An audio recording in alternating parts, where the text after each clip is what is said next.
With a shredder, it would seem. Keep hitting shredder with the explosives, folks, it seems like, because we had that with, like, Glutton last time, too, right?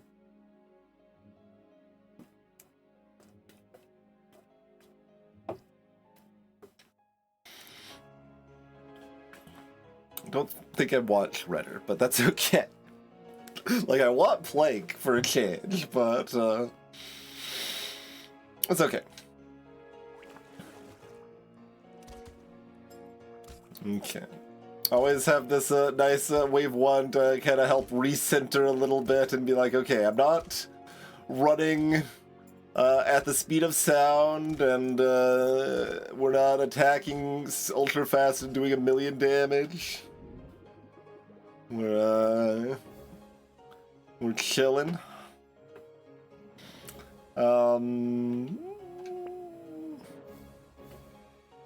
What do we got? We got double elite on 11 and 15.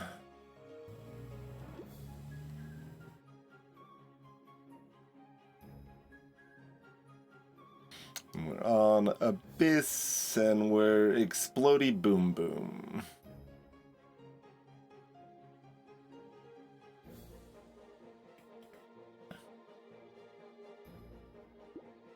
So yeah, the choice here is whether we're taking luck or rolling to still look for harvesting. We're also interested in speed and range damage and attack speed. Alright, I guess I can take a little bit of luck here. Right, and we can lock and stuff normally now. All of that jazz.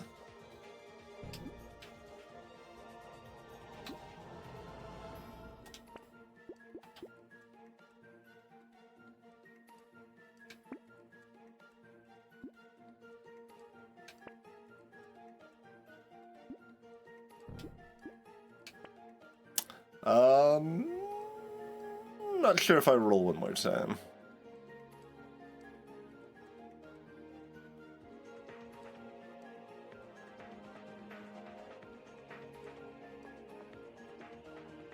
It's very close. I don't think I either lock or ban the beanie. I'm gonna roll one more time. Don't want to ban a weird ghost. Don't want to lock a weird ghost. Kind of yes to both. Whatever, I'll just leave it. It's fine. What's its crime? Being weird? Then aren't we all guilty?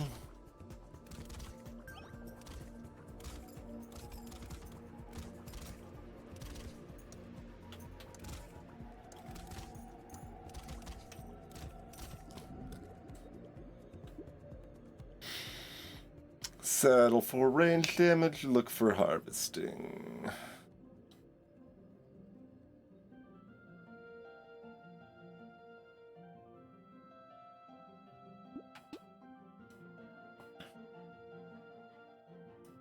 Got 48. I won't, Oh no, I could still buy 2, shredders here. Alright, I'm settling.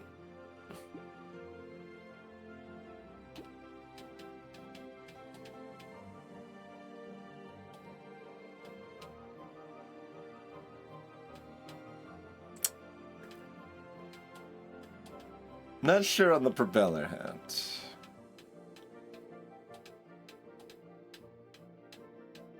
Like, I think it's not bad. Like, you could lock it here. I just want to try to fill out my shredders to tier 2 quickly, because that's important, you know? What about a broken mount? I also would like to fill out my HP.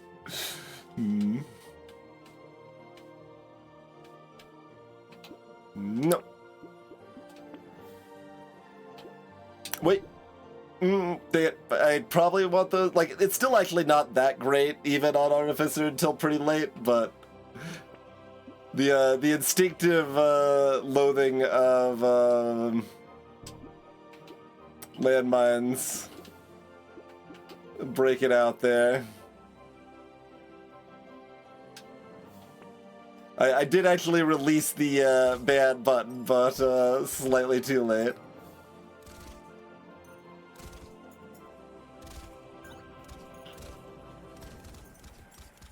And again, that is with them like buffed in the balance mod too. They're cheaper and stronger and still just broadly disappointing.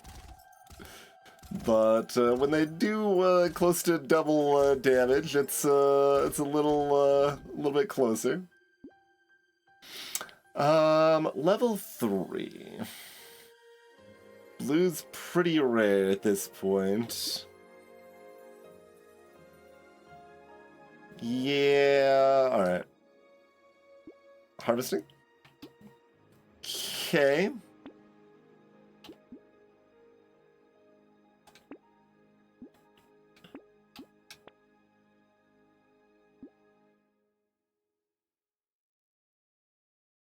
We'll be taking the spicy sauce.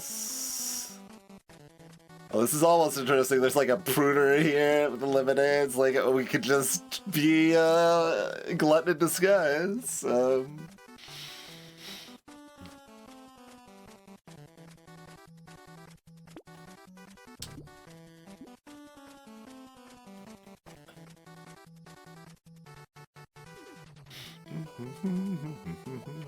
For 4... Guess I will roll once.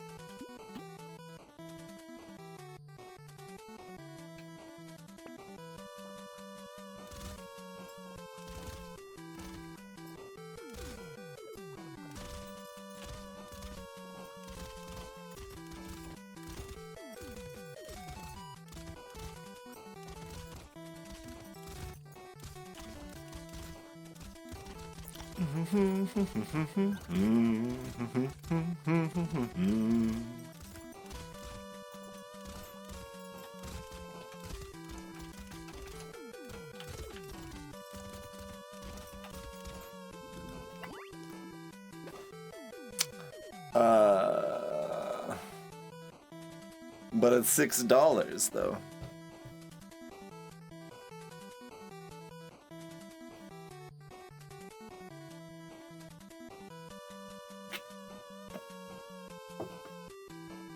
Alright, give me that for $6.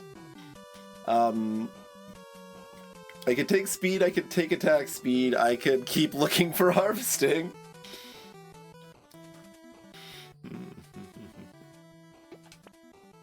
Okay. On the board.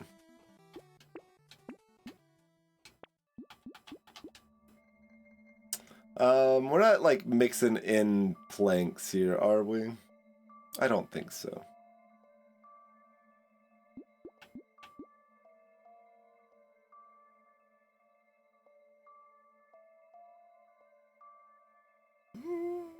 Nah.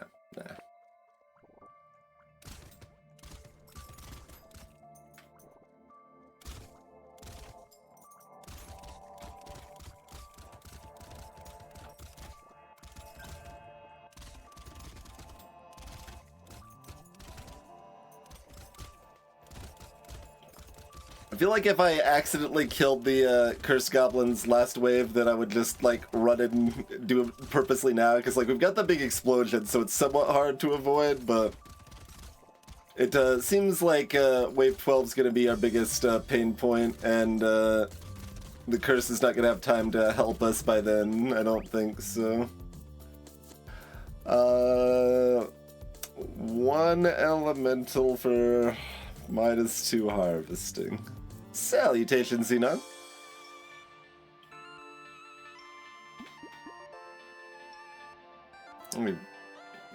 It's just a tiny bit bigger explosion size.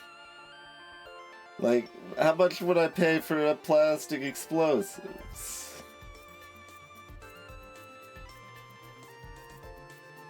But this is part of why like Plank's pretty nice on Artificer, because you can actually build Elemental to lean into their explosion-sized gimmick with that, and it is also your damage, rather than being completely separated like it is with everything else. Also, look at the little character in the background. I got like a little yellow star floating above my head, stuck. Okay, I'm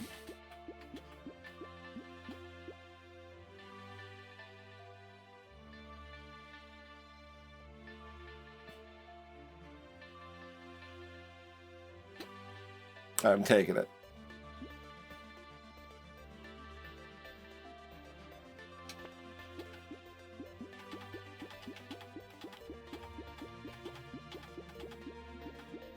Because, like, we need explosion size for our spicy sauce to ever do anything, right? These are both good. I'll take the attack speed, I think.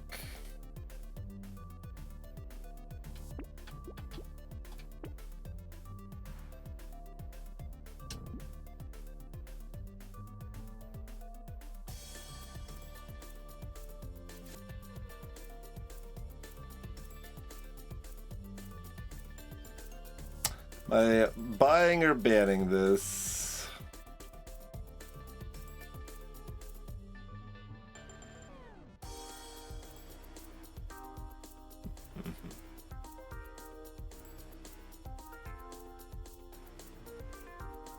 Pretty close.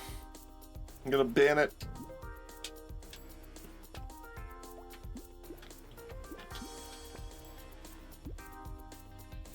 Go ahead and buy the feather then, I suppose.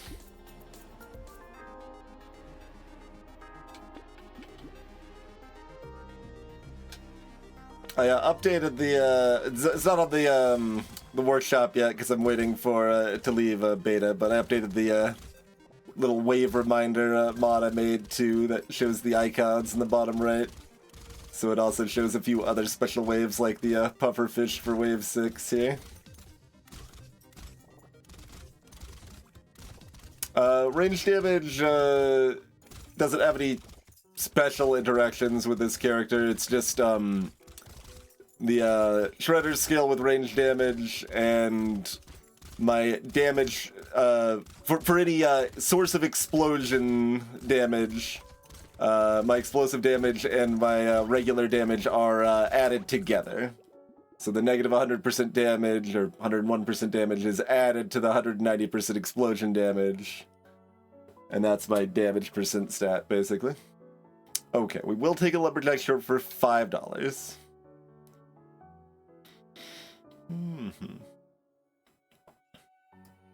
But yeah, range damage basically works completely normally for the shredders. It's just you're adding together the two damage percent sources.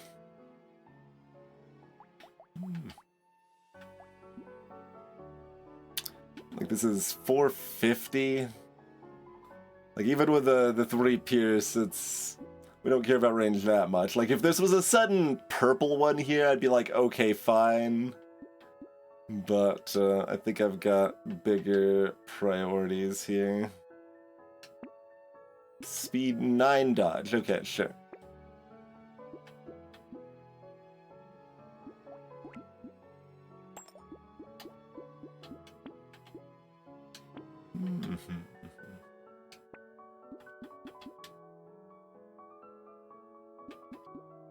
Grenade launcher.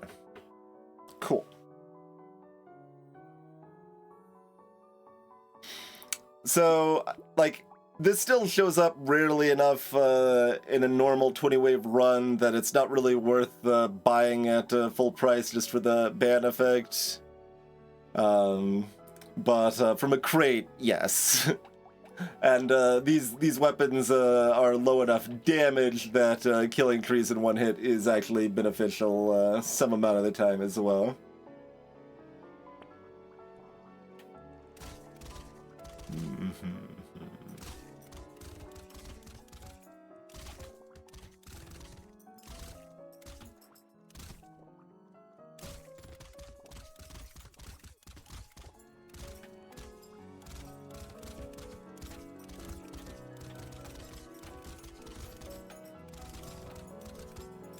Picking up the materials further away from the loot worm here.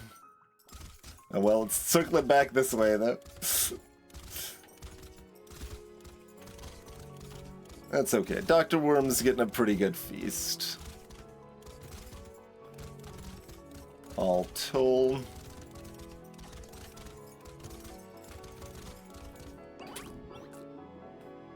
Hello, Snow Golem Kirby.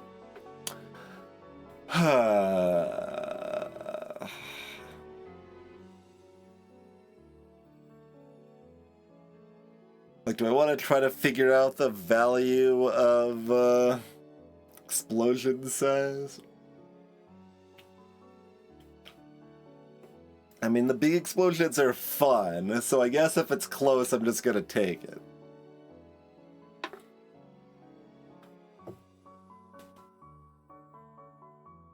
Alright, we'll take a little more luck than we are interested in consumably healing, but like not that committed yet. It's kinda but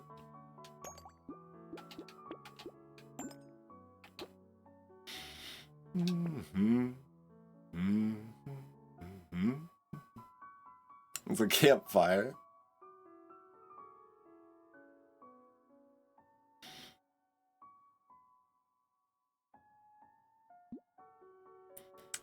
Probably not.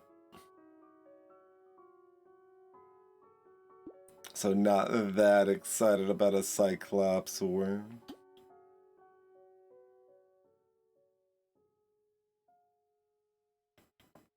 Well, the range stat broadly is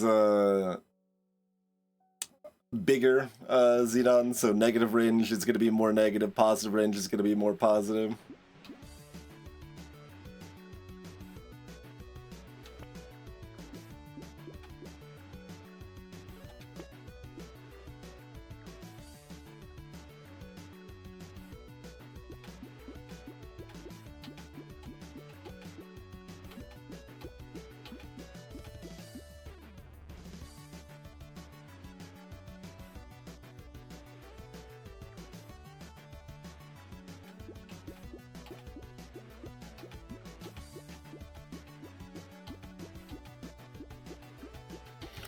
Like, I'm always getting the dynamite here. Whistle's borderline.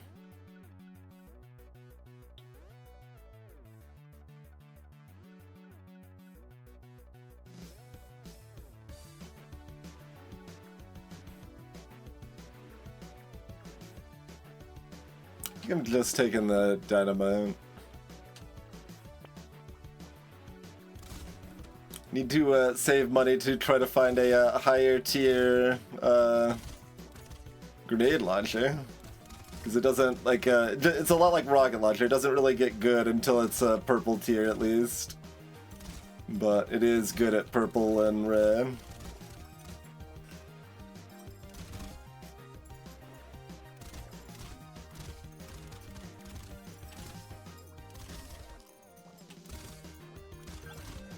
Trying to pick up that fruit to be an explosion.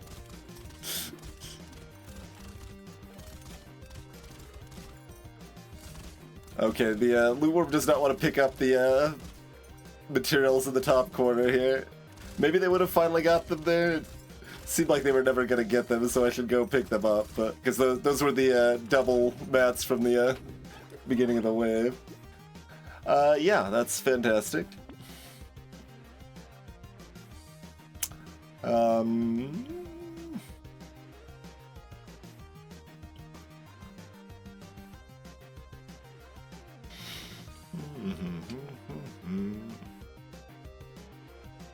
So do I settle for 9 dodge?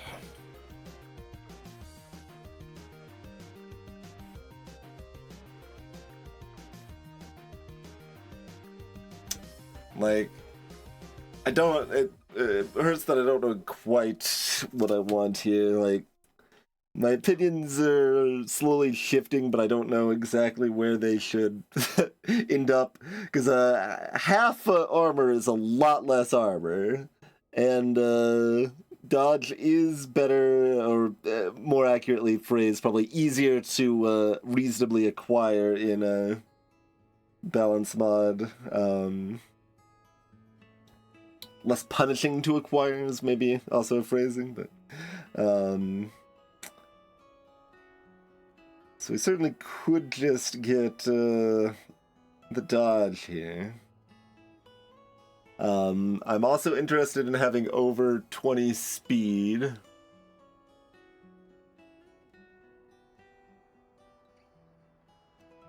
And our HP is also still very low, and having enough HP to just survive 2 hits as a baseline is pretty good.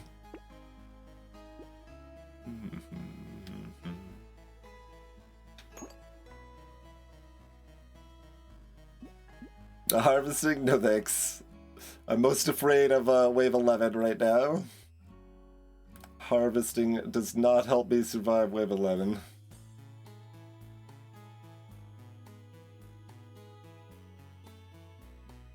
Do I want this coil? Not really.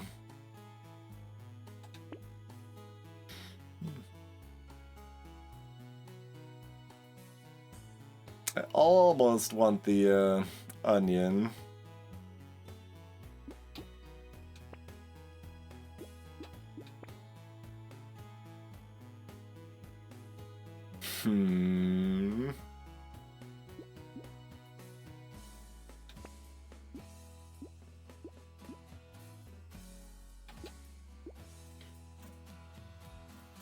I don't really have time, but I sort of have time.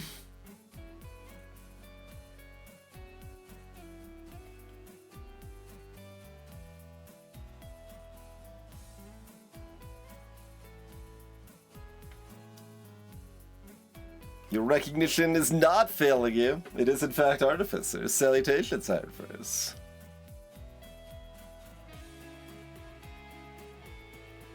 I'd be a little more excited about the fish hook if I could roll the 2 remaining slots once.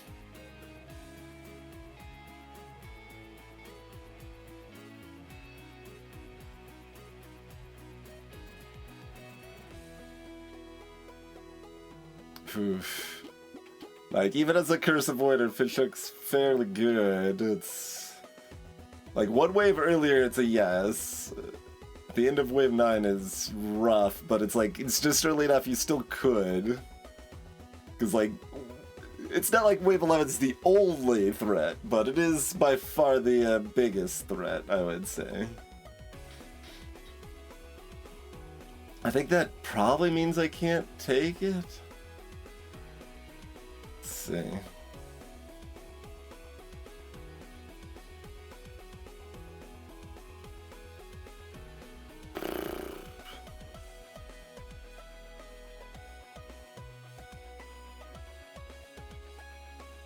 Yeah. It still might be correct to take it, but it's close. So I'm gonna say no. Sadly.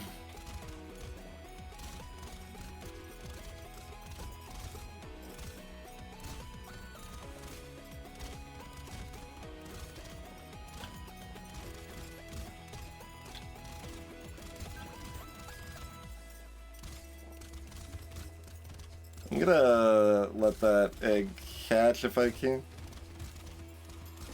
I think I do enough splash that I'm pretty happy to kill. Yeah, comfortably kill that.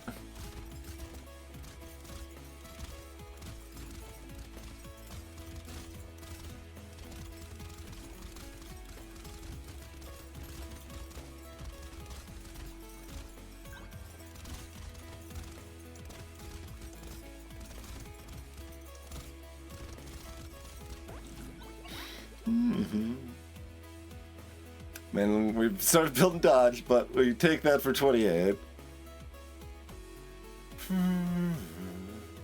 No. Fair enough. Yes.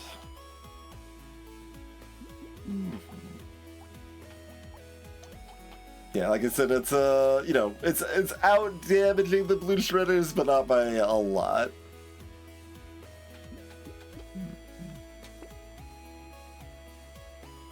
Yeah, let's get our speed to 20. That's a good chunk of safety. And we'll buy the jelly. 2 HP is not too bad, and we get the free roll out of the deal, too.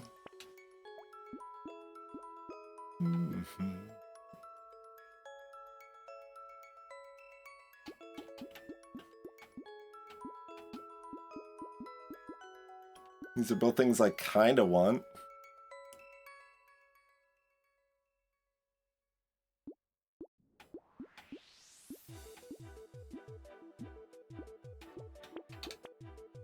Give me mutation.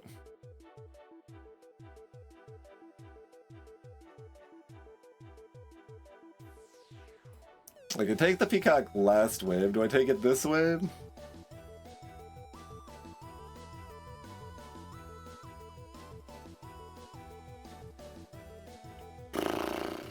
Probably. Like, I've got 20 speed, and my damage is doing pretty good.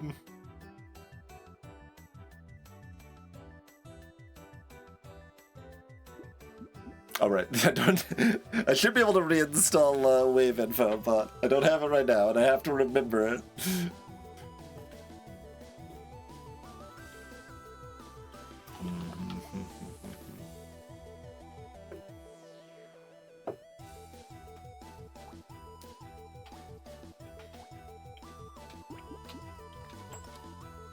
Yeah.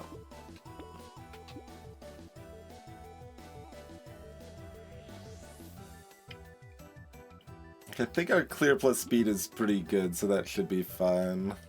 Second Bell's like a big explosion, but it's still kind of expensive for not that much.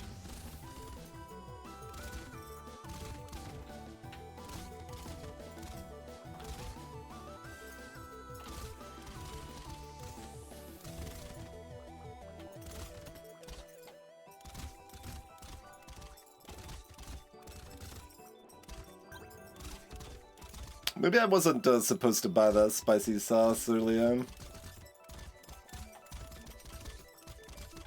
Oh, good God.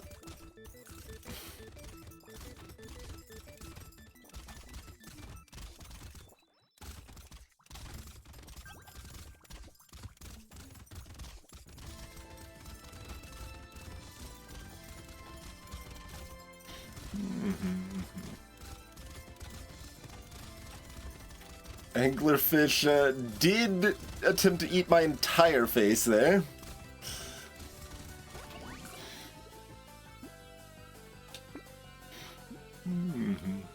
But we do have 3 level ups. That it did get us to level 15. I was not confident it would, so that was nice. Get 1 guaranteed purple there. Ooh.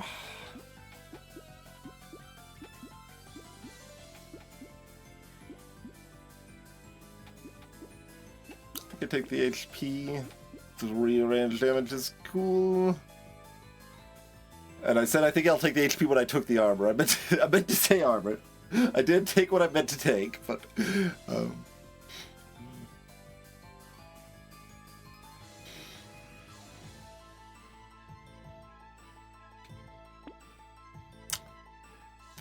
we're skipping straight to purple. I mean, that's fine.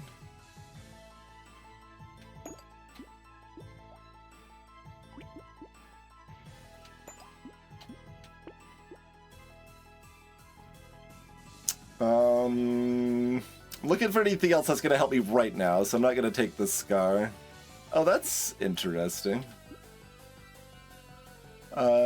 Sure.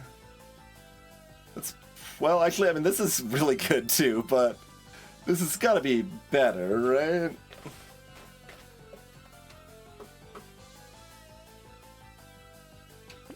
So we'll save that, but like, because we want both the range damage and the dodge, and that's pretty nice, but an explosive turret, can't really complain.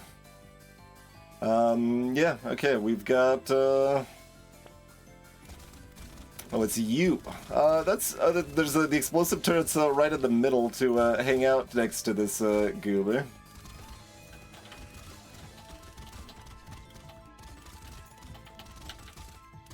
Go to the middle, please. Yes, it's like... Waiting for you to, yes, visit our lovely explosive turret, and then I can just kind of chill at a safe distance and vibe over here, you know? It's nice. It's comfortable. As I think I just walked into a bullet or two.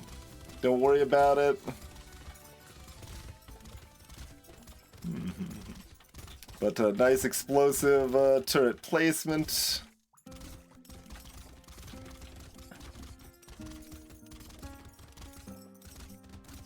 Our clear is good enough. That's certainly not a bad elite for us to get. I think we're in decent shape against most elites, but...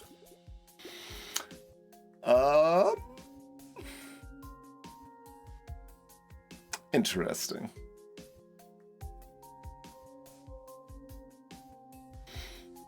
It's a pretty good amount of value. Yeah, there's also a potato item, and so that's all part of the deep lore that you're actually all eggs pretending to be potatoes, and that's why you're willing to use a weapon like a potato thrower.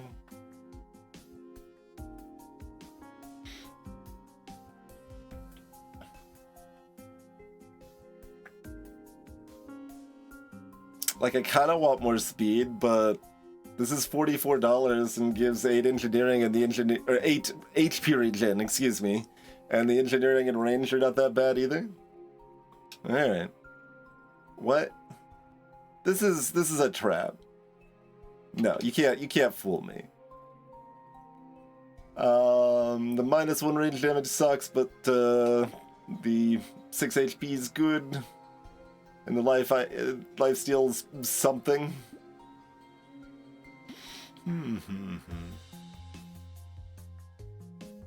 Would I like 6 HP, or would I like to roll for armor and dodge? And no longer speed.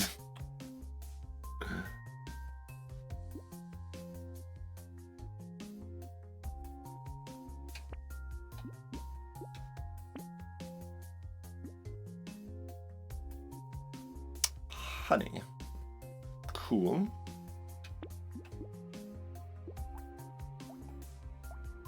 But yeah, you see, like, the blue versus blue, right? Like, grenade launchers, more, but not that big of a deal. Then purple versus purple, the grenade launcher is like suddenly, boom, to the moon.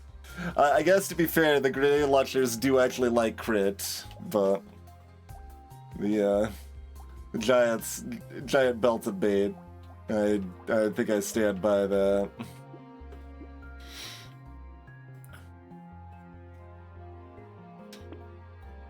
We have 1 curse. Would I like more? 19% XP gain extra right now from the peacock and 2 feathers.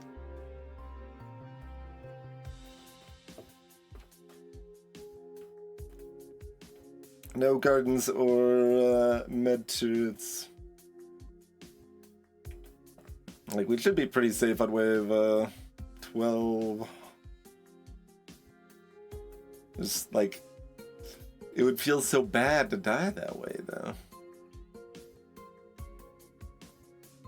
But it's free HP. It's moderately cheap HP. That's like free, right? The spicy sauce has done 12 damage so far. Yeah, that was an incorrect purchase. Why is it sorting by rarity again?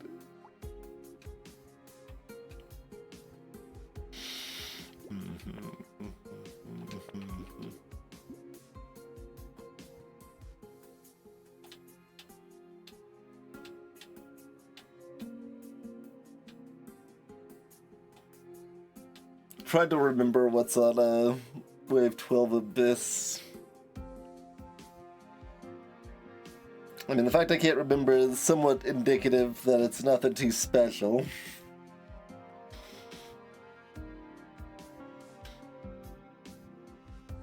Might be some, like, puffer fish or something that could be a problem. Like, I just don't heal up fast enough. Like, it's probably fine, but I just don't know if it's worth the small risk. So bottom line doesn't have a laser, but it does still spawn a landmine every 5 seconds. Oh, right, this is bugged. Yeah. That has been reported, but not fixed yet. Okay. Unfortunate. Those landmines deal 1 damage, apparently. I don't actually know if it's just the tooltip that's bugged or the mines themselves. I'm guessing they're both. That it's accurate, but I'm not sure.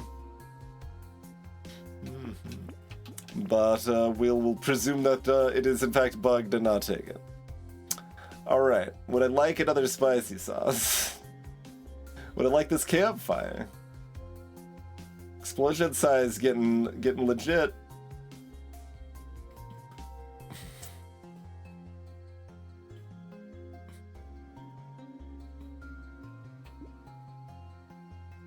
I kind of want this campfire. Do I want this sauce?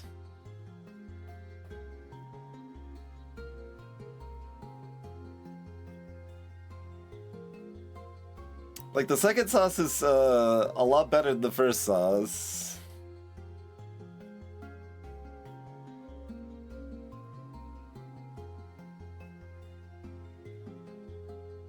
Rather than doubling the effect of having a sauce, it's quadruple the effect. So I think we're still supposed to take it now that I have the first one. But I'm not certain. At the very least, it's like expensive HP, which, like, HP is a stat that I do want fairly highly. So there are keeps luring Dr. Worm over here. I was trying to get them to go over to all those double materials over there. They got the clue eventually, though.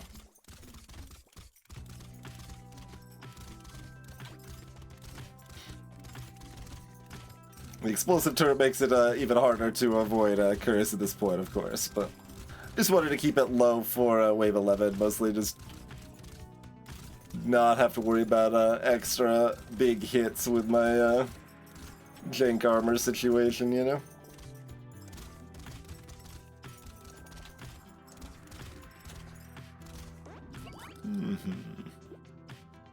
Sure.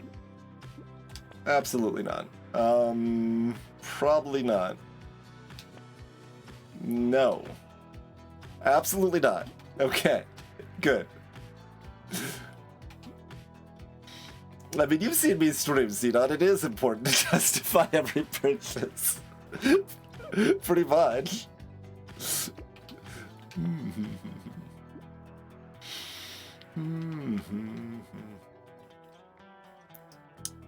I've got engineering and elemental.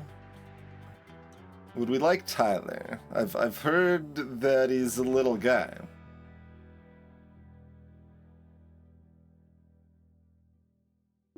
I don't even think it's correct, but I kind of want to take them because I keep buffing Tyler and they keep being disappointing still.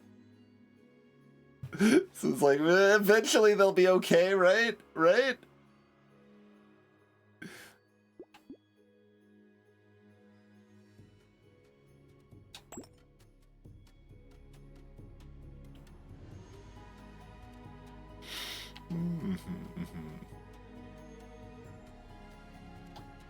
I would like to keep the streak going. I'm sorry, Tyler. It's like, wait. I do in fact want to win. I'm afraid. Like, I don't think it's utterly atrocious of a buy, but like, what I need is armor and dodge. Like, clearly my damage output is good here. Like, we are still already buying more with the weapon upgrades as it is, so like, let's not.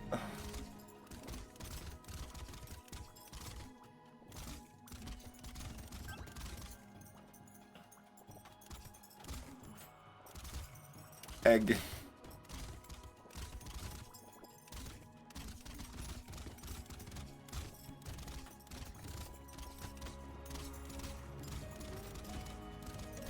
Yeah, we're comfortably letting eggs hatch on a purpose at this juncture, so that's, you know, a pretty good spot to be in. Give me one more armor. That's probably good. Okay, yeah. Sure. Could take a brick.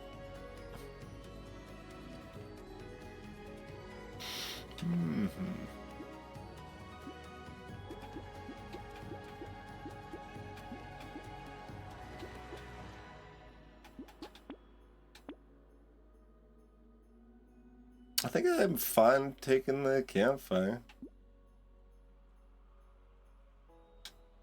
Give me big explosions. But like obviously the main value there is the HP regen. But like dodge is certainly better, but we are by no means guaranteed to find it if I dig. So we'll take the okay thing in front of us. Partially because it also puts my speed like at a point where it's like, oh, we can get +4 speed and then be back at cap, you know? Just grab a single beanie or whatever.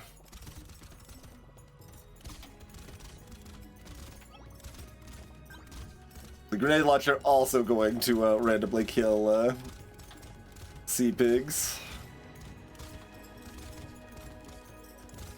Not just the explosive turret. The spicy sauce explosions are big. We're just killing everything too fast. The bug dog does have an explosion. For 24, we could take a bug dog. It's not very good, but yeah, 9 dodge is good. I'm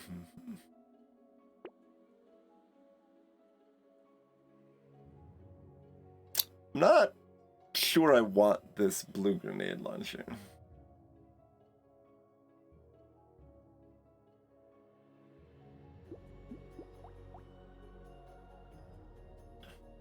On the plus side, we'd go up to a red grenade launcher. On the minus side, we'd then have a blue grenade launcher.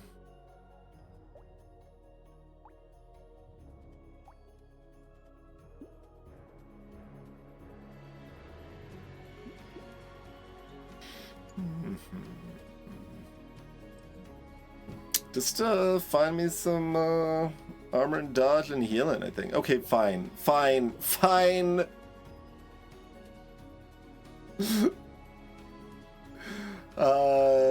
Yeah, alright. Give me a red grenade launcher then, I guess.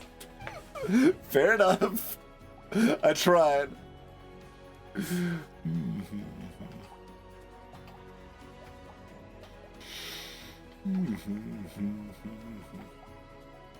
Okay, take a sip.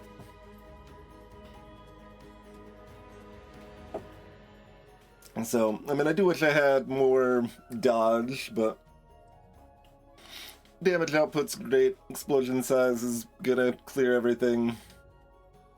He's fairly comfy, I think. It's you again.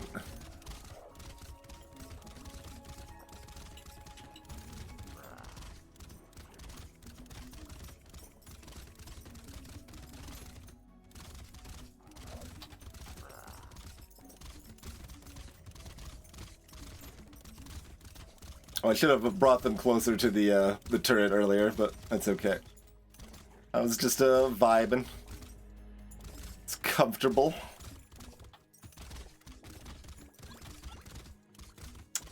Hello, Daybreak. Thank you for the raid. How is Warcraft 3 been treating you?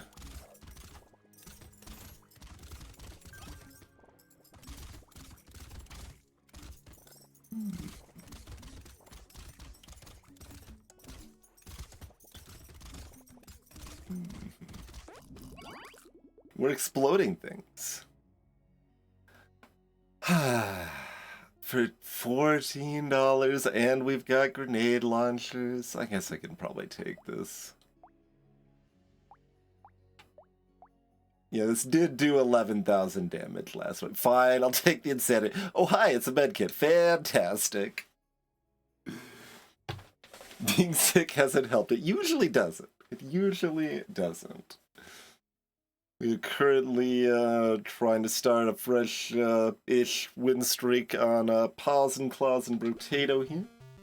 At 4 wins right now. Probably just take the armor rather than look for the dodge. Like, because armors have the dodge, it's kind of better right now, but that's fine. Crits now is 0 if I want a tentacle. What are your base? 20% on the red one? That's not really enough, but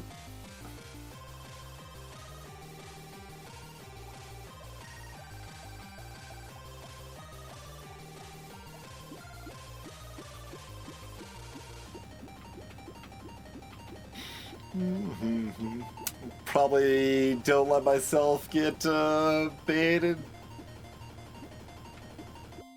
Like, we even got the free roll. Let's look for something better. Well, that's all trash. Keep looking. I mean, I kind of want something else. I want to combine the 2 purple shredders I have, to be honest. Find me another grenade launcher or a nuke launcher, huh? And mostly we just want more defenses, so... The Bog Dog did anything 500 damage, yeah. Okay. I guess lifesteal's a little better on the, grenade launchers. The explosions themselves don't proc lifesteal at all. The Bog Dog procs lifesteal, actually. This is pretty expensive still. It's been fine.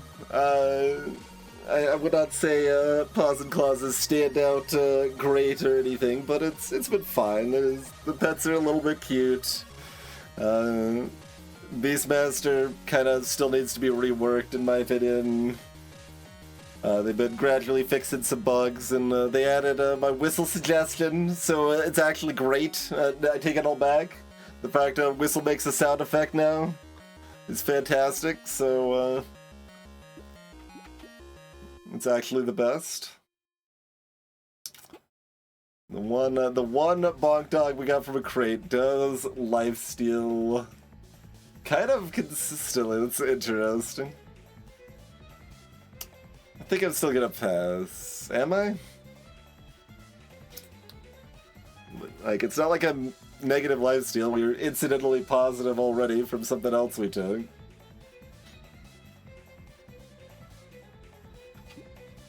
Alright, I'm not convinced that's correct, but I'm doing it.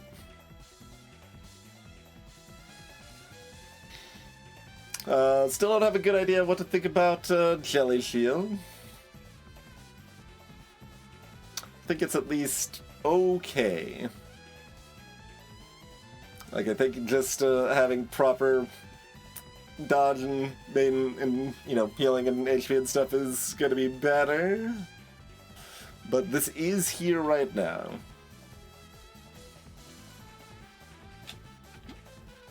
So we'll take it.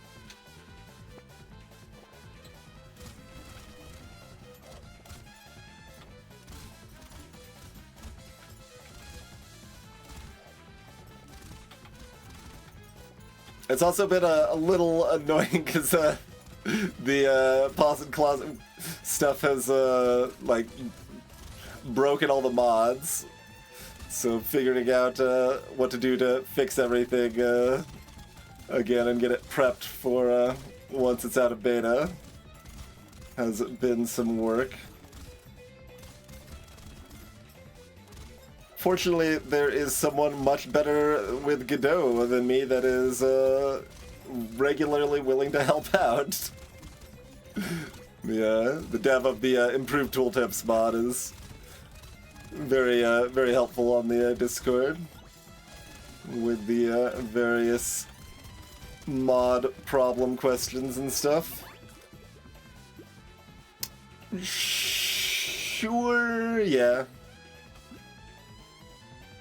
Probably want to look for dodge. Like, I take 9 HP, but I'd like more, but 6 is still good.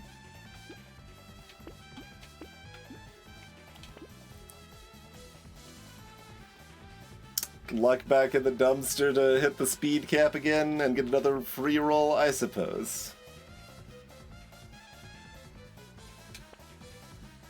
Oh, it's a cursed goldfish. Okay, okay, you got me. Oh, I thought I had enough to buy the helmet at the same time. I do not. I mean, whatever. If it's an axolotl, we're sad. It's an hourglass, and we're sad.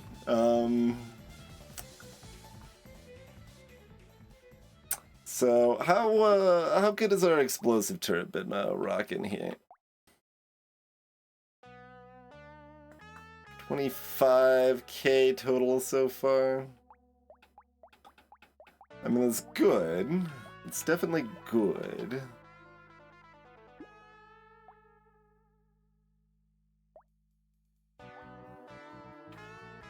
I don't think I can take a diploma still.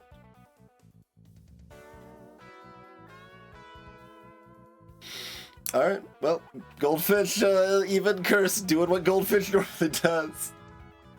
Just being sad.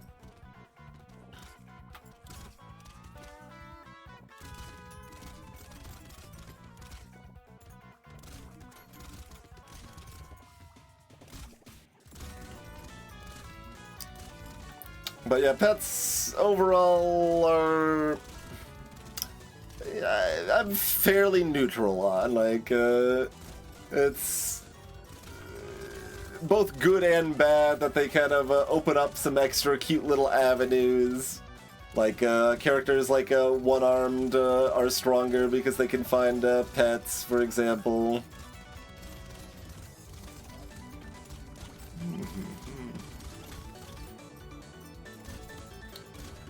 They, just in general, give more options to have a damaging effect outside of your weapons, which, again, can open up some cute things, but is also kind of weird for some of the balanced stuff. Probably just take the armor. Very good.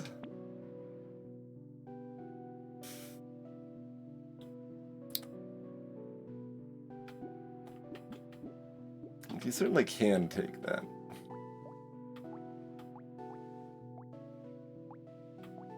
On that wave, it did not matter, but red runners do have a big jump up from purples.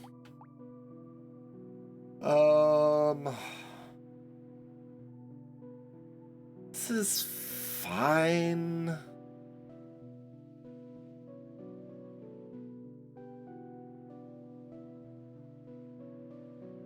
Is it, though? Our damage percent's at 200. Like, I don't know if I even want the dynamite now. I guess I do, but it's not that good.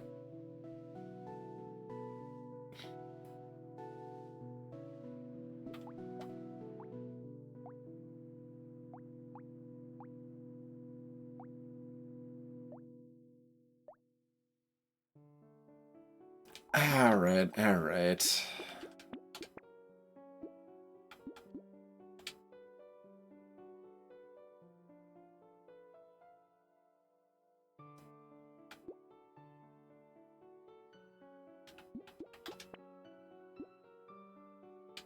Speed's all the way down to 13. Oh, right, the warrior helm.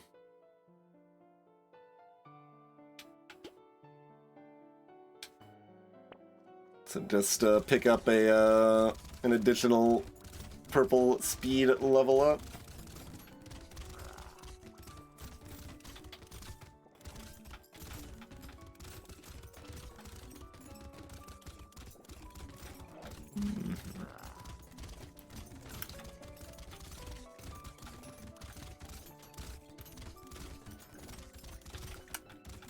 Is that a dodge or the jelly shield?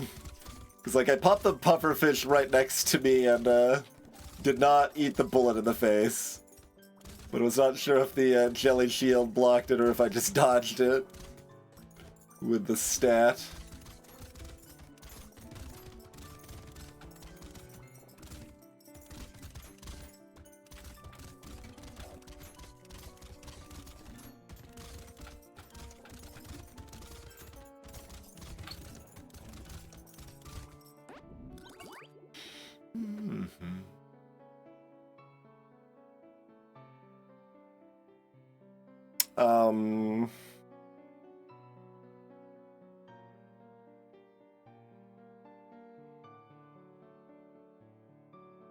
Interesting.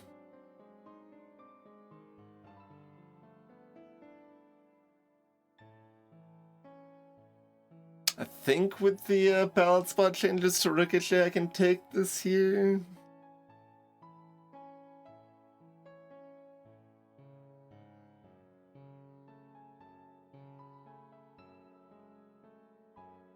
Partially because our, our percent damage is 218 right now, so like, minus 20, not that big of a deal.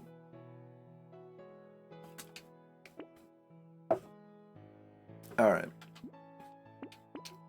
It's at least fun to take it.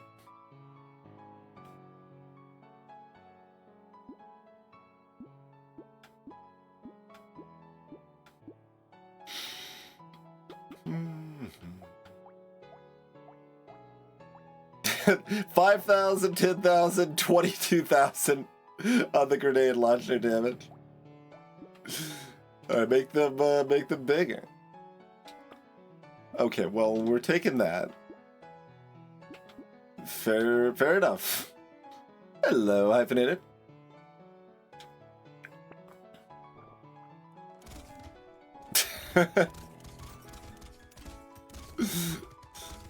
We need more speed for Dr. Worm.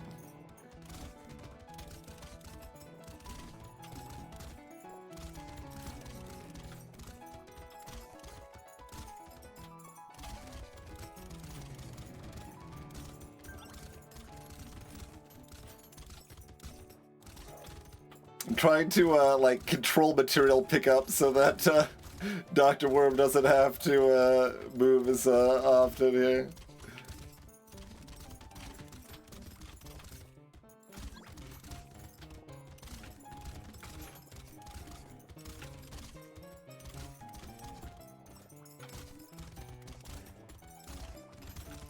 Okay, the spicy sauce explosions are huge now. We're mostly killing everything before they get close enough anyway, but yeah, picking some of those up,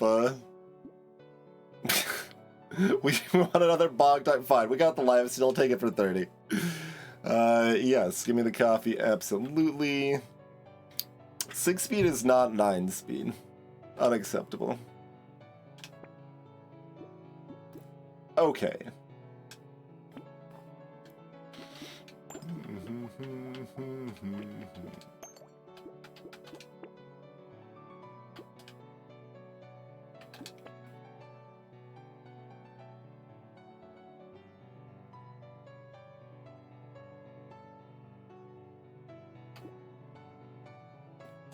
Sure? Is that just everything we're buying here? Probably.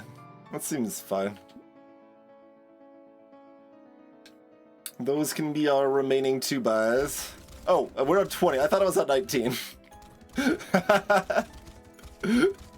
Don't mind me.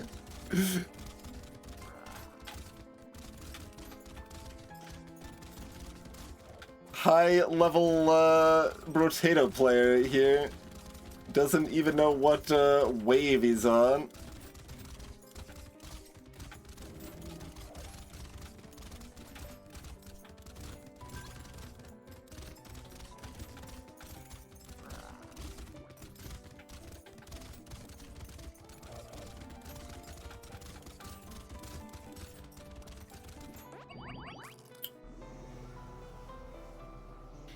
Easy peasy, though.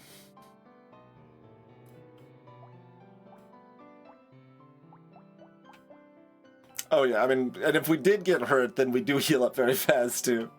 We were doing enough damage I didn't have to care that I had the med kit, but it was there if we needed it.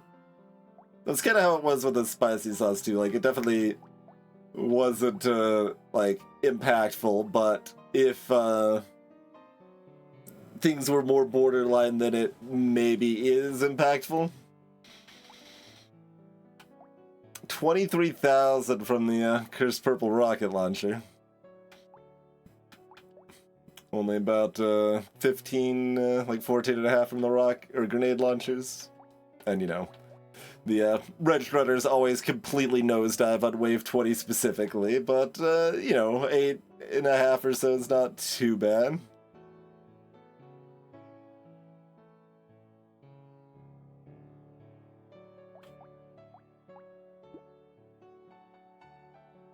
Oh, loot worm. How did that? We got 460 on the 2 coupons and 280 on the one loot worm. Pretty solid. So, like, I guess like 260 or whatever, because you don't count the last wave. But wonder how, I know I've said this before, but I wonder how hard it would be to make a mod that actually tracks the actual amount of money Dangerous Buddy saves you. If it was based on the highest roll rather than the lowest.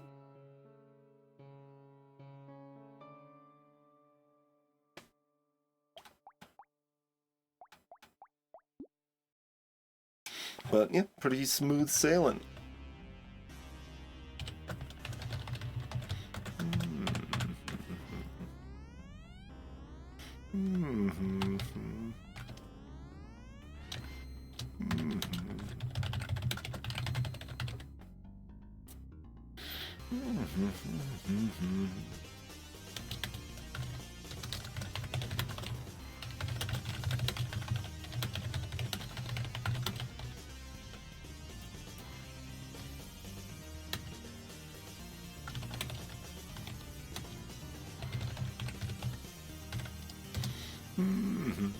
Farmer on Crash Zone is next.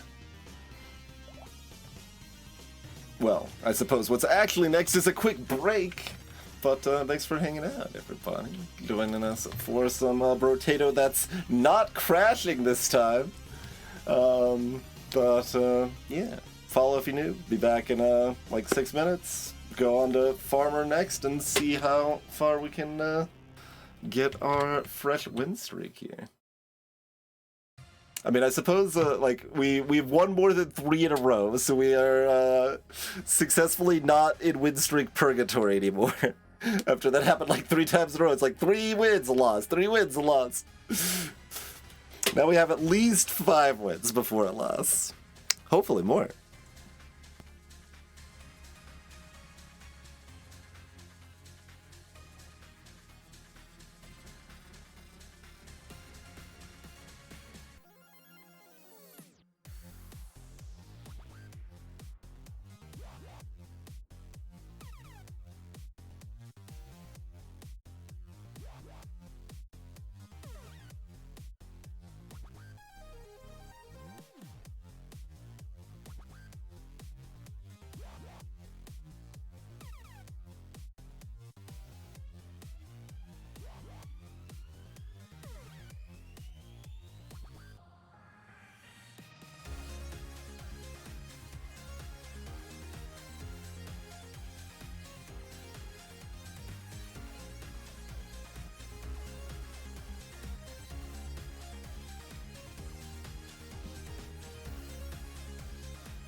Alrighty, we are back.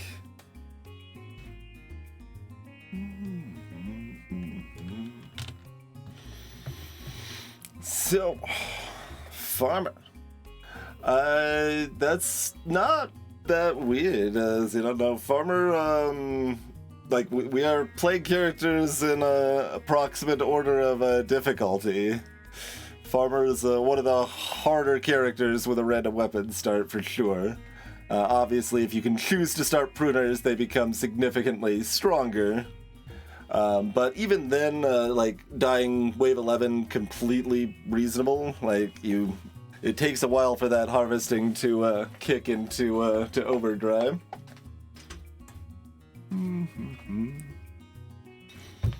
But without the Pruner start, Farmer can be quite rough. Less so in Balance VOD, but... well, differently so in Balance VOD. So in Balance VOD, the Farmer starts with a garden that they do not start with in Vanilla. But Tier 1 harvesting level ups are worse, Fertilizer is worse. And Farmer is more affected by those item nerfs than most other characters are, so... but let's see what we've got. Oh, well. Okay. Hopefully easy run. But like I said, it's still possible to lose to like an elite on 11 or whatever. Or if I just beef it hard. But at least, hopefully, this should be an easy peasy run here.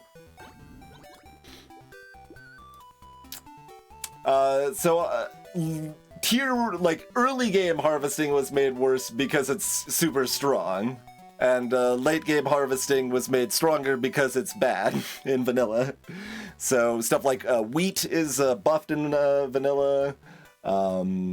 Bowling hat slightly. The Tier 3 and Tier 4 harvesting level ups are stronger in Balance VOD.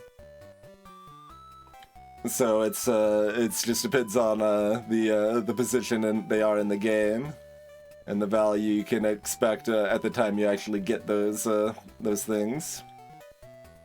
Okay, what do we got? We do have a Wave 11 Elite. So it's probably a pretty good indication I should not engage the Elite on 11. We should be looking to keep our distance and survive.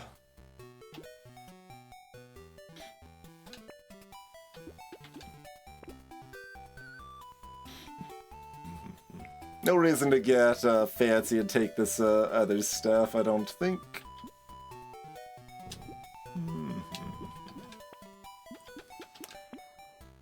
Hand's a little closer. I think we still just go pure Pruner though.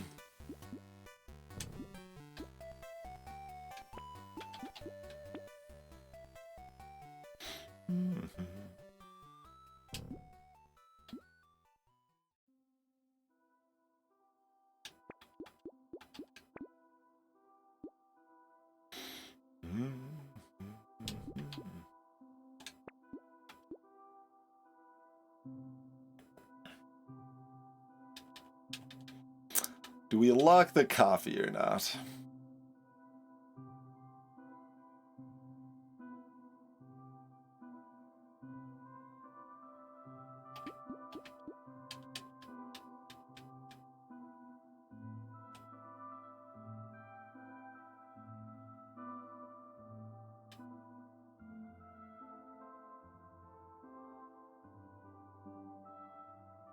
Like, obviously it's good value. You certainly can. No one would fault you for it. You gotta get that attack speed up for that visual improved tools, right? But also, I kind of just want to leave the item slots free since we're more likely to find harvesting items. So just find even more harvesting early game and really bump it up. So I think I'm gonna skip it, but I think it's also pretty reasonable to lock the coffee there. The difference between picking up fruits mid-wave and in-wave. There is actually a difference, but it's really minor. You'll still get the same direct money, but like basically different checks are at different times. So like the harvesting self-increase effect, that based on having X harvesting you gain more harvesting. That depends on how many fruits you picked up before the wave ends. So you might get 1 extra harvesting if you pick up fruits mid-wave, basically. Like I said, very, very minor. Don't really worry about it much, but a little bit cute if convenient. Not range. Like, I would potentially even take speed here, but... Okay, we got 1 more level up. We'll go ahead and take the speed. Now we want speed, luck, harvesting, armor, HP melee damage, attack speed. After that is range. After everything else I listed, it's range, I think. But maybe damage percent. Okay, well, it's not really what I wanted, but it's level 3 and it's blue, so that's still fine.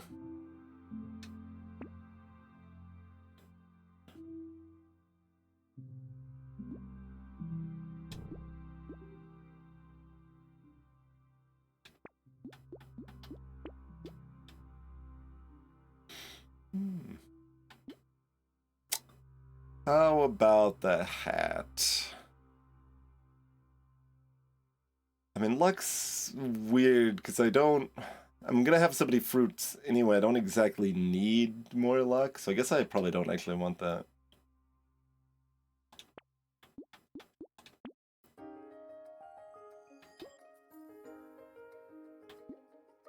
I'm gonna go ahead and take the broken mouth. 1 more roll? Great.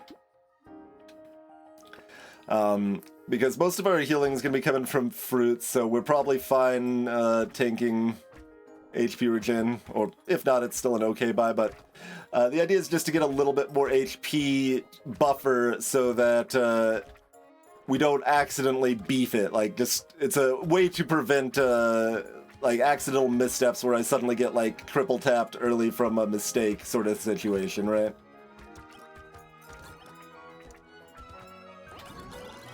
So since we're starting pruners, I'm like prioritizing different angles for where we can have fail states.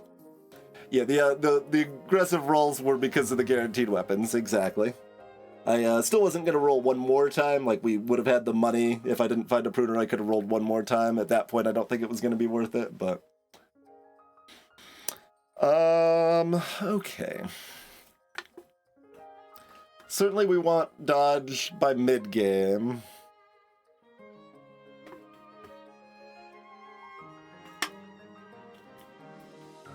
I'll take this for 6.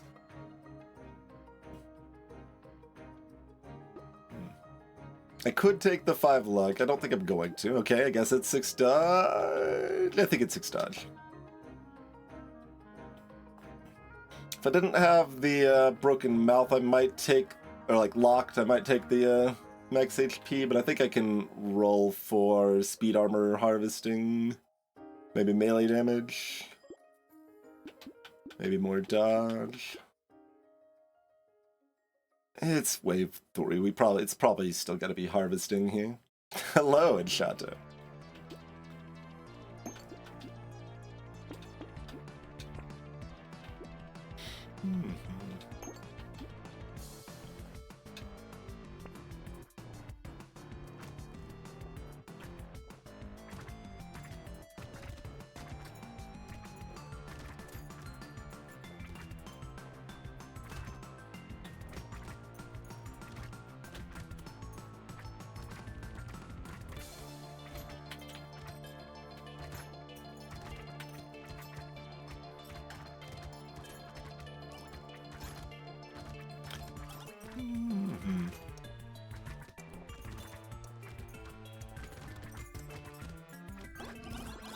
Loads of money. Alright, additional feather, I guess. 9 speed is good.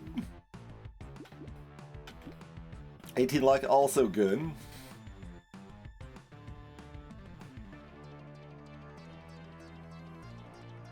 Give me the speed. We're on crash zone. I want to have more than like 5-ish speed for waves 6 and 8.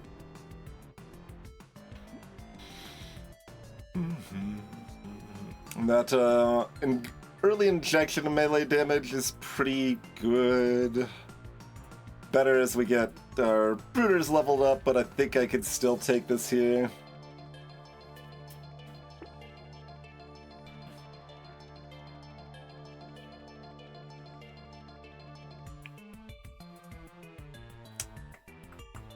Certainly could take the duct tape here. I'm gonna not. I want to, yeah, find stuff like this. I mean, or more Pruners, but we want to find this stuff.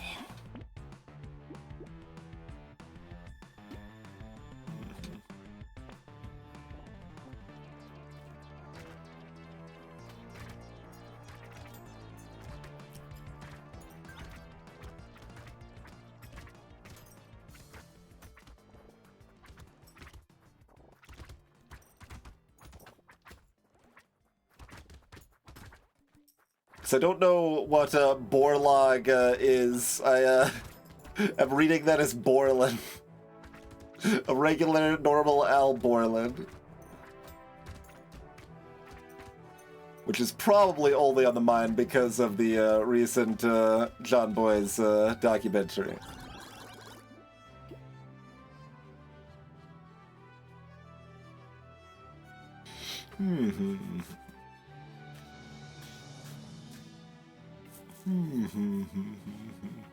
Fed billions of people. Green Revolution, right, okay.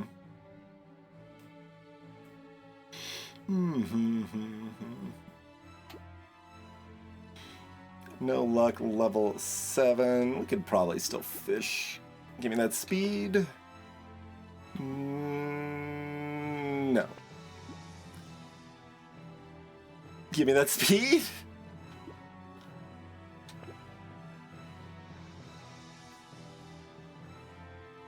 Oh, now both of these are interesting. Yeah, alright.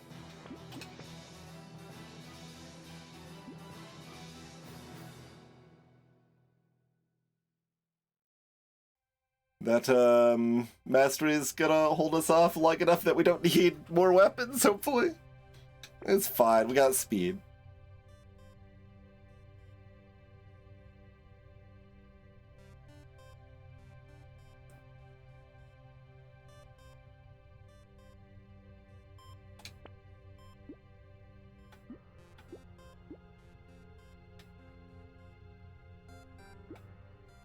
Fair enough. Farmer doesn't want to plant.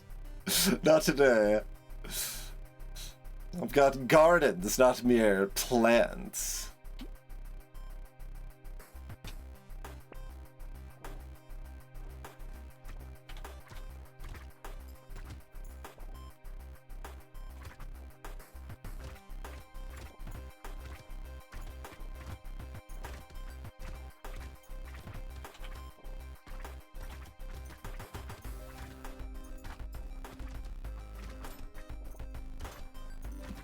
And of course, Farmer has the additional thing where it's extra important to not take too much incidental damage early on, because incidental damage means you're not going to pick up your fruits from your gardens, which means you're not getting harvesting, which is not self-scaling itself up even further. And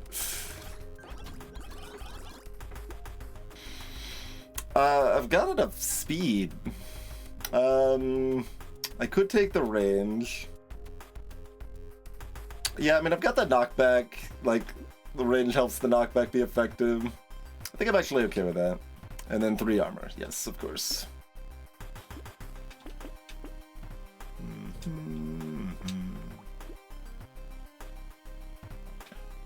Oh, do we want to get a little cheeky with it? Like, the answer is probably no, I shouldn't, because of similar reasons to last time. We were considering taking the fish hook, like, last run or whatever. But what if we did, though? Notably, this is wave 7, not wave 9, too. That is an important distinction. Cursed Pruners are good, Carissa, because they're gonna spawn fruit out significantly faster.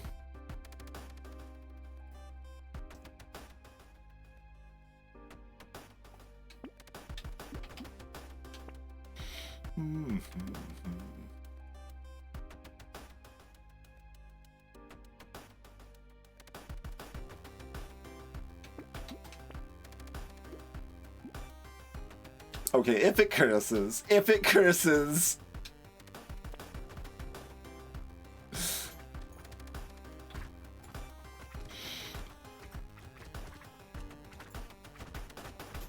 Oh, good. We're crashing. We're crashing. We're crashing. If only there was some mod that gave me an indicator of the fact there's going to be eggs that I needed to worry about.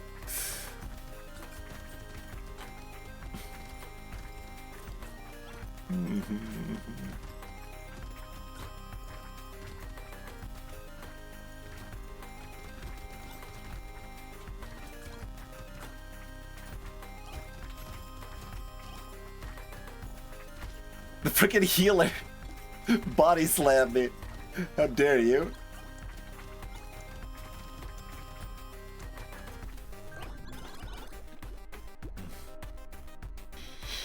Mm-hmm.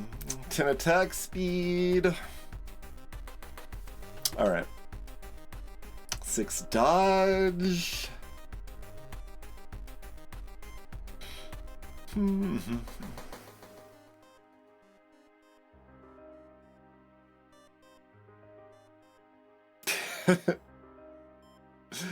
Look, and shout out the presence of potassium benzoate or not is very much secondary to whether or not the potassium benzoate itself is cursed.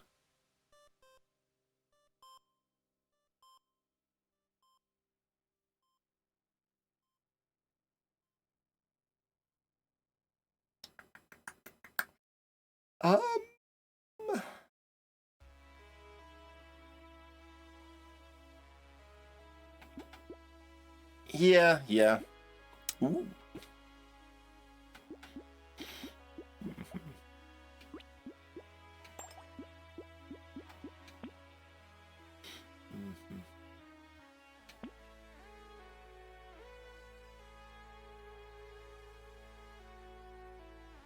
Okay, just don't worry about it. It's bad.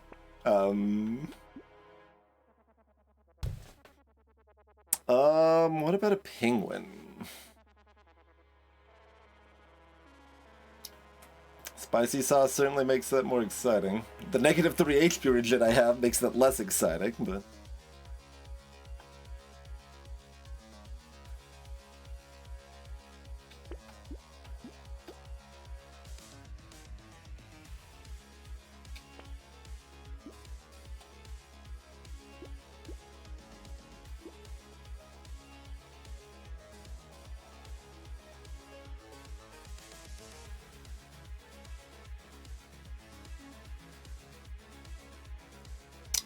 Like, I feel like I've got too much money unspent here. That's maybe a mistake.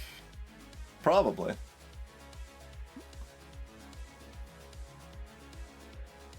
Well, Penguins, like, does something in balance spawn.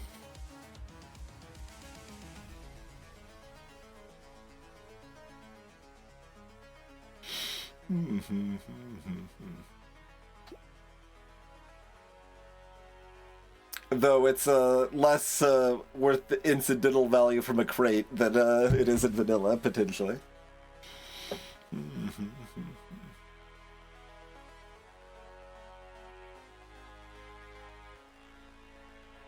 Like, the sausage obviously isn't very good, but I think if it curses, it's probably still worth taking up because my damage is low enough.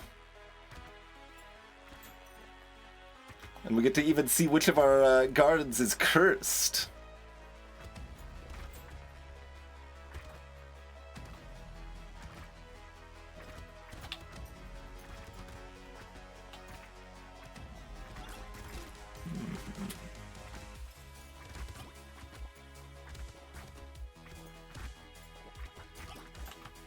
I need a second spicy sauce.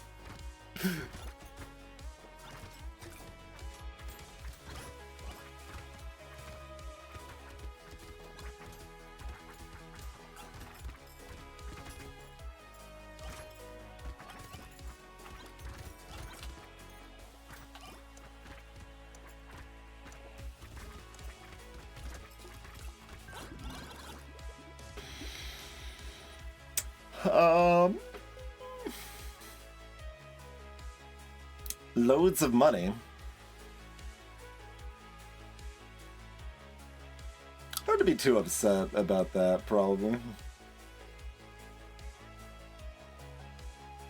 I get a little upset, but I'm not upset about that.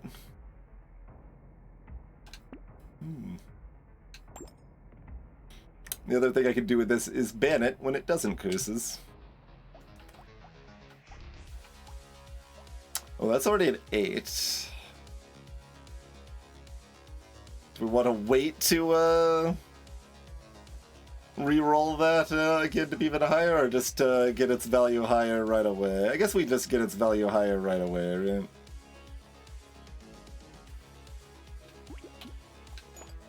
Down to 7. Cursed Gambler.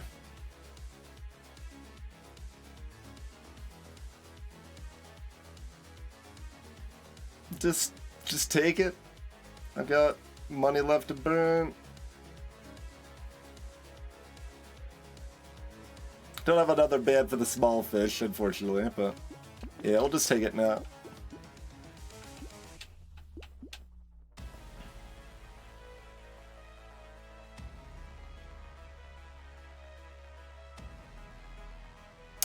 So jerky is weird, but like I don't think I want jerky on like wave 5 with farmer, because it's too likely to hurt our harvesting income a lot, but getting it on wave 10 seems pretty good.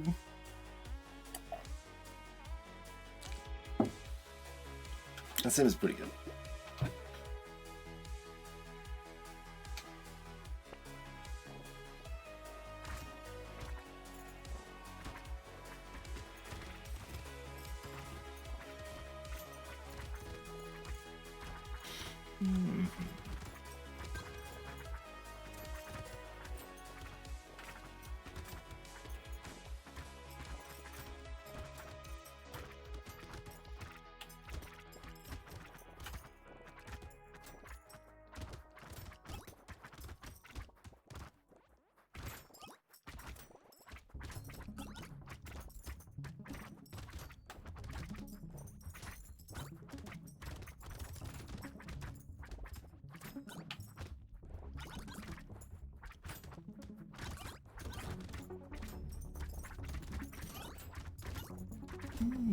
Trying to get some explosion value where I can here.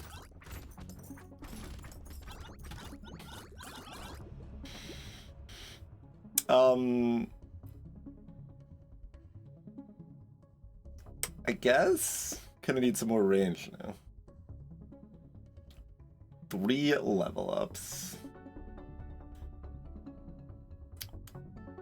Like, on Farmer, this is still a legal game action, but I don't think Farmer Pruner, it's still a legal game action. Like, I think you're supposed to take 1 armor before you take the harvesting here. And with 3 level ups, I think I actually do that, which is really awkward, but... Do I, though? I don't have any luck, but this is level 14. Well, I could just take the harvesting, also. But my armor is only 3. I'm taking the 1 armor. Yeah, that's not a normal situation, but given the circumstances, I think it's correct. Still got a little time to find more armor. I can take the dodge here, because we've got enough dodge that this is pretty good. Level up luck scales with your level, not the wave. So at level 16 here, our odds of finding purples and blues are just as good with, well, finding blue or better is just as good with 0 luck as it would be with 10,000 luck, now that we're level 16. Is, I guess, the correct way to phrase that. Because more luck at this point does still convert purples into reds, but that's all it does. Well, we're just buying the shop. Pretty good.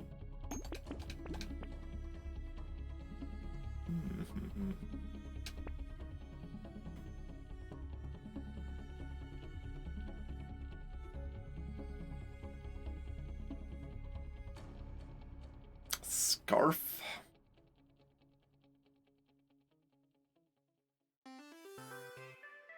Got 10 knockback on these things.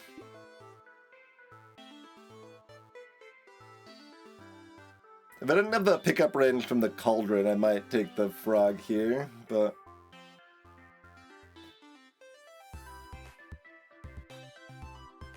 I think I don't want the minus range, so I don't take the blindfold. Like, I do want the dodge. The dodge is really good here, but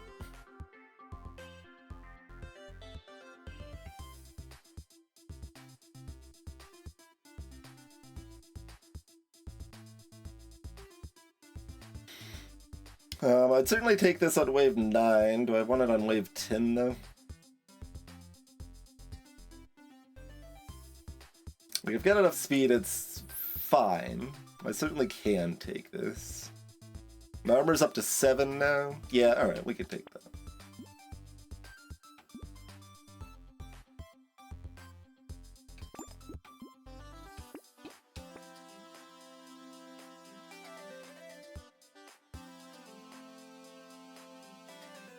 Don't really need more speed right now. Like, it's not worthless, but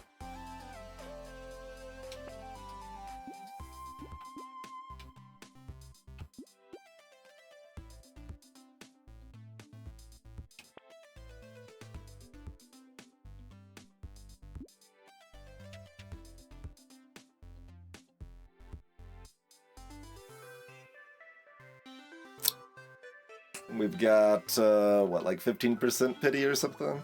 Yeah. I think I'm just gonna buy this and roll one more time.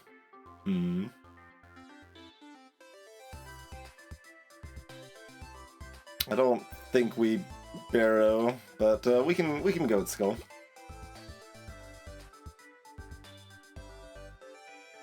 Could be a lot of harvesting. If the negative armor penalty could go down, maybe, but armor's the most valuable stat by far right now, so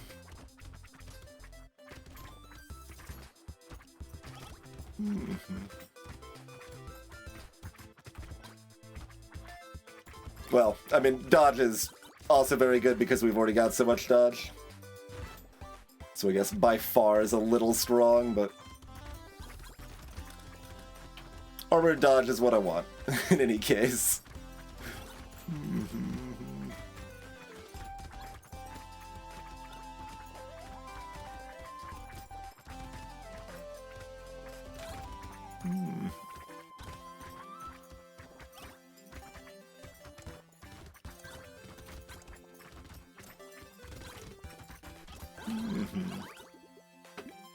No.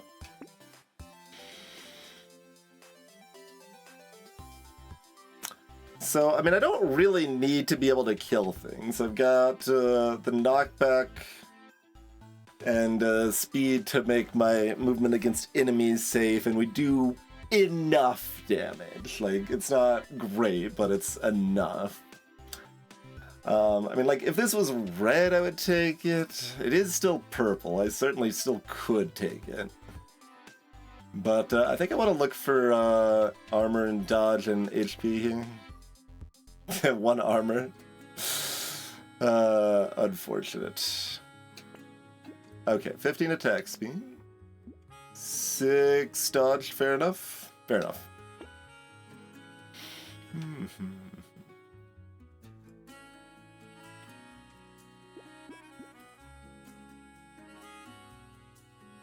Why don't I combine my weaker curse here? That's down to 5 now.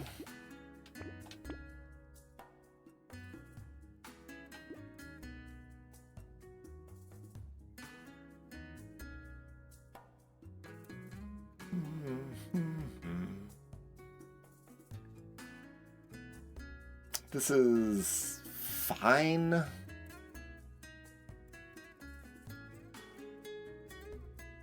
It's not great.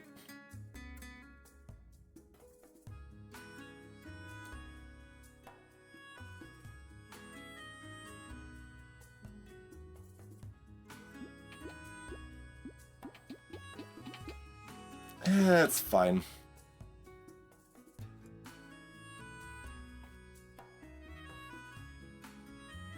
Saltwater is quite a bit better in balance mod. I don't hate it.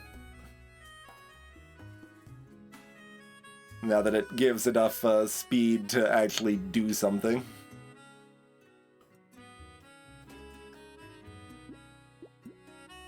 Suppose we still limited.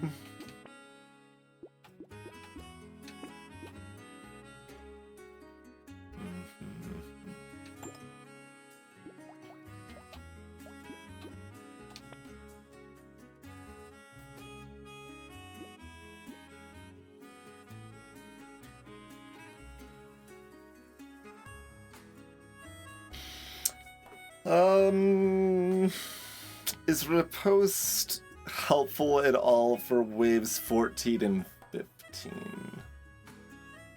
We kind of have enough money by 15 that we probably don't really care anymore anyway.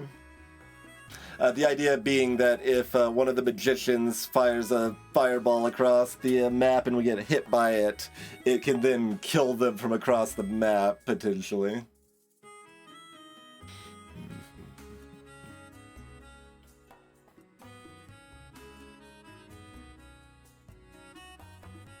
But riposte is generally, the effect of it is really weak because with melee weapons you're kind of cleaving a bunch of enemies anyway, so doing a little spike of damage to one enemy that's almost always going to be next to you is not really relevant most of the time.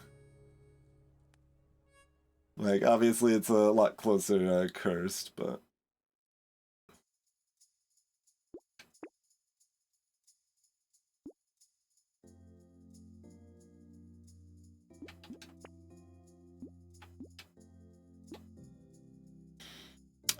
I just go ahead and buy the bean now so that we hit the cap here. I'm gonna take a sip. But yeah, and vanilla saltwater only is plus 10% speed. In balance mod, it's plus 20% speed when it procs. In fact, I might actually tone it back down slightly. I might go 15, but like 10% is so little that it isn't even really noticeable for a sudden burst, and then your speed's uneven for not much value, and it's kind of jank, but...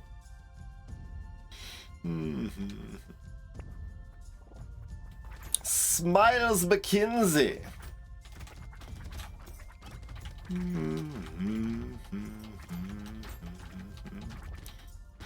Let me get to give you lots of hugs, whether that was our intention or not, huh?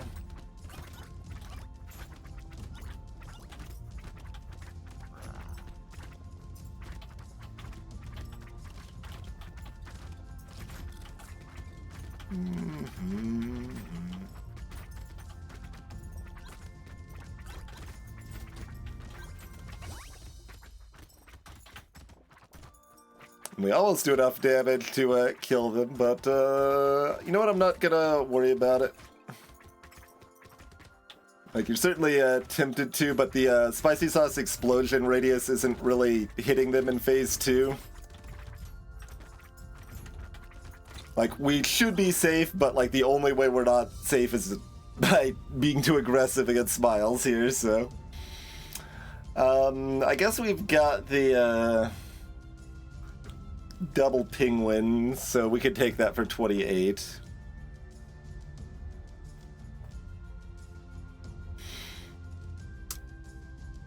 Mm-hmm. 6 HP is fine. 3 armor, of course.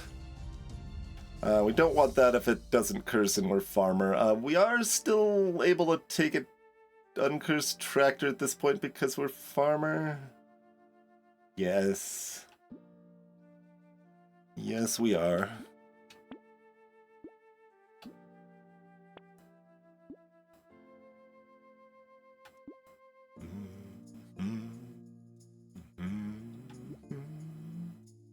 Sure. Set up if we find ourselves a coil to curse.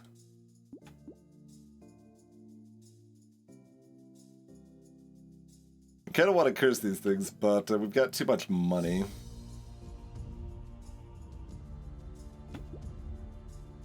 I probably don't actually want to buy the monkey. We have half material drops. Oh, yeah. Absolutely.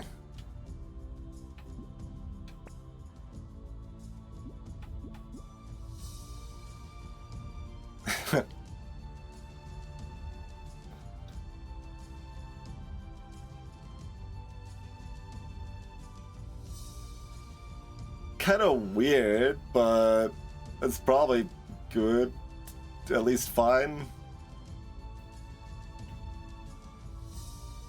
We got the jerkies and the penguins, and it's kind of a mess, and the fruit's gonna be flying everywhere, but it's fine. It might be bad, but it's not so bad that I'm worried about it.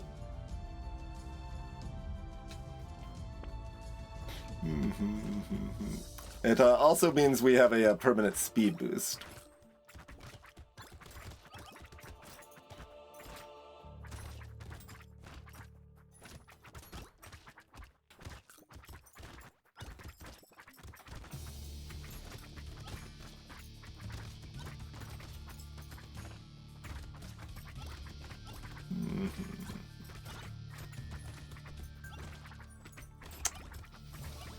I do like how I just got done with a wave that I'm like, okay, well, even though we've almost killed this elite, I should be extra careful and not engage the elite. And then I'm like, wee, let's just take blood harvesting because it's fun and I want more harvesting. Blood donation, rather, but yeah.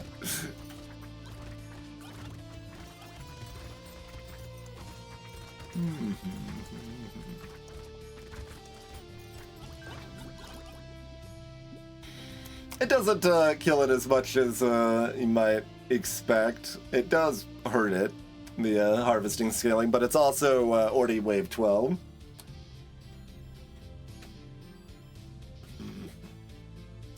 So given how much upfront harvesting it is, it should be it should be economic net value, I think, by a modest amount. It's some amount of healing net loss. Is that worth it? Don't worry about it. To the attack speed.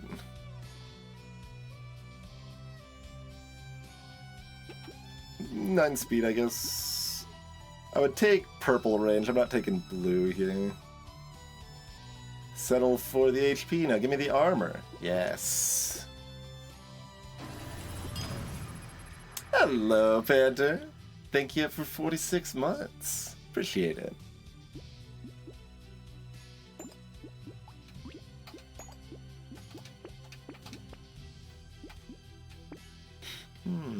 Got no trees. And it's too early to lock this to try to curse it, and we have no engineering? Yeah.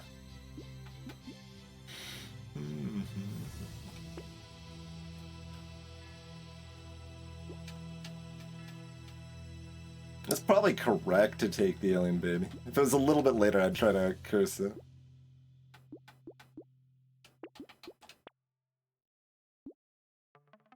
I've already got 11 consumable healing. But how about more, though? Have you considered more?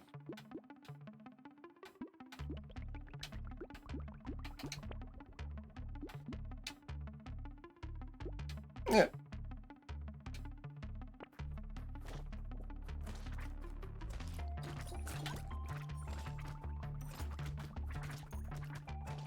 But basically, we end up picking up enough fruits early that we get enough HP regen that mostly offsets the blood donation damage, so that when we're picking up later fruits, by the time the fruit Roombas to us, we're often back at full health anyway.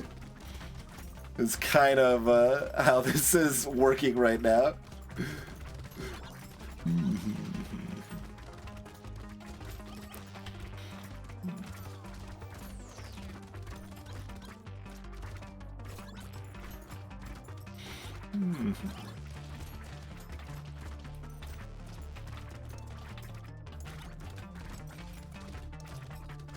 We're also, of course, at Dodge Tap Plus.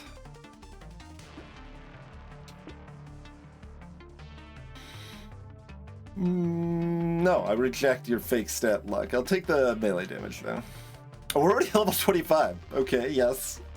That'll happen.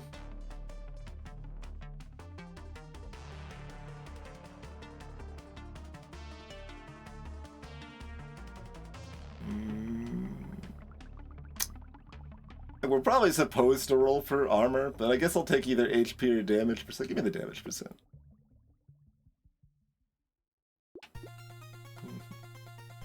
Alright, well, we didn't curse the one we wanted.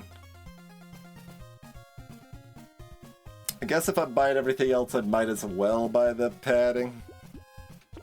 I suppose. I mean, we're farmer. We're allowed to take crown on wave 14, I think.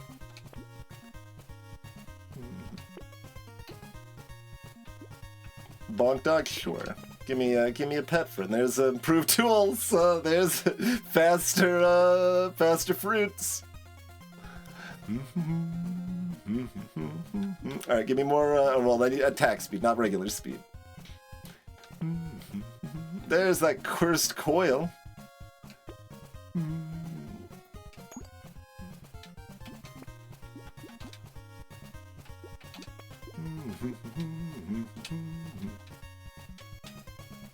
It's not like super worth it, but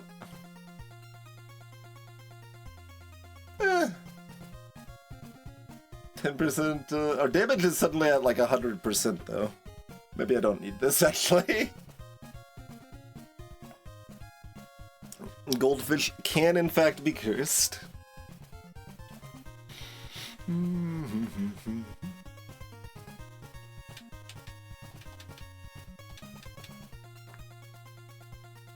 But our money doesn't come from enemies.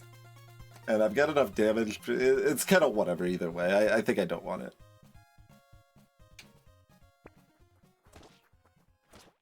Yeah, believe everything can be cursed. Yeah.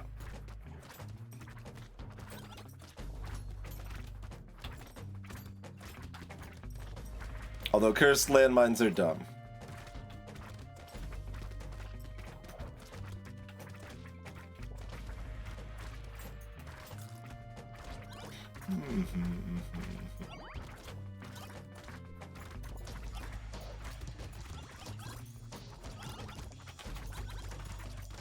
I still need that second spicy sauce. Ideally cursed.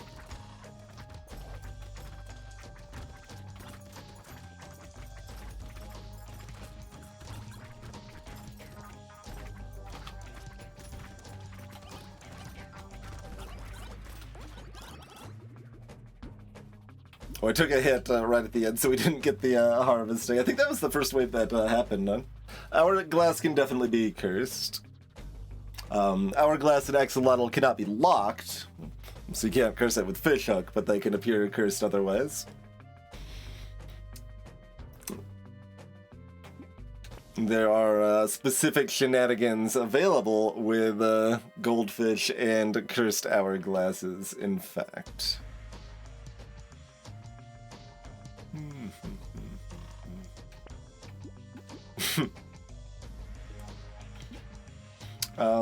My speed's already 49. I could take the crit. I could roll again.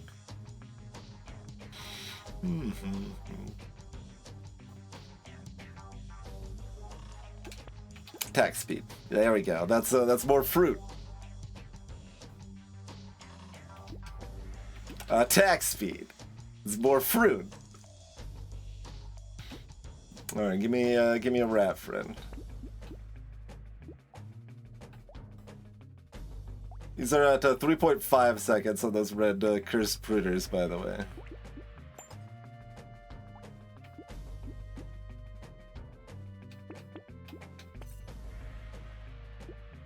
Sure.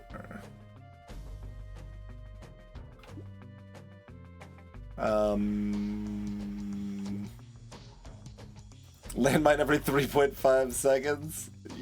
Welcome to the team. Nah.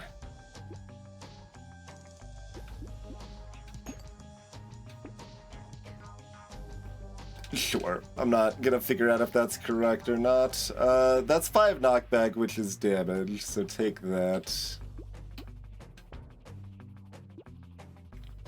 We have no source of enemy fire, but it is cursed.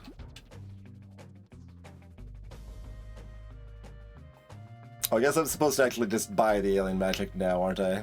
Alright.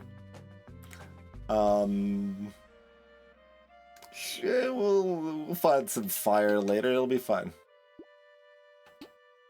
Still not gonna buy the black flag. Farmers got sufficient built-in hubris. I do not need to embrace additional hubris. We got ourselves some nice boss music.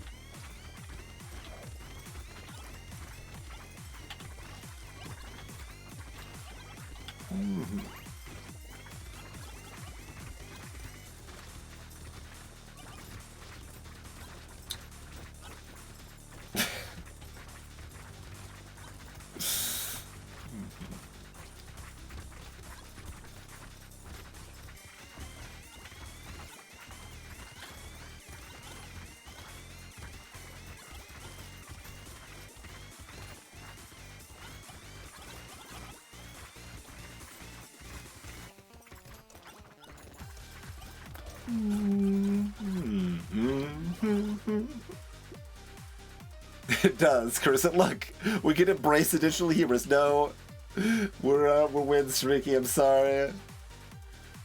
Give me more attack speed though. More HP. Oh, they didn't curse. I've got $1,500 and no piggy bank though, so we need to just buy them and move on.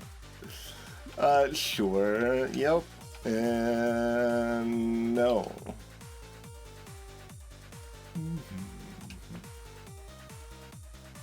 No. Gobbler's hat's back. Apparently should have taken it from the crate to remove it from the pool.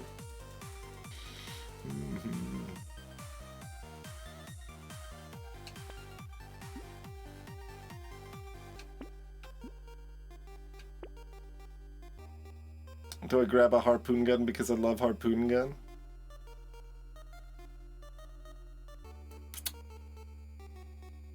If it was more than blue tier, maybe.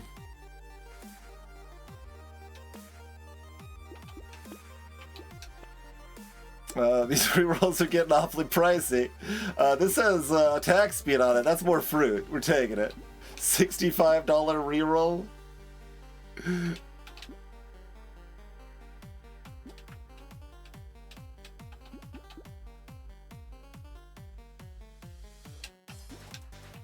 Okay.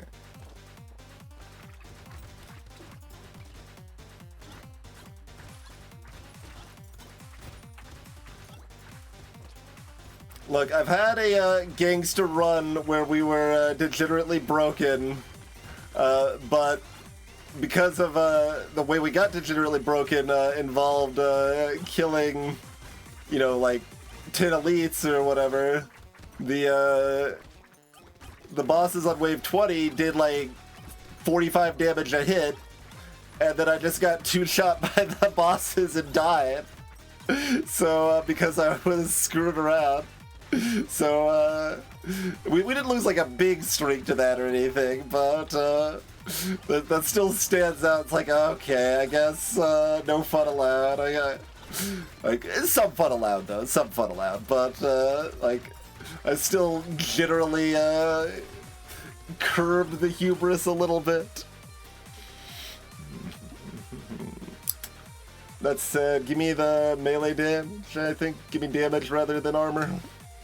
Okay, but I will take armor here.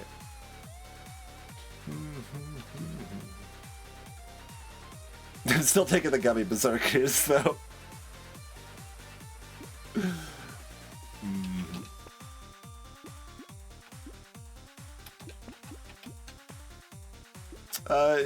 Sure. Cursed Wandering Bomb, why not?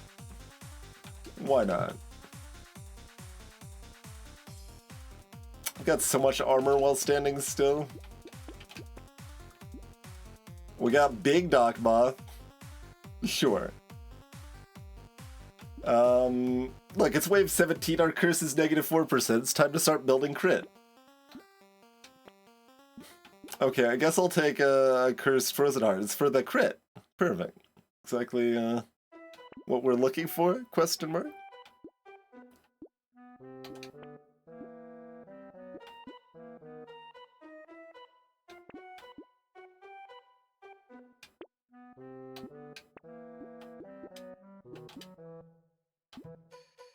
Rerolls are 66 here. Hello, sissification. Look how much better. You don't know how good the curse is of Cursed Doc Moth until you get it, I guess. But that's a comfy swimming pool sized little aura there.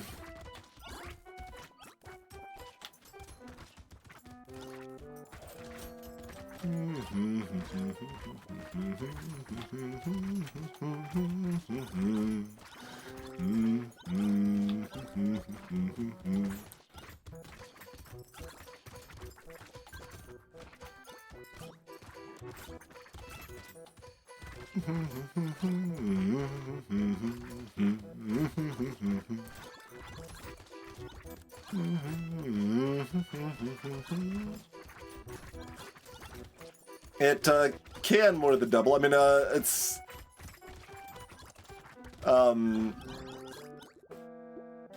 also because it's a radius. I actually don't know exactly how it's set up to scale, but because it's a radius, it might, if you're thinking in terms of area, it might like go up a lot more than that, even.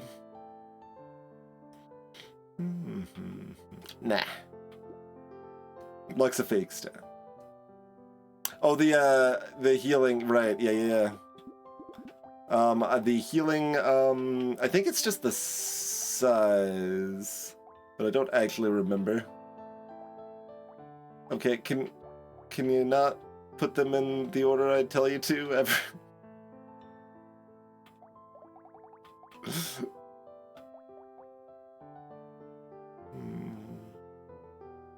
Like, they definitely don't account for it. Yeah, I think, yeah, like, they awkwardly just tack on this, the aura size is bigger for the cursed.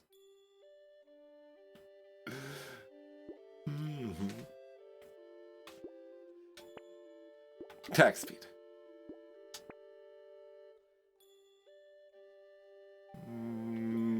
Damage.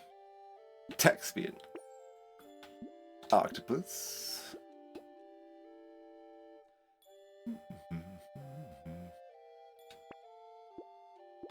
Sure. We can tomato.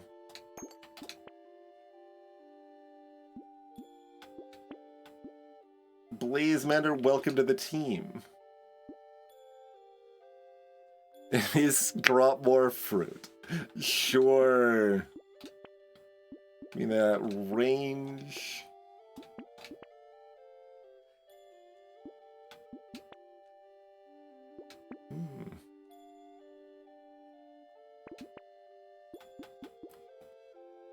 There's no projectiles because everything's dead so fast, and the jelly shield can't even block anything. Yeah, give me sunglasses. We got to take out our remaining opposition in style. Fruit Basket does not scale with luck. Technically, it very slightly is anti-synergistic with luck, but such a small effect to not worry about it. It's something like if you have 100 luck, Fruit Basket is about 99% as effective as it would be instead of 100%. Basically, when an enemy would drop, or excuse me, let me rephrase. When an enemy does not drop a fruit due to a fruit or crate due to luck, then they have an extra roll to for a chance to drop fruit because of Fruit Basket. Fruit Basket only drops fruits, never crates. And in vanilla, it is a 1% chance when they don't otherwise drop, and in Balance Mod is a 2% chance when they don't otherwise drop.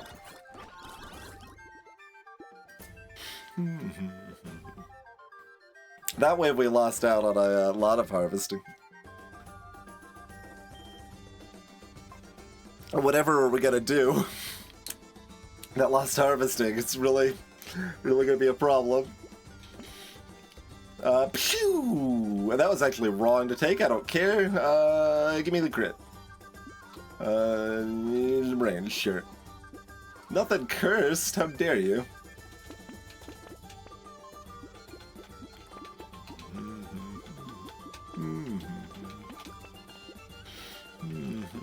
Yeah, we gotta take that for the cursed thingamajigger we got earlier, right? Pile of books. Okay, we're taking a harpoon gun now. Get out of here. Harpoon gun, my beloved. Welcome aboard. Vorpals. Sure. We can Snicker snack a little bit. We wanna do a little Snicker stacking?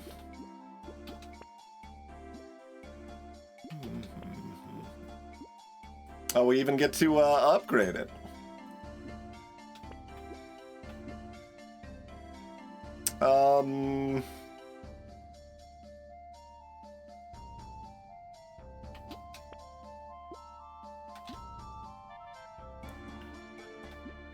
Sure. Why do I like Harpoon Gun so much? Because it's fun, and it actually scales extremely well with melee damage. And it has special tech. And because it's kind of loathed. It's a extremely strong weapon that... extremely strong, slightly overstating it, but it's a strong weapon that people hate. Snicker Snack! I changed that in the balance mod, by the way. Since the base game just says one shot, which is unacceptable. Snicker Snack!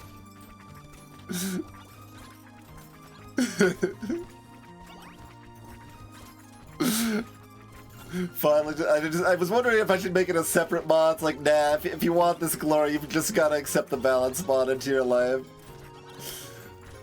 But yeah, so Harpoon Gun scales really well with melee damage. Like, it will... Like, you could just toss it in a melee damage build and it'll do really good damage most of the time. You'll be surprised. Sure. No. Yes. No. Sure. Like, I don't have the hoodie. I guess I'm just taking the melee damage. It's fine. Oh no, I was supposed to take the crit there, actually. That's okay. Is the coupon gonna pay for itself? I think the rerolls are too expensive. think the rerolls are too expensive, alas. But yeah, so this did 26,000 damage last wave. The rest of my weapons did about 11,000 each. And the harpoon gun is not cursed and everything else is cursed. So just for reference there.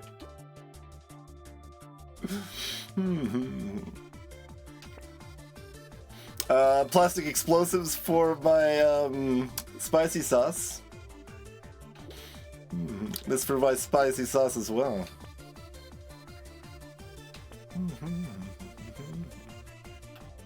22,000 from the Blaze Bender? Alright, we can bring another one on board.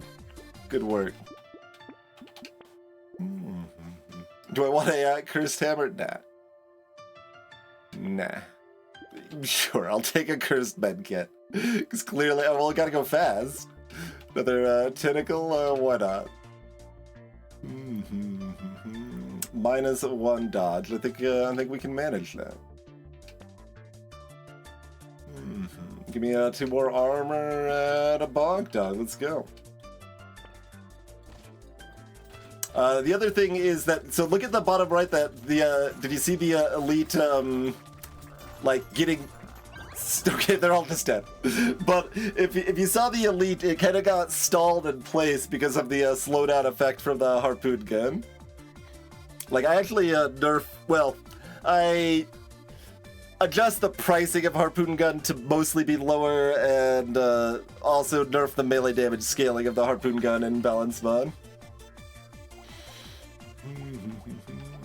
Bog Dogs did 45k. Bottomide did 12k with its laser and a lot more with its mines. Doc Moths claim they've recovered over 200 HP.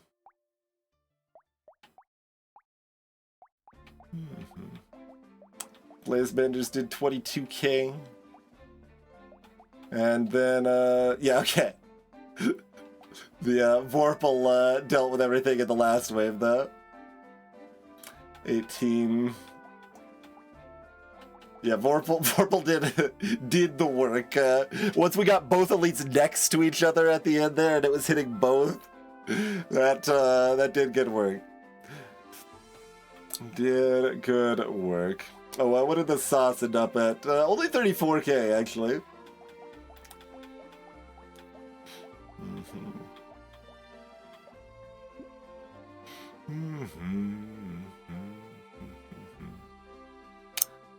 We don't have any, like, thing to learn or note about this run, right? Like,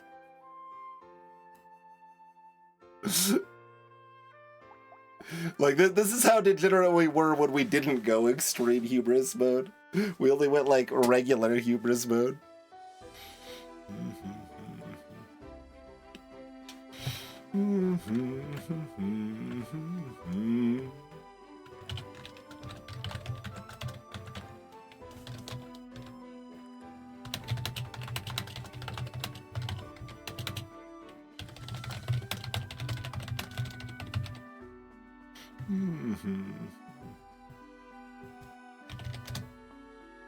Okay, that's sufficient.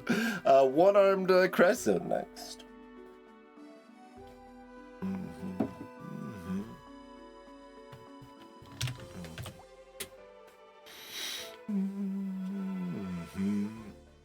Oh, they're already lit up. That's why I couldn't find them. Okay. Scissors. Okay. So I would say by the stipulation here of what makes sense. So for this Winstreak, for those that don't know, I'm generally required to keep at least one of whatever random starting weapon I get. So in this case, I either have to keep the scissors, or I could swap it out for a medical saw, a circular saw.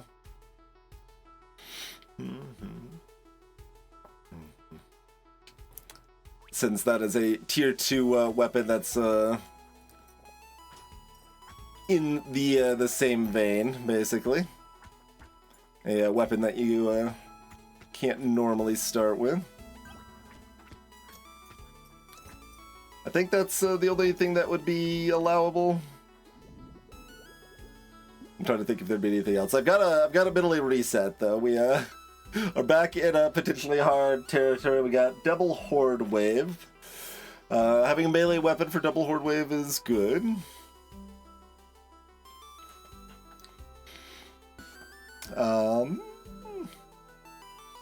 Yeah, I actually reduced the one-armed buff just very recently. It's not on live yet even.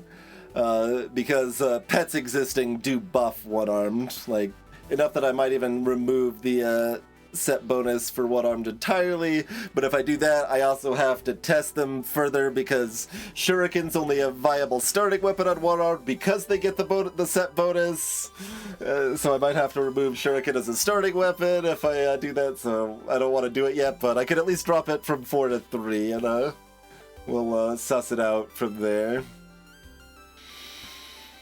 Okay.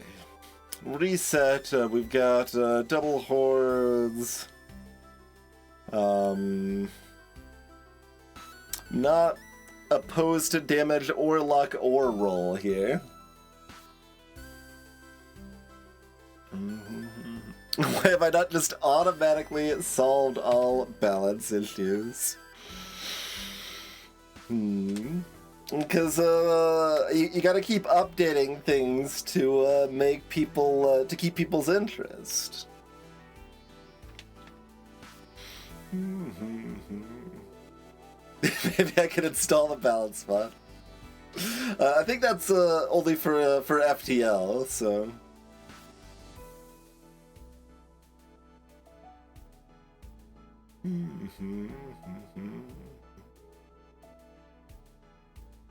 I don't know how hard it is to mess with the slice and dice code to make a mod. Like, it's Java, right? And Java's misery incarnate. Like, both Like Be a Landlord and Slice and Dice have some balance mod potential too. But, I mean, I guess Java tends to be easy to mod, even if it's the most miserable code to work with.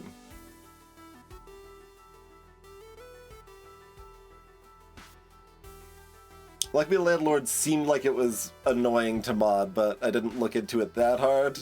I looked into it just hard enough to be like, this doesn't look like super easy, so I guess I don't care yet. We love type safety. Look, I had to fix the balance mod in Brotato recently by removing typing from some stuff because the order stuff loads in the game is different when you run it in the editor than when you run it in live, and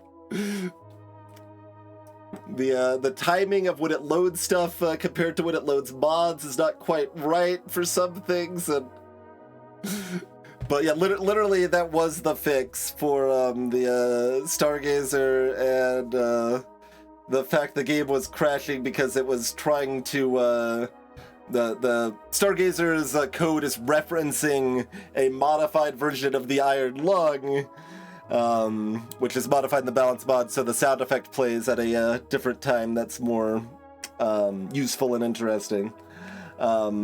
But due to the way the timing of when it loads stuff with mods, the utils function or whatever isn't actually loaded yet by the time it's loading the mods, and therefore it doesn't know that the new Iron Lung exists.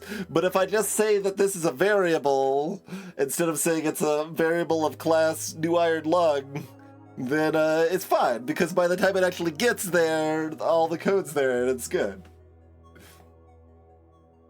Java's been totally decent and fine since 2007. If your brain works differently than mine, yes, sure. But my attempt at using Java was, what, mostly like 2013-ish or something, and I've been scarred since and don't ever want to touch it again, probably. Although I've used C# and it's not that much different, but it was it was like regular miserable to use C# when I had to use that for some of the Final Fantasy 1 randomizer modifications I did.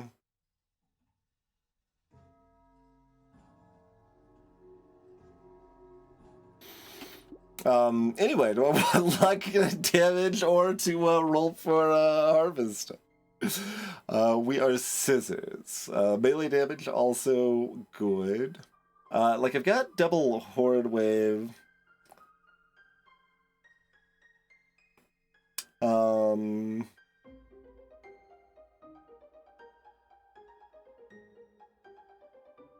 Alright, give me the luck.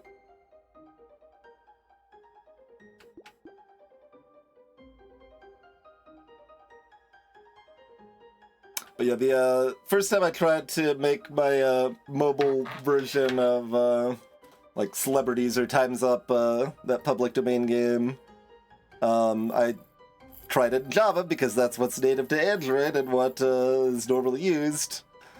And I hated it so much that I immediately gave up on the project for like another year or two until I ended up finding a way that I could program it in Lua and then have it converted into Java to work, and it's great. Yeah, Lua's, I like Lua. Lua's cool.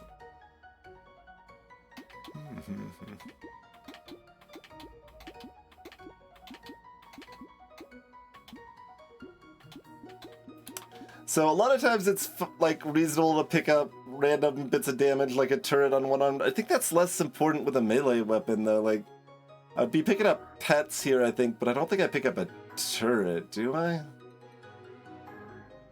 Because the pets will scale with my improved damage and the turret sure won't. Scissors is a low enough damage weapon to start that I'm less inclined to grab something like Propeller Hat off the cuff, but I could. Maybe I still do. That's probably still fine.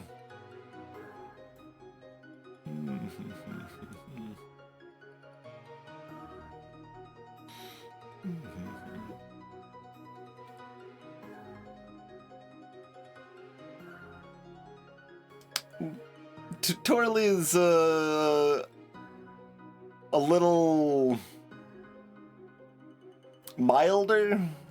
I'm trying to think of the what phrasing. Usually less instrumental variety probably. But it's not too far off. There's definitely a big focus on the piano going on there.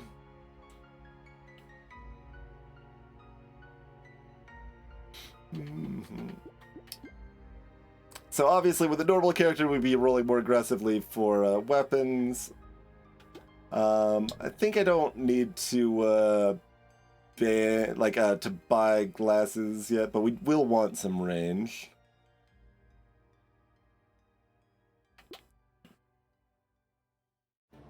Cheerio, sleep well, Daybreak.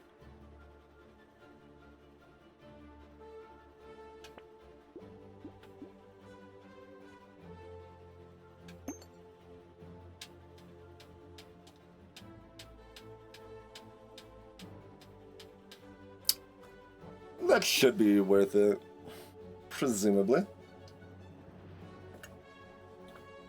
I'm doing pretty well, Ruel.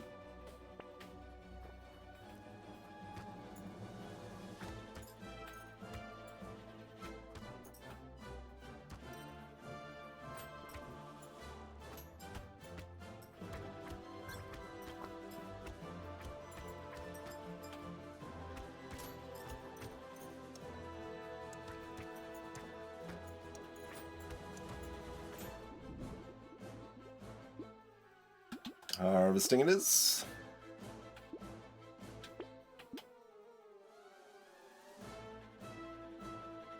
I guess I don't ban the book because I do actually kind of want crit later, probably, if I end up with scissors. But I just don't want it now.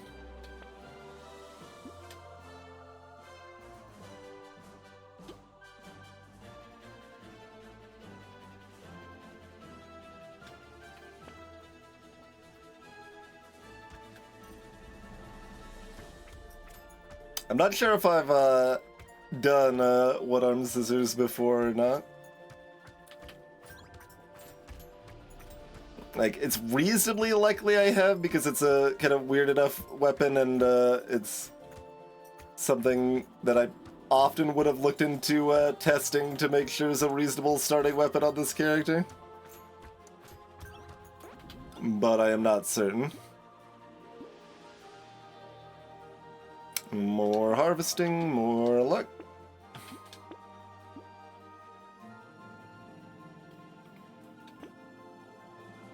It's a little cute on the dynamite with it being all doubly double, but the odds of us carrying when I can't swap to, like, I don't know what I would even want to swap to be fair, but some explosive weapon.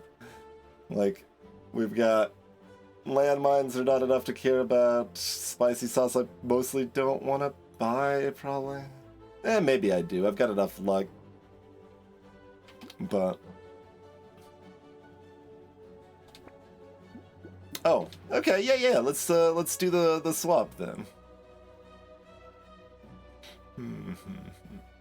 Yeah, swap was authorized, and that should be better.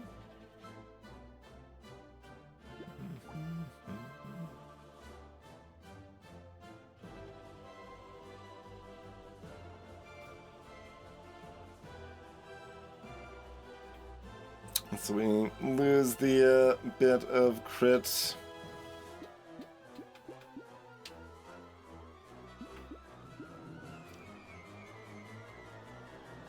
But yeah, I think the sweeping motion with more range is just going to be a more effective singular weapon.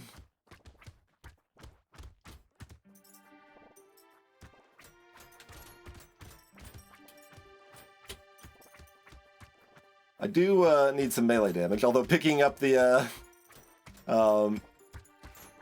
saw will immediately give me some, which is good.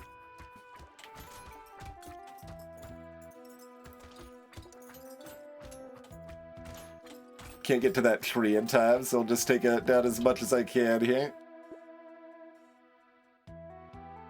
Almost instinctively took the attack speed. Don't want... I mean, technically I do want 1 attack speed at some point, but we can get it when we get it. Basically, every weapon has a meaningful breakpoint at 201% attack speed. It's super relevant with, like, SMGs, but it's useful with basically everything. I haven't strictly checked every weapon, but every time I have checked, it's like, oh, breakpoint at 201% attack speed. So speed is good. We are crash zone. Just go and get the speed. Yeah, all right. Just go and get the speed.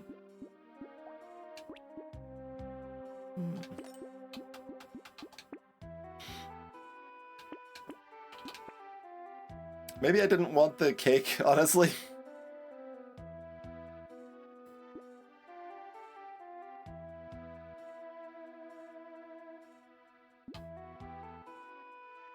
Damage percent needs to go the other direction at some point here.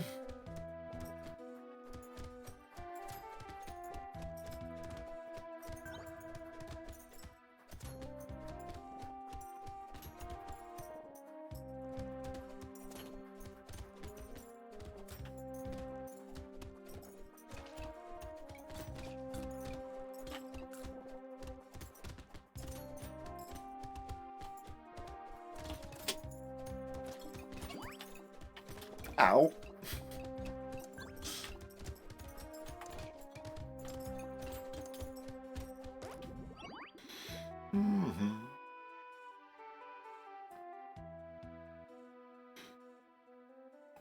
Well, they have lots of breakpoints. Like SMG is so fast that it in vanilla will breakpoint at 51%, and then attack speed is irrelevant all the way up until 201%. On Balance Mod, this is slightly different. It's at 67% and 201%, I believe. So, like, a more normal weapon is going to have a breakpoint at, say, hypothetically, 160%, and then 180%, and then 201%, or whatever. But, like... There will still be spots, and is enough of an improvement right at that 201 due to the way the math ends up rounding that slightly more attack speed is good on one-armed, even though the intuitive of the math is that it wouldn't be. Yeah, we'll take it Incendiary Turret for that price, easy.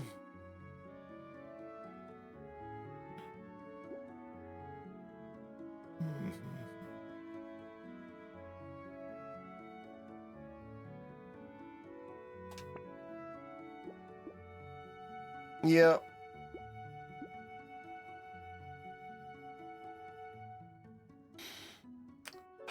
Still early enough, and we've got double horde.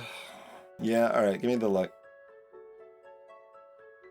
Okay, I've got a melee weapon, and we're on crash zone, so I do not want this baby elephant because it could make wave 14 harder by popping the wizard hats.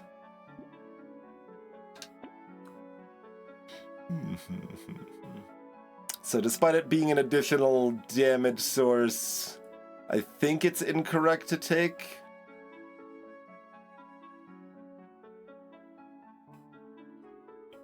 Because I think wave 14 is the most threatening wave for me in this run.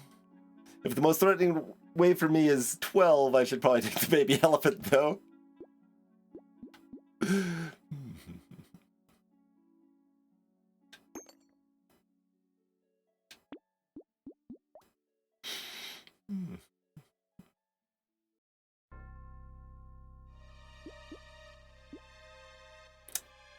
We're really unlikely to see another purple circular saw, so there's not a lot of reason to roll, although I could free roll it.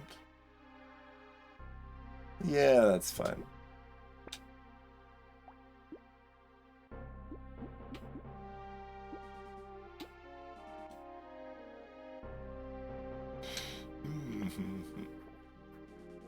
Yeah, it certainly might be a mistake and an overcompensation, but it's a concept I was introduced to by another good player, and it made sense to me, so... Like, this is different if I'm using ranged weapons, this is different if we're on the Abyss. It's just specifically I'm using a melee weapon on a crash zone here. And I'm not gonna have, like, bananas amounts of luck. That's, like, obviously lucky or whatever is still gonna be taking that stuff and stuff like that. Or if I started with 50 luck or something, I might be going deep. But, like, this is about how much luck I kind of expect to have, so... yeah, we hedgehog at that price. Yeah, I mean, the flame turret is kind of antithetical to my argument. I mean, you are completely right, why bother? I don't actually remember which I had first, but, man, it's really hard to say that the flame turret's wrong with double horde wave. Even if that is still gonna hit the same issue. But if I do already have a flame turret, then I should be taking the baby elephant anyway. So it's, I think it is correct to either take both or neither. And I think I have the flame turret first, so it's probably correct to be taking both.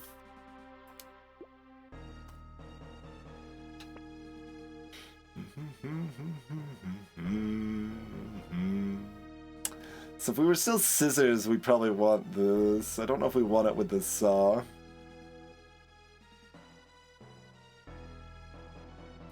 But yeah, basically just looking at, you know, deeper little subtle strategies that could be employed, and as you start implementing those, you might be making mistakes and stuff, but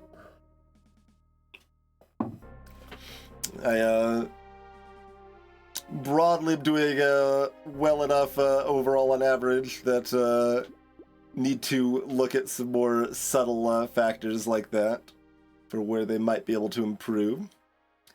But they're also complicated in ways that you can make yourself worse too, if you're not careful. As is the case with a lot of, I guess, advanced strategies, right? Like, intentionally letting eggs hatch is another one where it's, if you're new, you don't really understand the eggs, and then they just hatch, and you try to deal with them as the best you can. And then you get better, then you learn, okay, I gotta take down the eggs as fast as possible. And then you get better, and you're like, okay, I'm gonna intentionally let this egg hatch so I can get, like, an extra 3 materials on average. But just the 1 egg, not the 2 eggs, to make sure I don't get overwhelmed. So, it's fun. I think I'm not taking the crit. Okay, I'll take 50 range. You really want me to take that 7 crit, huh?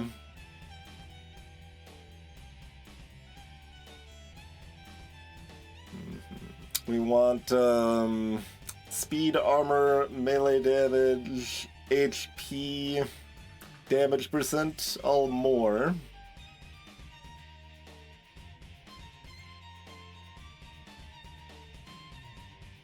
This is still legal. Like, crit isn't doubled, but because my other damage is doubled, crit I get is kind of doubled anyway, so it becomes relevant, but...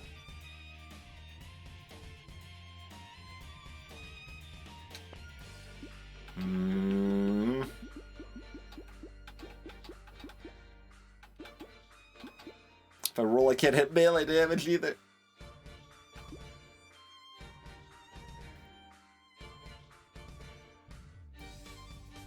That's fine. I'll just roll and hit 3 armor. I'll just roll and hit 3 armor. Okay, 2 armor's good enough. Get me out. Get me out. Bottom line we are taking. Certainly.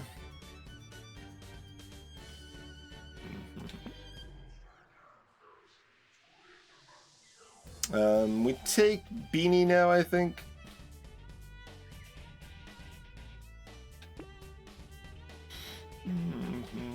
Let's up our odds of pets a little bit.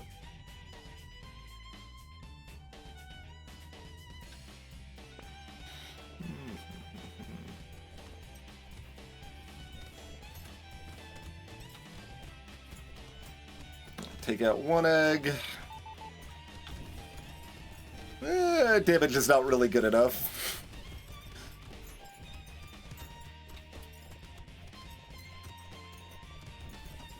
We need a nice little, like, purple damage up or something.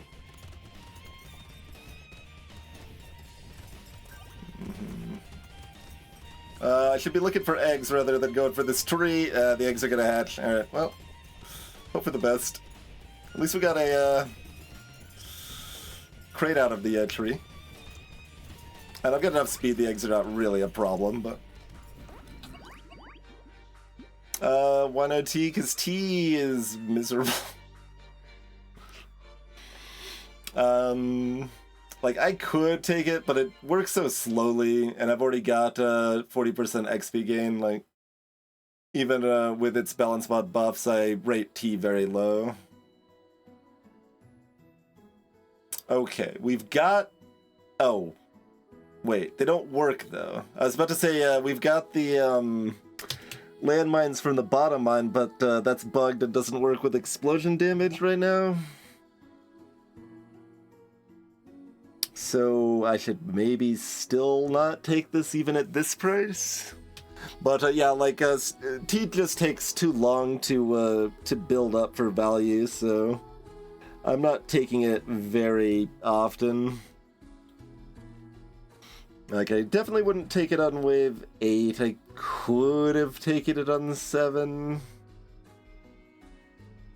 But I don't have extra melee damage, so the HP would have been a real problem. Like, I've only got 8 melee damage. If I had like 14 melee damage or whatever, I think T would be okay there, but we're already somewhat struggling to kill what was there as it was.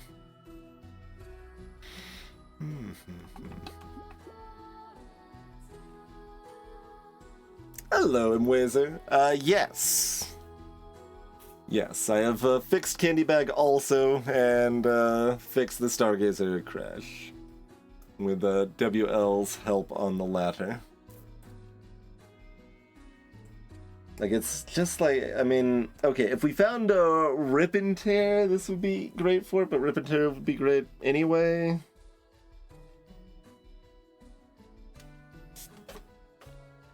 Like, it's cheap enough you still could take it, but it's just really likely to,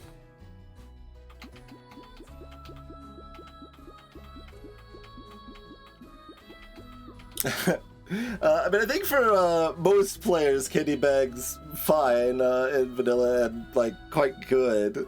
It's just, at high-level win streaks, the 10% random elite on the wave you just bought Candy Bag is not acceptable, unfortunately.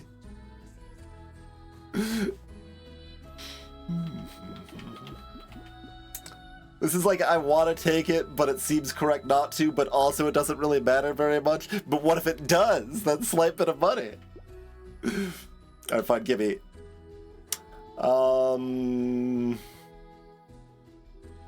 But you can see the description of Fruit Basket. I made it clear in Balance Mod to actually explain what it's doing there. Yeah, we take that for that price, but the minus damage is rough. Monkeys is great. Ooh. Interesting.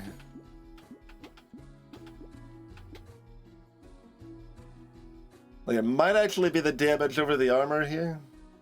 Like, we're going into wave 8, my damage isn't good enough.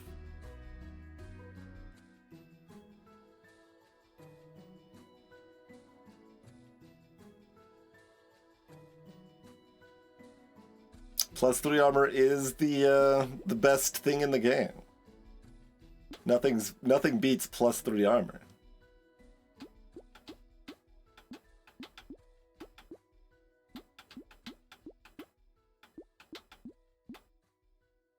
I think I need to take the damage. Okay, Bonk Dog, very good.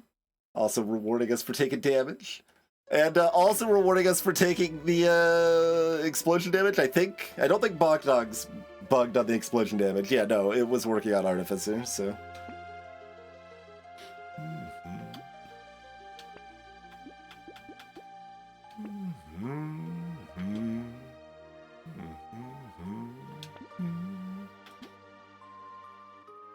Elemental damage is negative, and this costs 75.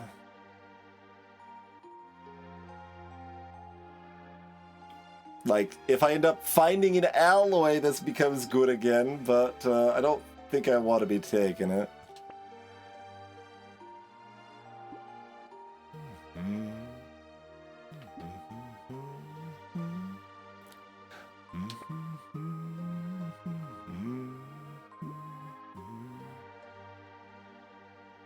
Would I like some bad armor now that I just skipped armor? Yeah, probably.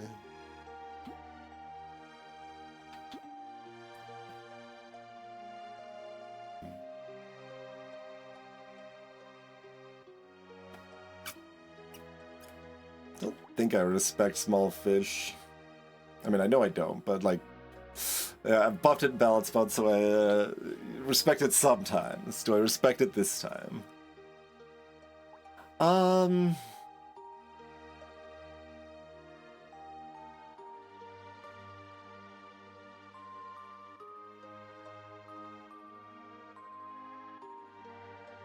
guess on one-armed it often makes sense. And then, like, the negative attack speed doesn't really matter.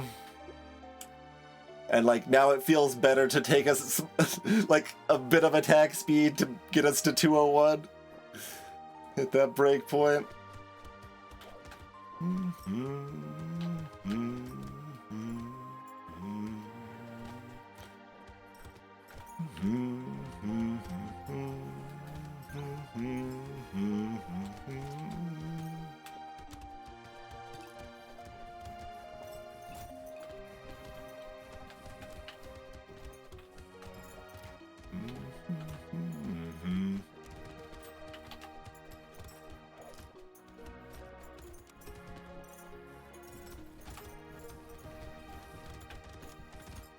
Maybe I should be luring more of the chargey nerds to that flame turret earlier there.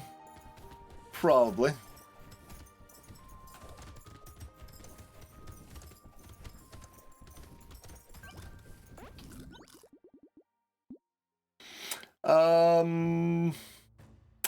Yeah, the bone dice was early enough. I could have grabbed it. That's another one that, like, is often not that exciting, but no, I should have taken bone dice here. You are correct.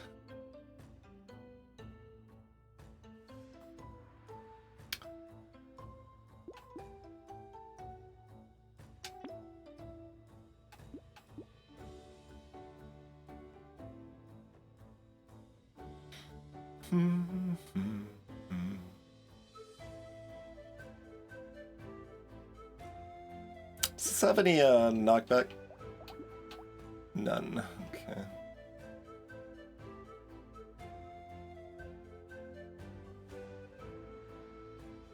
New rolls are still cheap. I could certainly look for armor. Like, we would rather have armor or HP at this point, but I'm not, like, upset about melee damage here.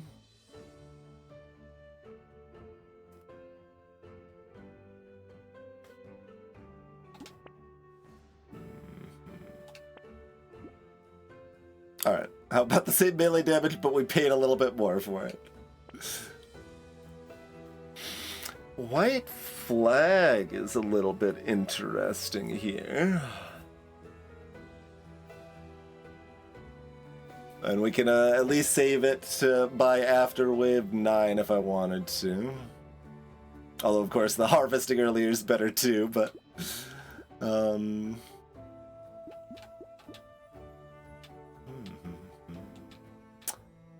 Like, alien magic isn't great, but my HP is low.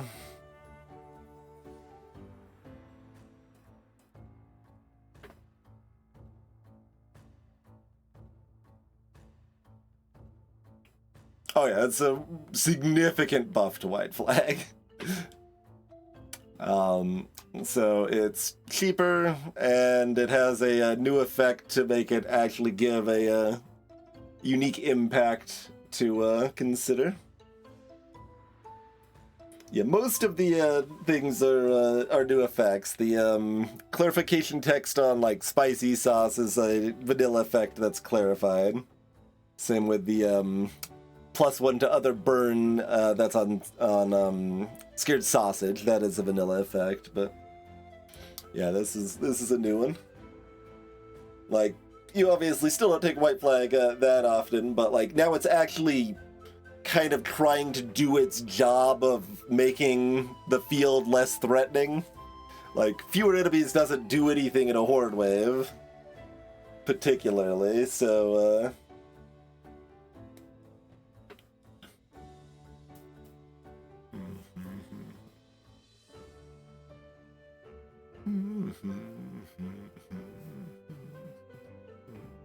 But yeah, that's probably good, because we are going to have some trouble keeping up with the horde waves. And we've got double horde, and that's our main threat. But like I said, we can... Yeah, it's better to wait a wave to buy it if I can, because we're Crash Zone Wave 9.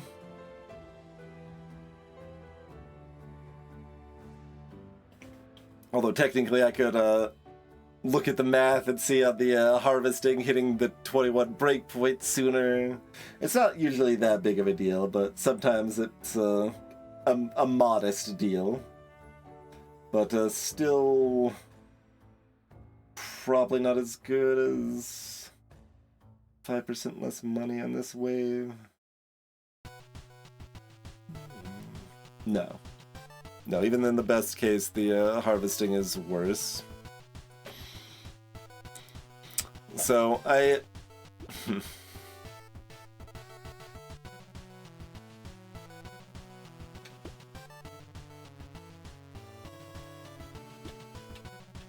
also don't want to buy this until after wave 9, but... I think I do still want to buy it, though. I think my HP is low enough I should be taking this. So I'm going to kind of awkwardly lock both of these and roll once, and then move on with my life, I think, or... 12's still cheap enough I could roll one more time. Oh, that's interesting. That's a no, though, right? The harvesting breakpoint is just that at 21 harvesting, you start getting +2 harvesting every wave instead of +1. And people overstate how much it matters to hit that breakpoint quickly and early, but it does make some difference. I used to say, because like it basically depends on exactly what wave and exactly what your harvesting's at and stuff, for if it matters much or not. I used to say that it didn't matter because I'd done some tests, or like some hypotheticals, I guess, and it didn't matter in the hypotheticals I checked, but in other hypotheticals it actually does matter. But like, we're not talking big differences here. It's just like, oh, by the end of the game, rushing to hit 21 harvesting got me an extra 25 materials or whatever. Like, it's that's not nothing. But this is interesting. Like, we've got exact money for it, too.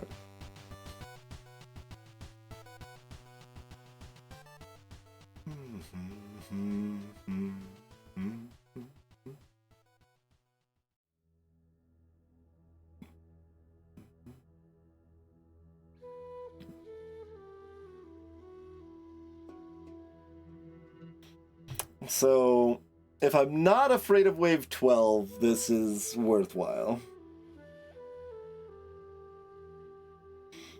If I'm, like, medium afraid of wave 12, it's not worthwhile. If I'm slightly afraid of wave 12, I don't know. Usually, one-armed gets, like, kind of passes the curve at a decent clip. So, like, the first elite or whatever is the scariest spot, but, Horde on 14 on one-armed could definitely, like, I still feel like that's probably the scariest spot.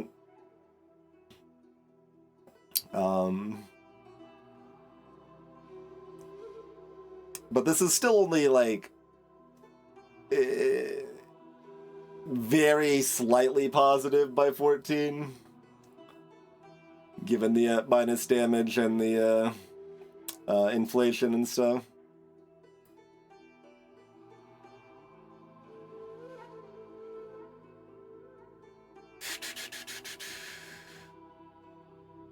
Yeah, I think I don't buy it. Because I don't think I should be afraid of wave 18 and 20. But, like, we're also using a more defensive one-armed weapon than I'm used to, so I'm less sure on that angle, too. So maybe I should care about 18 and 20, and if I do care about 18 and 20, then I should be buying this tractor. But just to, kind of go into the full thought process here as much as I can.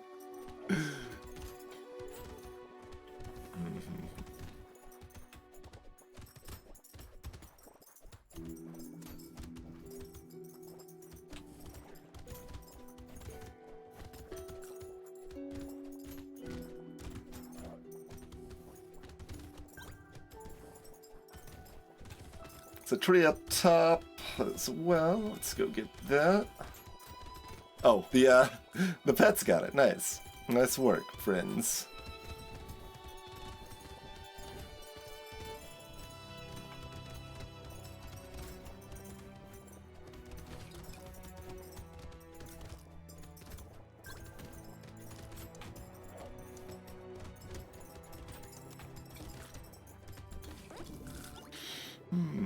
We did have a lot of money left over, so the money's not quite as much of an increase as it looked like there, but still good.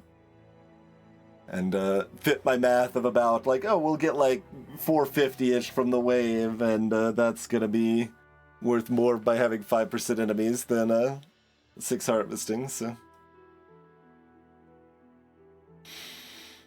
Yep. I think I go ahead and take the 9 speed. It often doesn't matter as much in Horde waves, but it can. And when we have the white flag giving us more room to maneuver in the Horde wave, speed could have more room to be relevant. 2 armor is great. And let's take a quick break here. I need a fresh drink here. We'll have to think on this sunken bell. Not sure if I want that or not. It's not particularly great, but in the Horde waves, that could actually be a saver. So, maybe. I don't know. Like, it is buff to the balance mod, it's still pretty bad. That ends up being the case with several items. But, yeah, thanks for hanging out. We'll be back shortly to see how the rest of this one-arm run fares.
Appreciate your patience, everyone. We are back.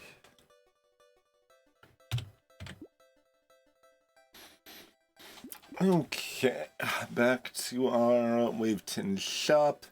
Like, obviously, I would prefer to buy this right before 12, but yeah, I think that's enough help that it's worth the economy hit, so we'll go ahead and pick that up.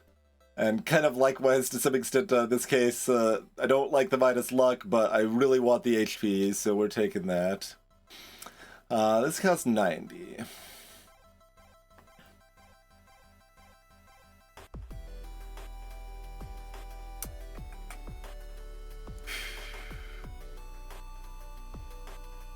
Yeah, I mean, I can totally see this actually being a saving hit on 12 or 14.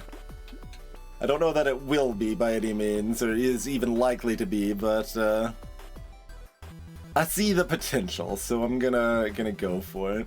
I think Spyglass hits value soon enough to be worth it.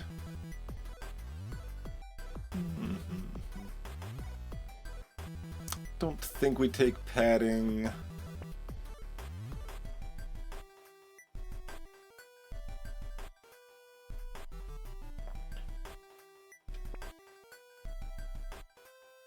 There's the other timeline where we're still scissors and have crit and stuff.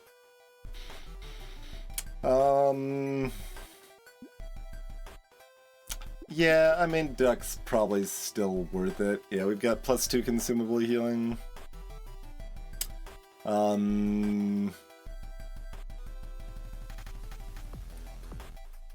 then kind of like, how do we feel about the map? We've got that much luck. Yeah. But like, it's kind of honestly somewhat similar to the tractor in timing of when it's going to be worth buying or not. So I don't know that treasure map's actually a good buy there either, but like, I think it usually is on wave 9, but even by 10 it's getting a bit late here. But like I said, I don't mind having some stuff to help me out later, especially because we've got the white flag, meaning our overall economy is a little bit worse than normal.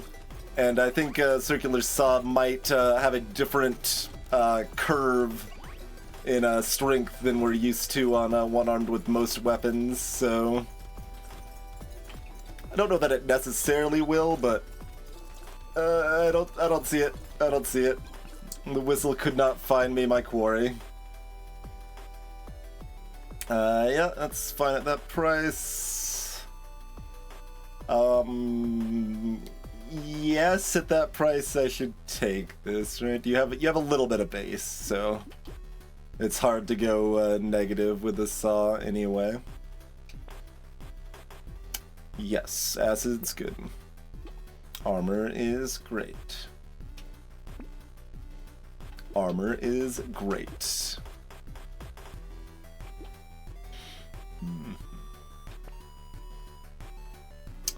Bait's pretty good.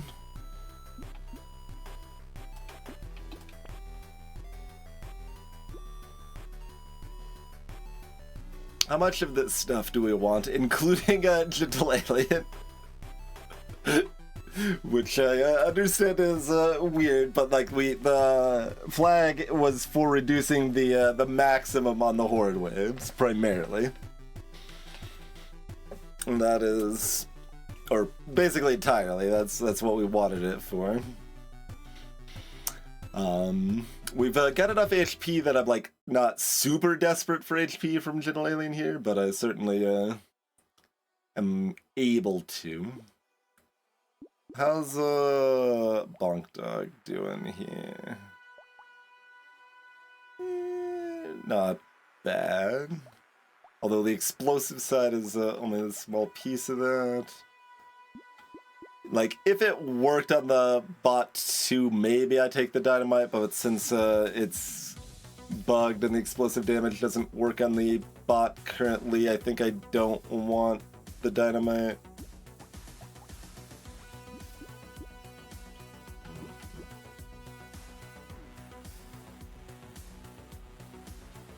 Now I need 11% attack speed. Not just 10.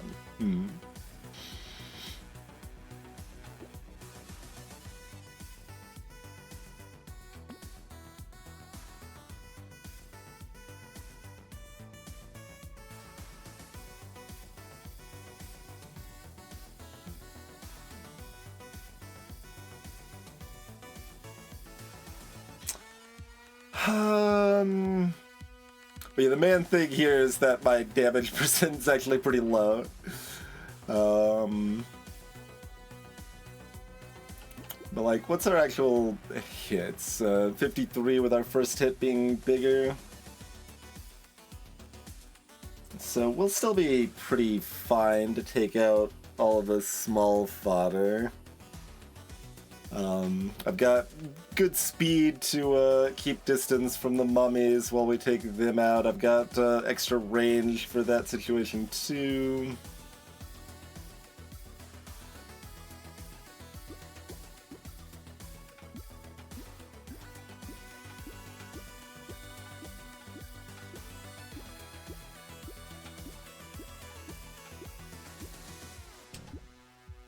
Alright, give me my roll. My roll of sadness.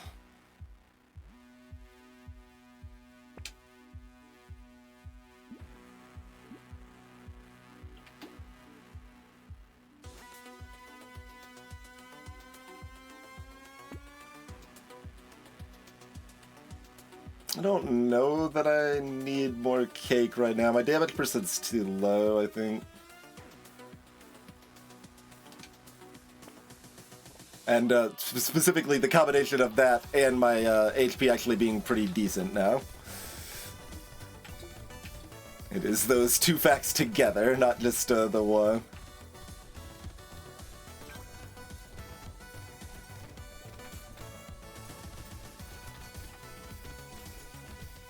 An elite on 11 or 12 could have been bad since we have no knockback, so like dealing with an elite and the mummies at the same time could have been potentially rough. That's not to say the same thing can't basically happen in hordes too, though. So we will see how that treats us.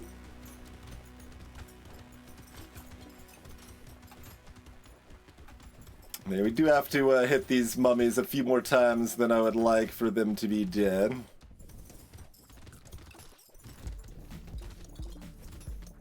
But we've got good armor and good healing. Aren't you a little cute? I don't think so. It's almost cute.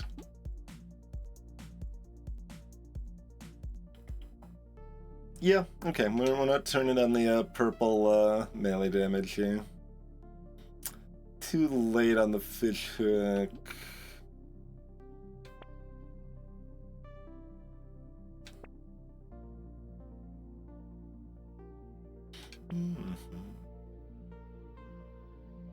Yeah, I can take another duck too.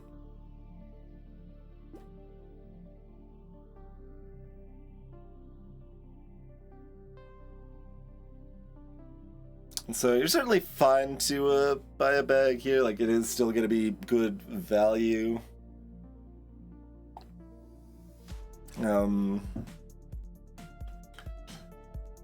I think I just want to look for more immediate value here. Like, I'm not particularly afraid, but I think we should respect it, right? Map did find us one chest.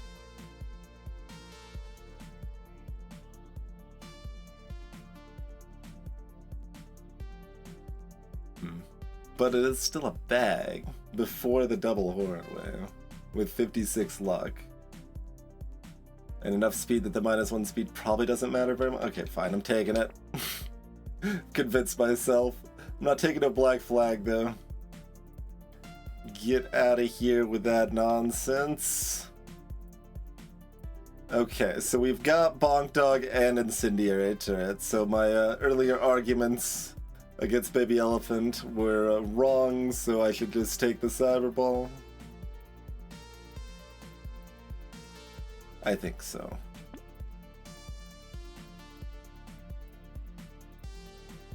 Would I like to roll one more time? Yeah. Would I like to roll one more time? Oh, if I take this, then we're poised to take a 15% attack up and be at 201% finally.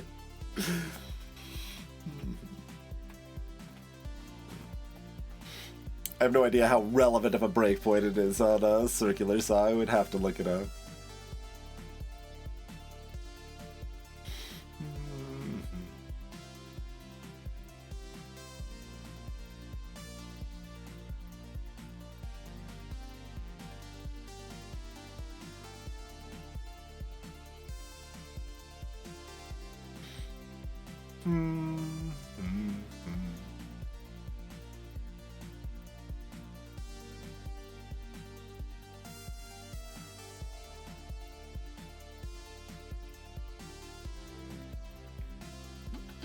I'm buying one of these. I'm not sure which.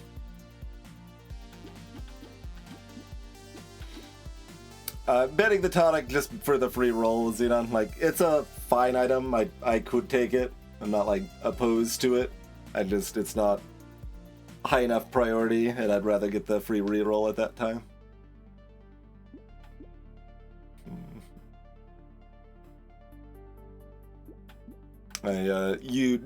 My default at this point is that I ban about half, I use about half of my bans early game to just, like, the first, 3 to 5,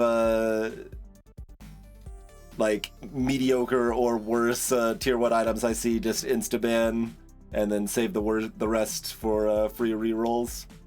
As a purple tier item, we're extremely unlikely to see it again in this run anyway. So if I'm not locking it to buy it, I should just ban it for the free roll.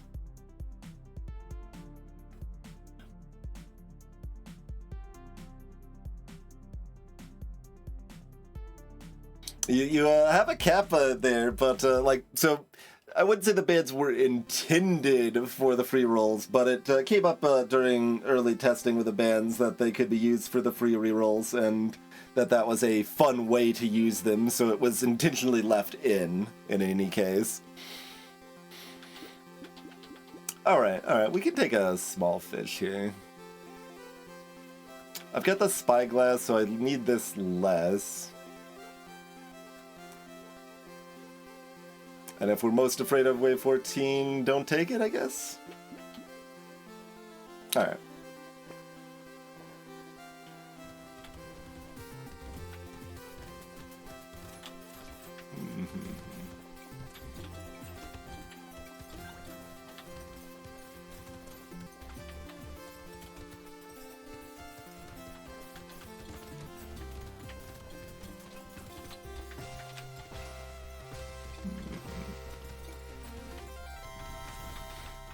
And interestingly, if I don't need it earlier, I might want to intentionally try to pop the bell towards the end of the wave here. But only if we're comfortable near the end, I think.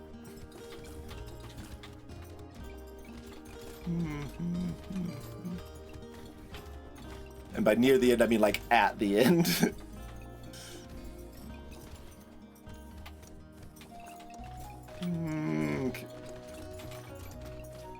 Okay, I heal a little too fast, alas. Worth a try, though. Okay, Cyclops one's great. Yeah, for that price we can take another Scar. We did not take the Blazemander.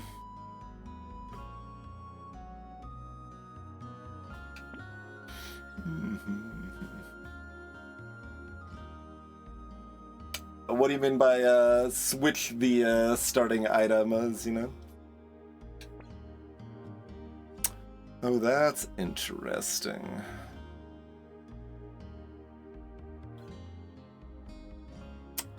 I'm gonna go look at how good red circular saw is. Give me a second. That's a lot of value for a low price.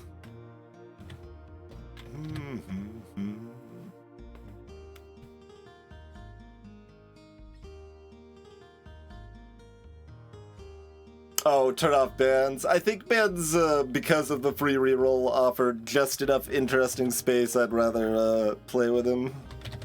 But also, it's not that big of a deal. Okay, so red circular saws are pretty good. Plus 10 base damage, modest chunk faster attack, and 10% more crit and healing. They aren't like amazing, they aren't like mandatory by any means. There are certainly better red tier upgrades.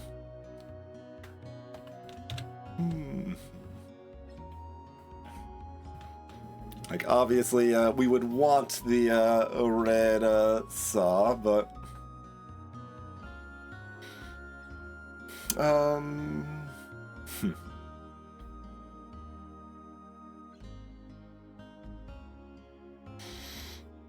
Yeah, alright.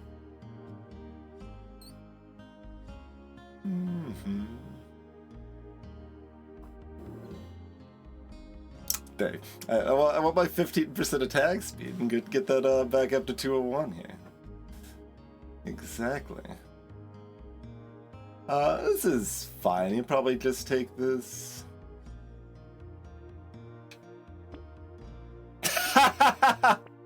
Immediately. Rude. Rude.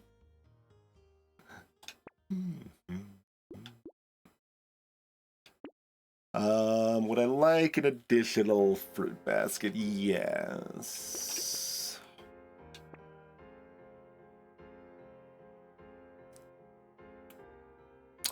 Ooh. Doc Moth for double life steal ain't bad.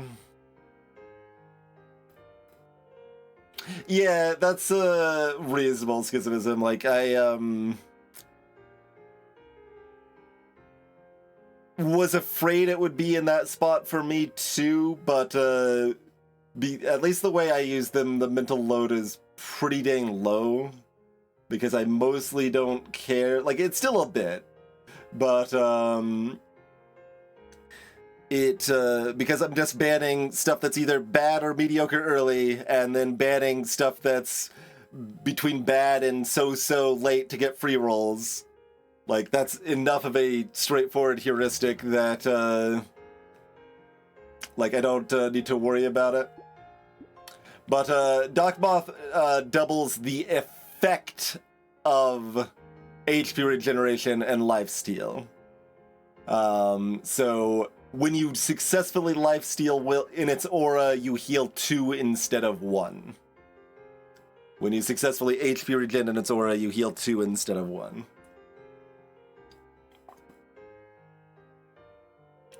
So it is better than doubling your lifesteal stat.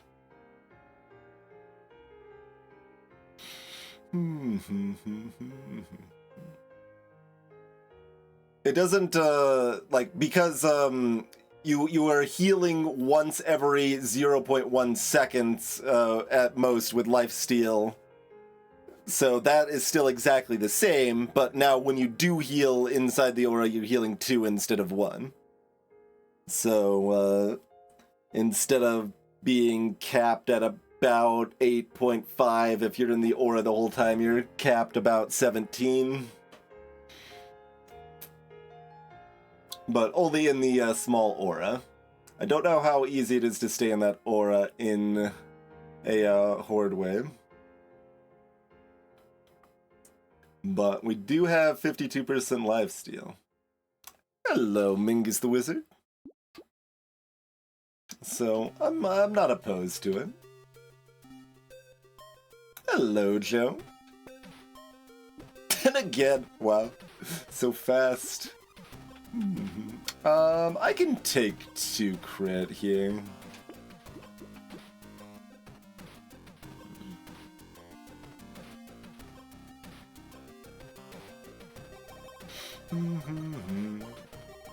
Someone needs to remind me to, after this run, to reinstall improved tooltips and wave info.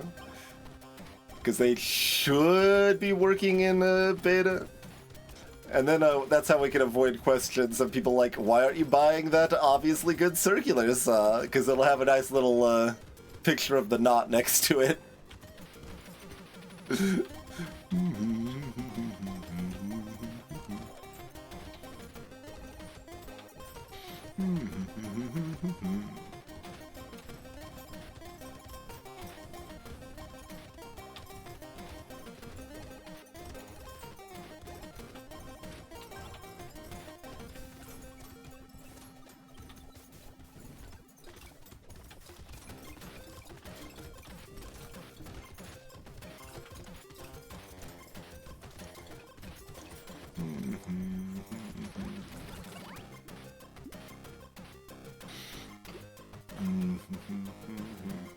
Like, that price, it definitely feels like we could take it. Like, it's still not very much cursed by the time.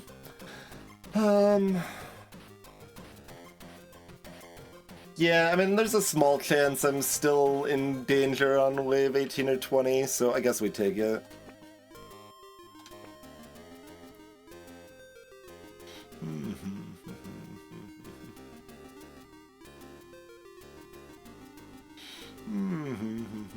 Yeah, we can't hit the weapons, but that's is definitely a downside, but it's very cheap. The the negative cost is, like, honestly the +1 curse more than the money, but 2 level ups, but we do have the spyglass, so the rolls aren't too expensive.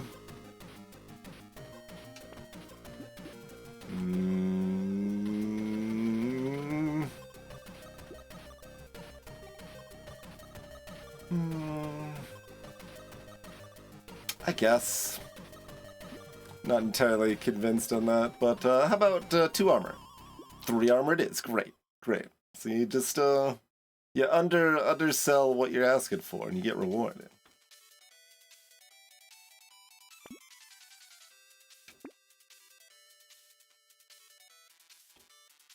Um,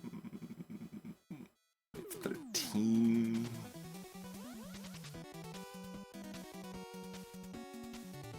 I don't care much about HP regen.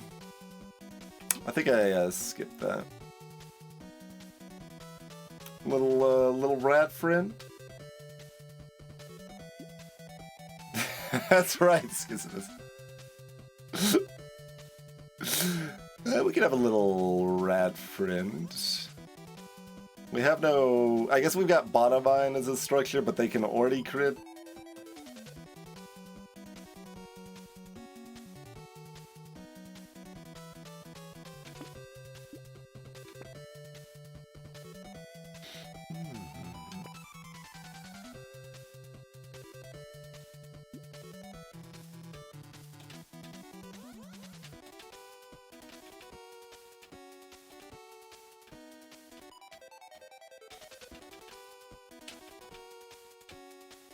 Like, yeah, we're definitely taking lure. It's just a matter of what I'm taking when and what I'm trying to lock with the fisher.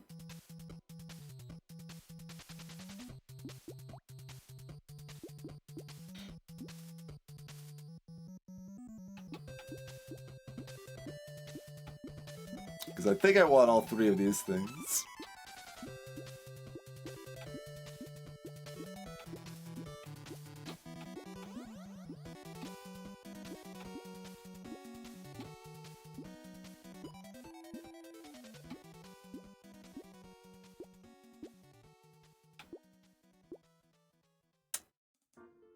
We'd probably just buy both of these now because they're more impactful for this wave.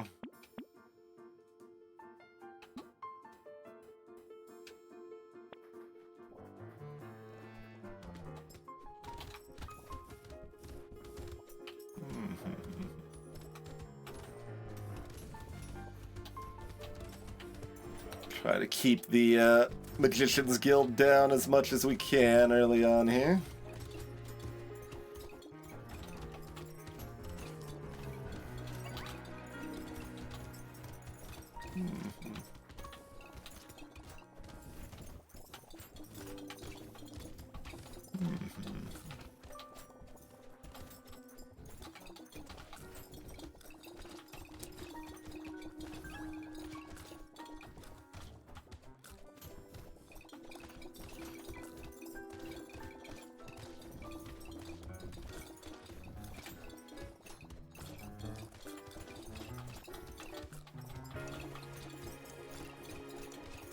Alright, pretty comfy.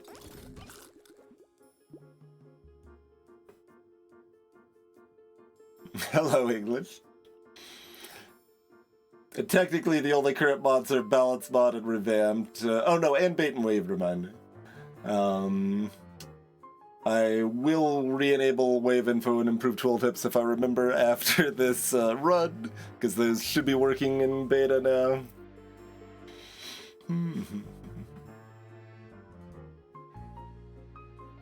Piggy bank reminder's broken. I might remake a different version of that and expand on it.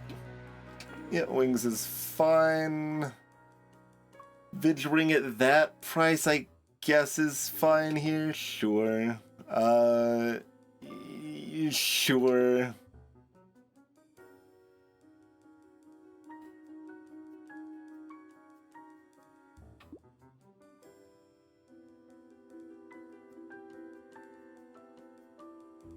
HP is fine.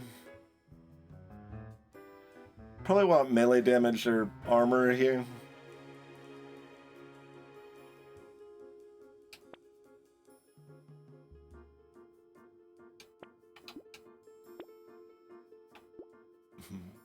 Oh, I think I meant to reroll one more time to look for other things to lock, but that's okay.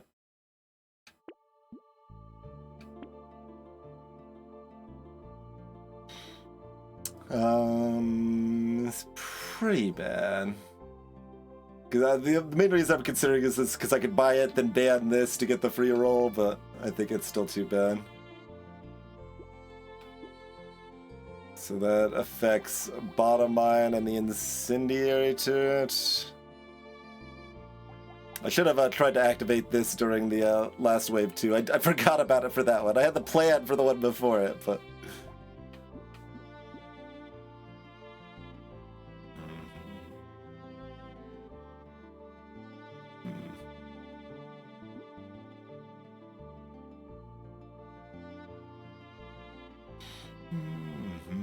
We're on Crash Zone. I mean, we should just be killing the bosses. I don't really need the extra speed to avoid their attacks or anything, so...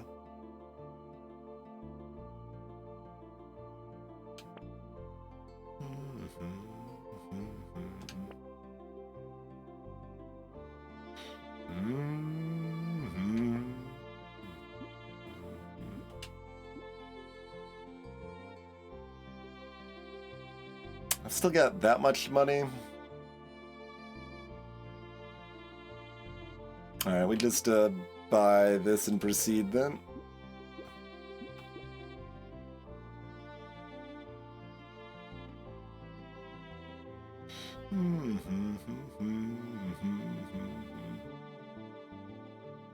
And the shop's even being nice by offering the purple sauce and not being like, here's the red one, but you're gonna have to pay for full price for a red one.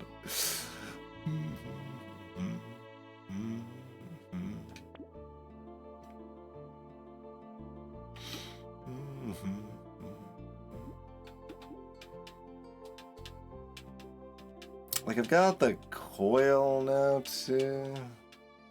Range is already at 50.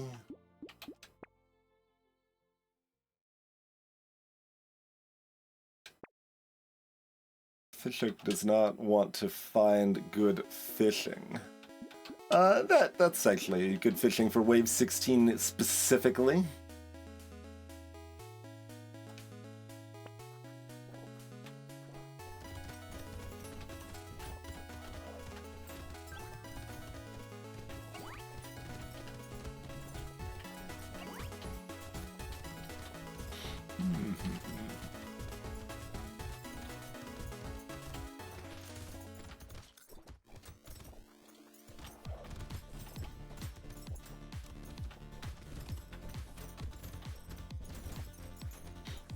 No! Sea Pig, don't run into the bird turret! Where... I don't see our looter friends. They stand out a lot less on Crash Zone. But I think it died in the bottom left to pets or whatever.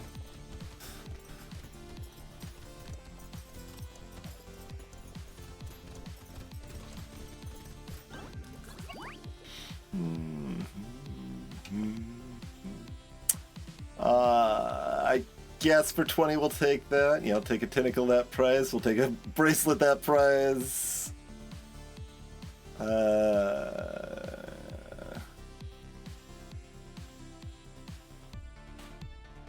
Like, you can take this at this price. I guess you take that at that price. We've got that much damage, it's fine. I will take attack speed, I guess.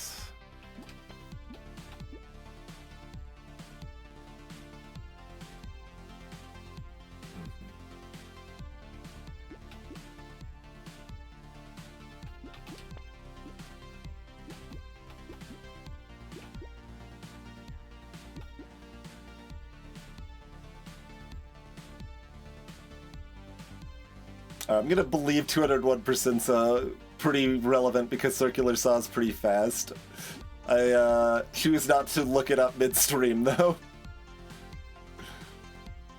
2 knockback is also damage. Yeah, I can take an Alien Tongue here.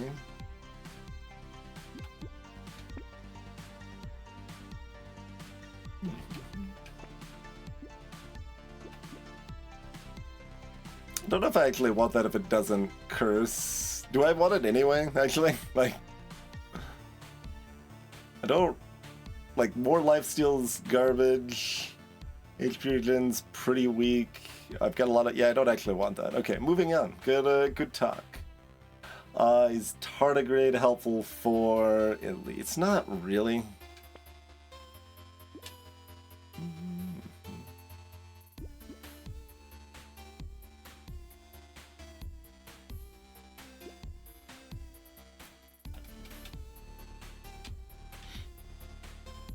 Do I buy... I guess I buy this and roll one more time, and then be mildly sad. Like, it's just one fish hook, we don't need to lean into it too hard, but... okay, and remember the enemies are high damage here. And it's a balance mod, so it is only mostly a free wave 16, not an entirely free wave 16. Now we've got these puffer fish on Crash Zone, no less, but I do actually special case that, so if you don't have the DLC, it does it differently.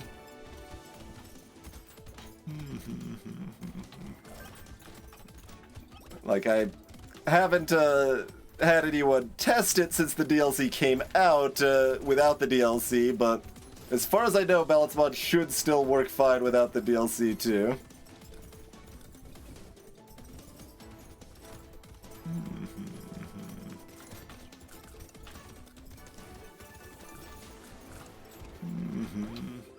Should have tried to pop the bell again. Keep forgetting.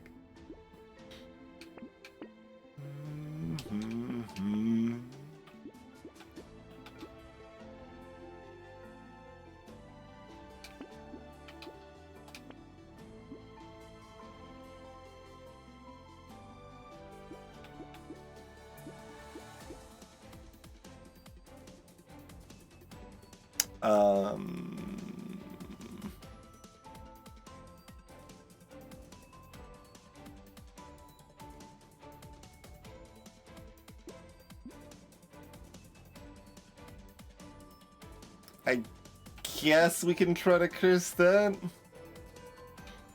Yes, you in fact are not limited on pets at all. You can get as many as you want currently, which I'm not sure is actually correct for like endless performance or whatever, but that's not me. I don't do endless, so I don't know, but there's currently no limit anyway. It's possible they might end up with a limit before it actually leaves beta. I don't know.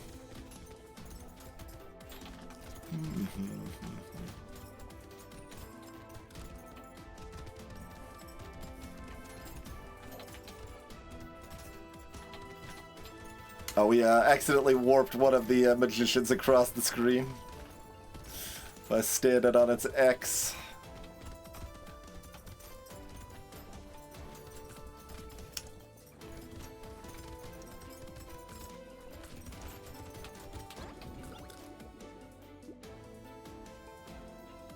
Dodge is at -4. I don't think dodge is a thing. My other stats are that high? Okay, we'll take the crit chance. You did not curse. Do I still want you if you didn't curse?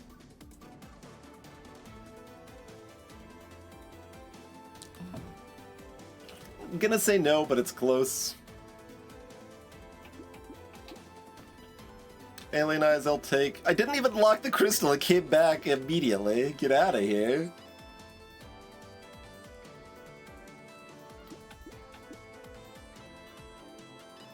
I need more range again. We just have been tanking it for a while.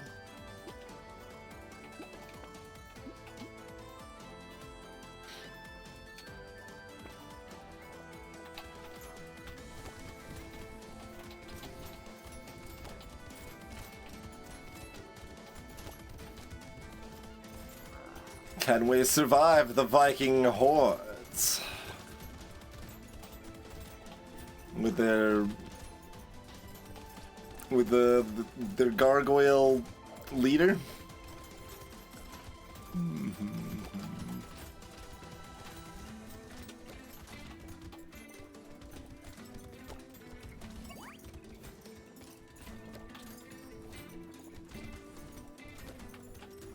Now we did actually like get to a semblance of low health.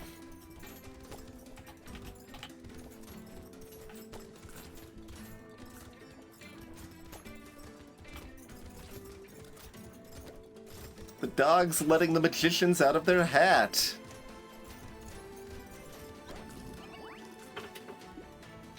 Yeah, the when you stand on an X, it just means the enemy spawns somewhere else on the map.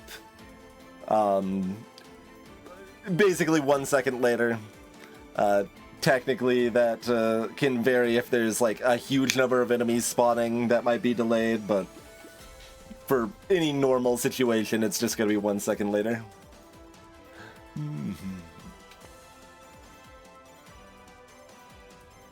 Little bit late for the bowler hat. Also for Little Frog, even when we're tanking dodge. Hey, 4 armor. Wait, do I want 70 range, actually? Oh yeah, sorry, you did actually ask that, and I don't think I commented earlier. English, overall thoughts on Paws and Claws? Is fine. Beastmaster needs to be reworked. The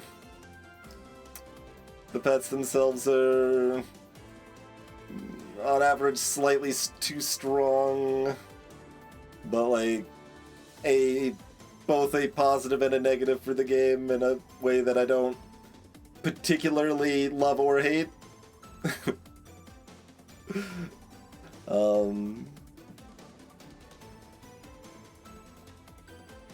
Do I have much beyond that? Yeah, it's fine. Or as I also mentioned earlier when we had this conversation, was they added my suggestion to make a whistle make a sound effect when loot aliens spawn. Therefore, it's actually the best patch ever. Man, I've got 24 armor already.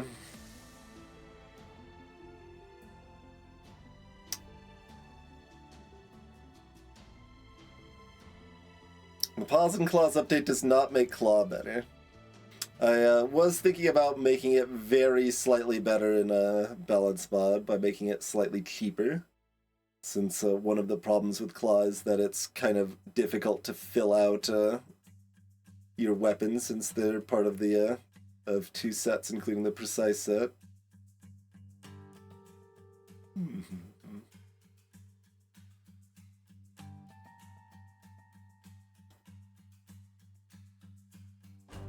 And presumably we still just take 4 armor.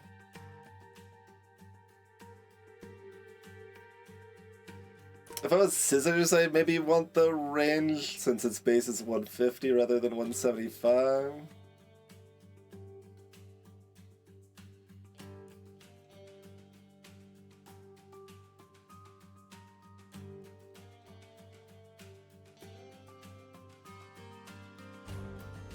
Like, it feels like I could still... Although, we do have another -10, because we got another helmet locked in the shop. I mean, I don't have to buy it if it doesn't curse.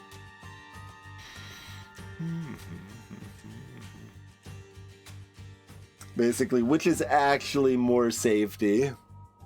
The armor or the range here? Like, obviously the normal is armor, but like, we've already got so much armor that it's close. But I think it's still armor. And we've got another wave to make up for the range, right? Easy. Okay, but I can take sunglasses now. That is a legal action. Sausage doing its 3x3 with negative elemental damage. I do not need an additional fruits basket.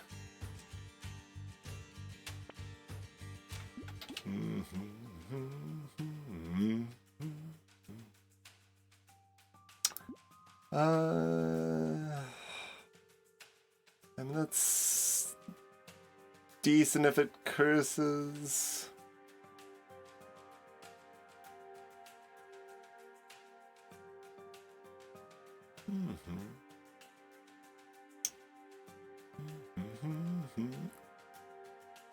Just the crits, you know. Like, our damage is quite high, so the main way to improve our damage is crit at this point. And I don't need anything else is also the situation. Like, the range was my remaining thing I needed some of, and this lantern covers that, and also gives me a ton more damage. So, like, yeah, might as well. It's too late to make dodge a thing.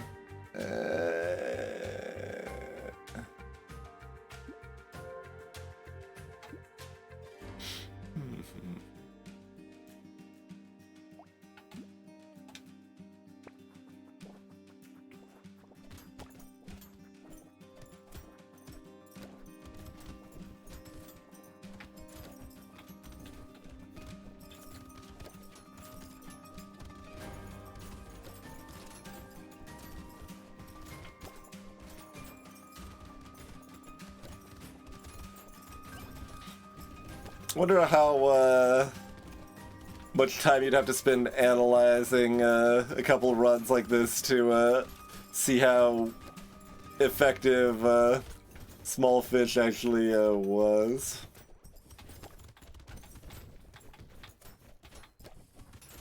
Like, I did some estimation math and felt happy about buffing a small fish. Although I did it in a way to make it more, because I also increased its cost and downside a little bit, but...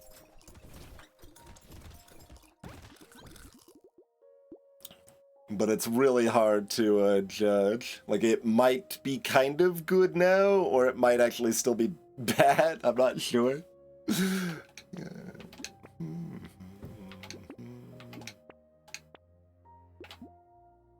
Fine. The wrong one cursed, but that's okay.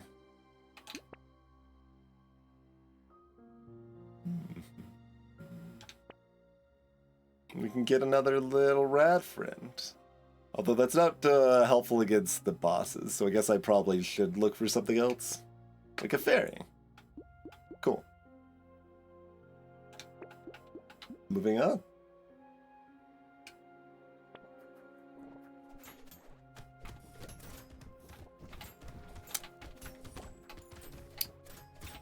For an item to justify its existence, it needs to be worthwhile on more than one character, though. Like, yeah, it's obviously useful on Ogre, but...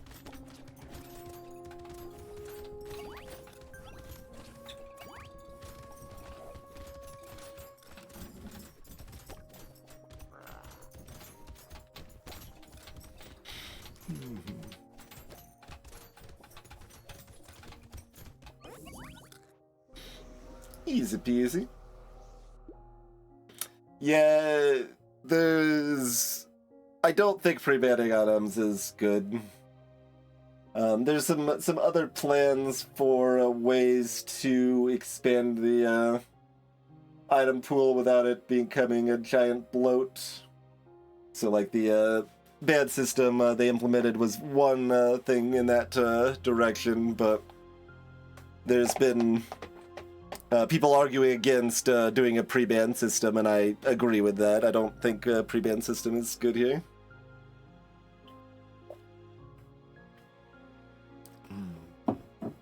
Okay. Pretty strong damage on the bonk dog, as you would expect, but that's 600 on the bag, I guess, of the 2 bags. Pretty good. Because it's not 720 because that's counting the crates we picked up at the end of the game. 26k on the burn turret, even with the double hordes, huh?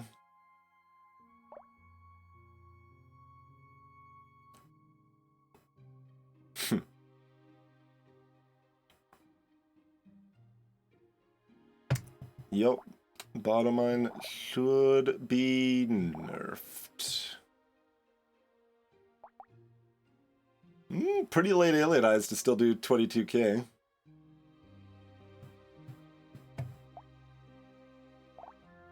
Pretty late baby elephant because I skipped that early one to still do 21k. 7 balls 33. Doc Moth claims it has recovered 400 HP. And Treasure Map claims it has found 6 items.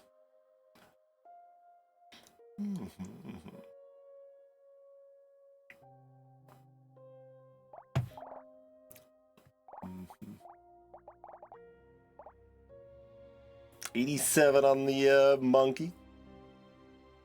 Still no counter on the whistle. I asked for a counter for how many things whistle actually spawned, but I don't know if they didn't feel like it or if it was too hard. Okay. Let's re-enable those other mods. Appreciate the reminders, folks. And then we'll see that it like suddenly is crashing and it's like, alright, well, to be fair, I wouldn't mind that too much, because then I would have a meaningful bug to report to WL, and they've done a huge amount of help fixing bugs in the balance mod and stuff too, so.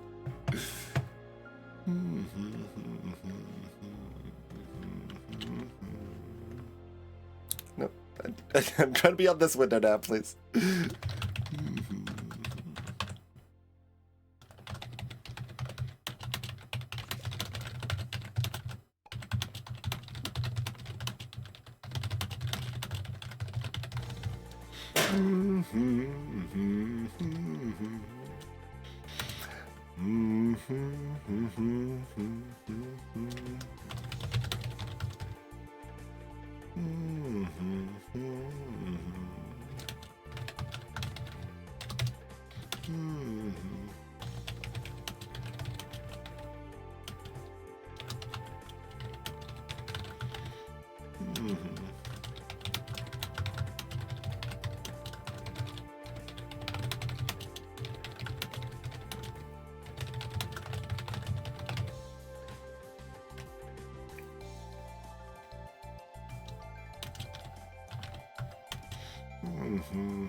Anything else to note on that run?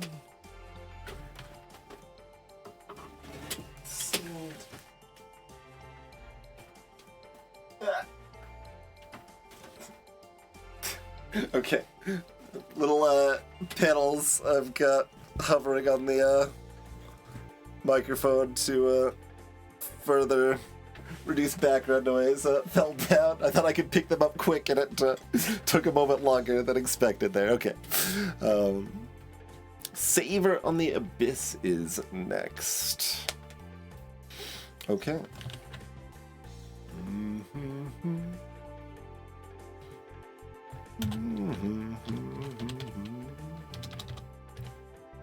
May add a 7-0 to the title, I guess. We have something resembling a real streak now.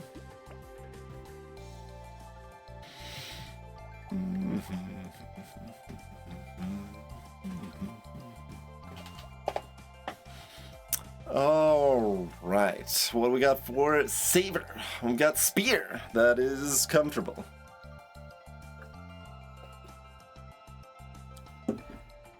That is probably Saver's best weapon, but we will still have Fear for an Elite on Wave 11.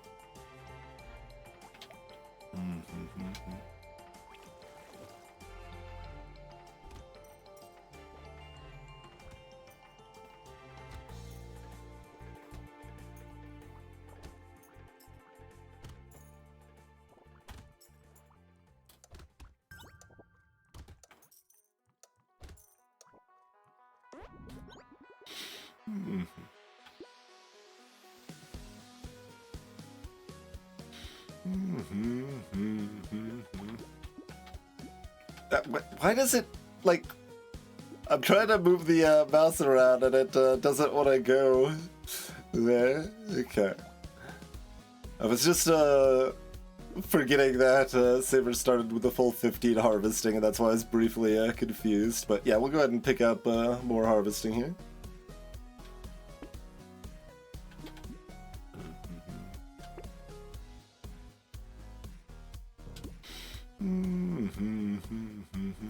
Okay, so we've got a Horde on 11.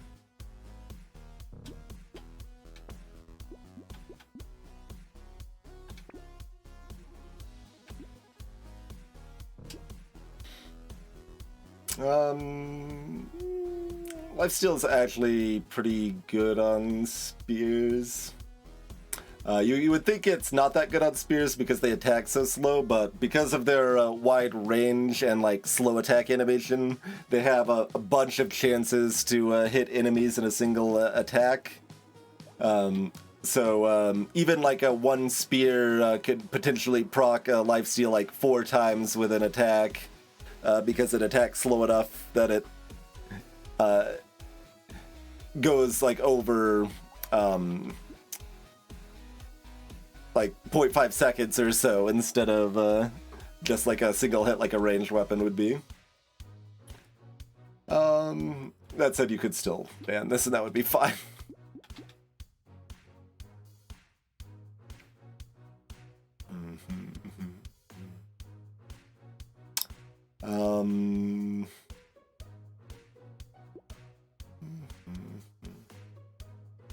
Yeah, so I'm gonna ban the bag because we are Saver. Piggy bank ruins the value of a lot of other economy items, and this is doubly true when the shop prices are significantly higher on Saver here. Bag's a little harder to suss out than Coupon is.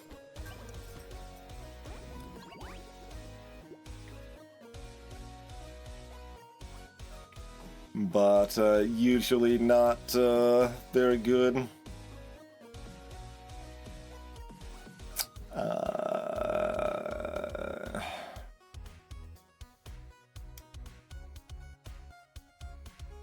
Probably just get rid of this.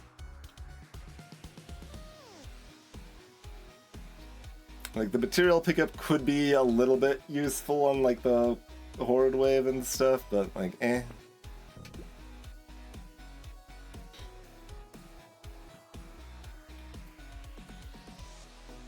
Would I like a modicum of luck? Yes.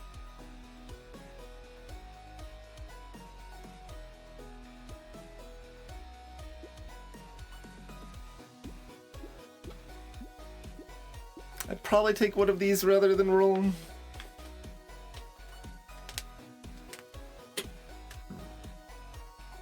Like, I do want armor more, speed more, and harvesting more right now. Yeah, I haven't done an analysis of a bag. I have on coupon, so early coupon is just always bad to buy full price on Saver. It's only barely worth it from a crate, actually. But it does have the weird effect that once you've already built up a huge amount of money, you could potentially justify buying a coupon on, like, wave 13 or something like that, and you'll potentially be spending down enough money late game that it's slightly profitable.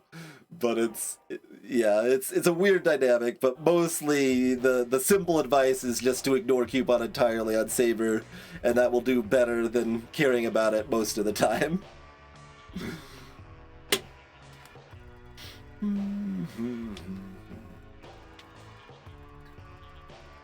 So Abyss, it's less essential we get some early speed. But, like, defensive stats are probably all that really matters, right? Let me chuck one roll in here.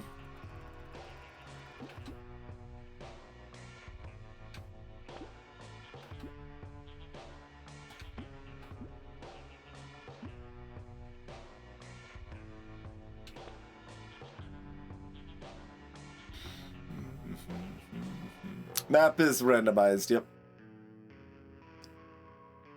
So we've got a random starting weapon, random map, and characters are loosely ordered by difficulty, but randomized within their tiers.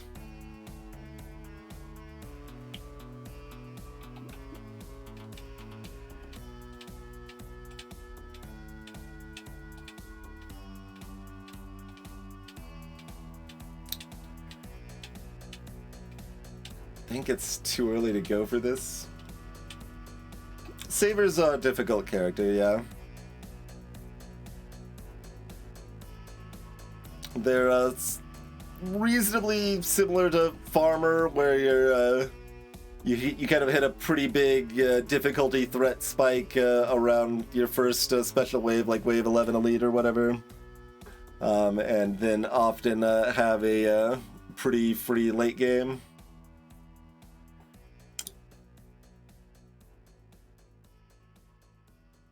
Saver doesn't have the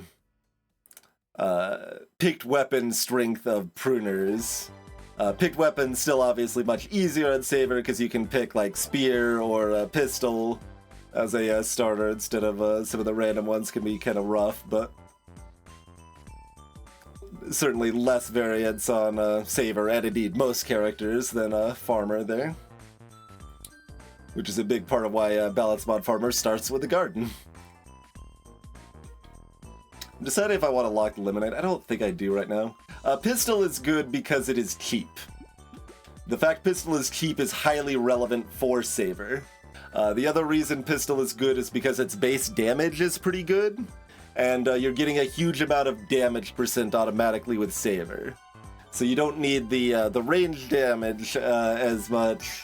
You just get all that damage percent with your base damage, and because the weapon is so cheap, you can fill it out early and start getting that compound interest rolling sooner. Spear is not cheap, but it doesn't need upgrades much at all, and also still has the high base damage, so that's why Spear is good for half of the same reason, basically. I will caveat with Pistol, don't feel obliged to only build Pistol, especially if you've got Horde Wave. You should not only build pistols. You should eventually add like a shotgun or a shredder or something like that in the gun set to help you in the Horde Wave. But pistol on their own will do well enough for a while, and then as a gun tag, they're easy enough to find other helper weapons there.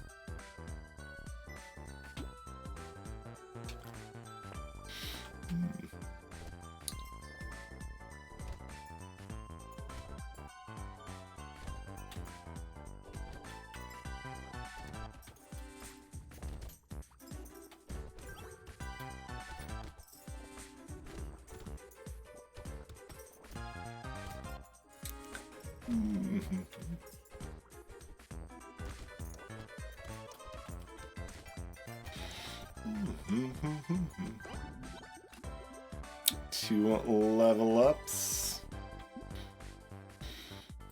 Level 4.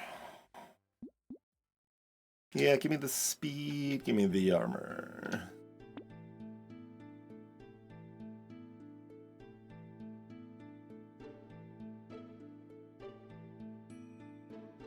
How about his fertilizer? At this juncture.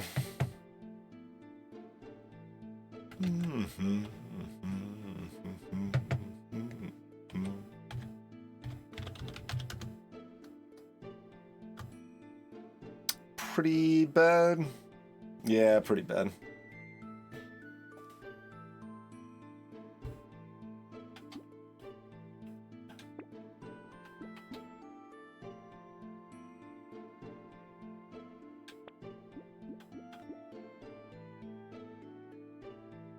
I actually haven't done an analysis if I'm like supposed to lock this spear instead of buy it immediately.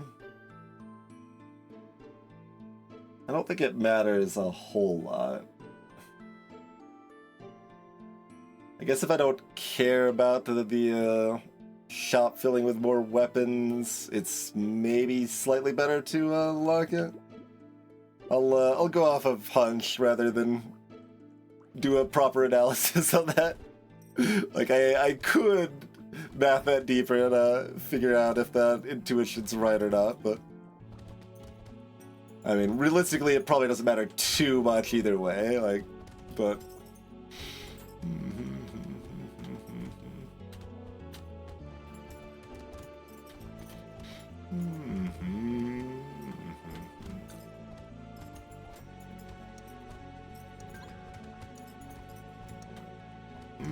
Could have probably gotten that mob if I maneuvered a little better there.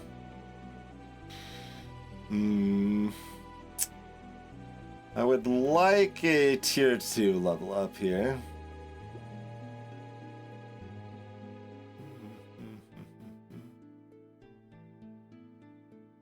Like, I don't hate any of these 3, but I think I'm gonna fish one more time. Okay.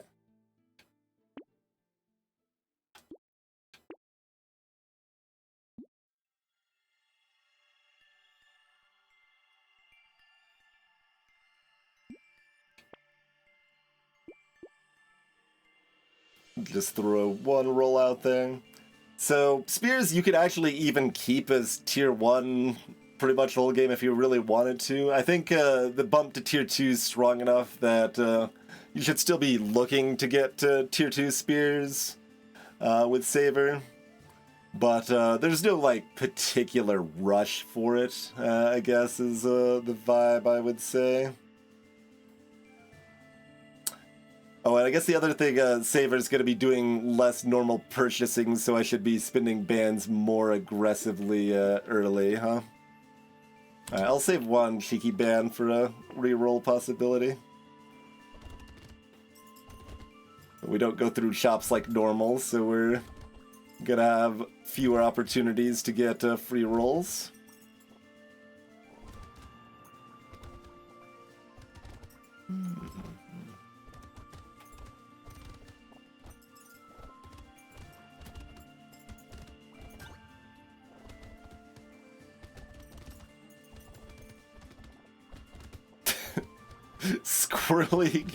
Squirrely fly nerds here.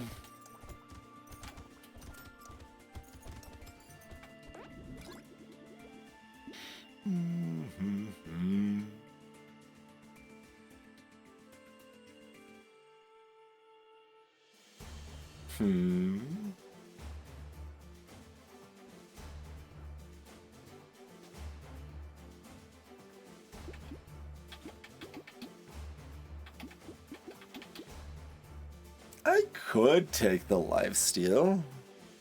Not that opposed.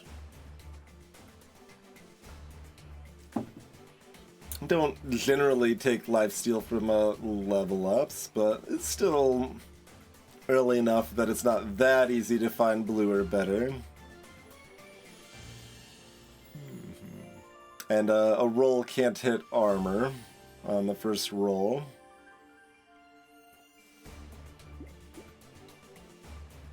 Alright.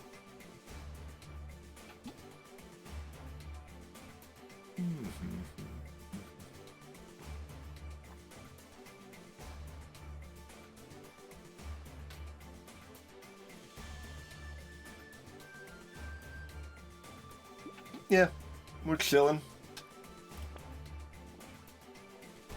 Not a bad find, though. I don't know exactly when we buy it. It might even just be next wave, but it's not this wave. We don't need it yet. Let's get that compound interest a-rolling here.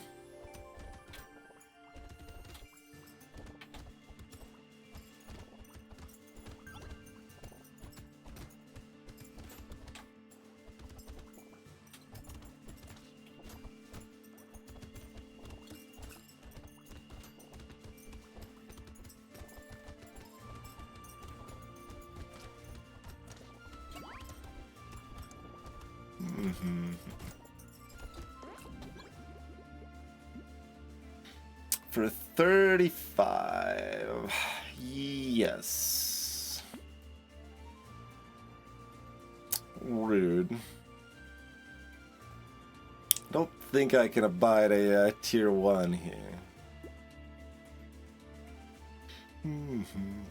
So we're committing to rolling twice, yeah. Dodge is illegal. Got a horde wave first.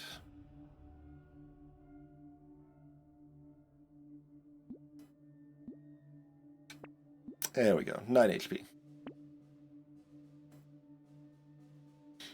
Sleep well, Xena.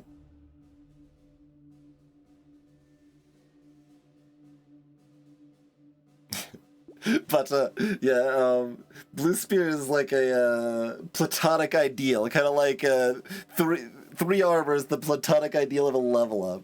Blue Spear is the platonic ideal of a weapon. Alright, we're at Walrus territory.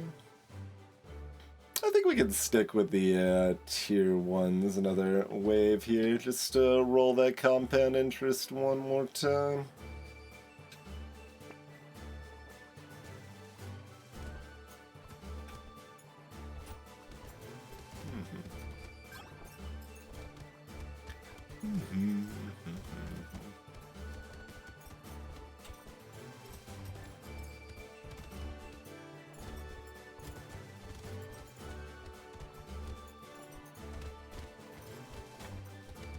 Try to take them out before they get healed. Yeah, okay. Waldorf has been slain. They will dream of the coming invasion no longer.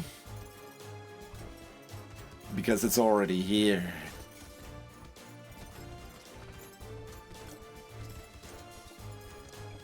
I do need some more speed.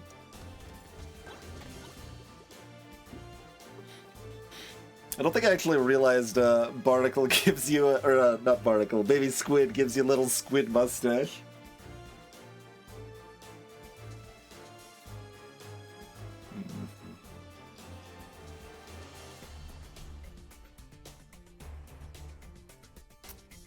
So it's more than just a 4th and reroll as far as not buying a weapon improvement, because you're probably losing like a small amount of wave value from getting like a couple fewer kills.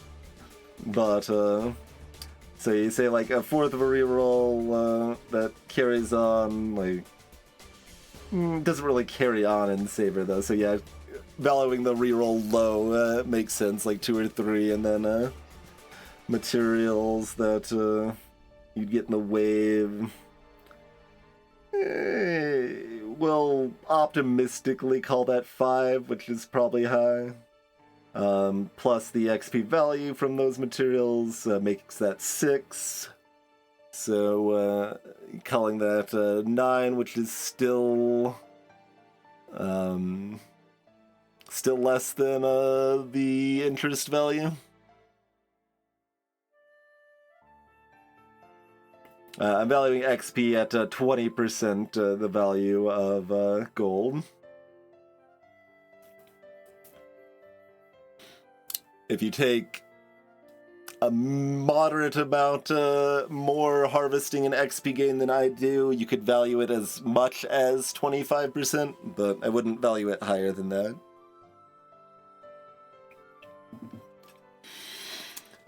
Do I want insanity?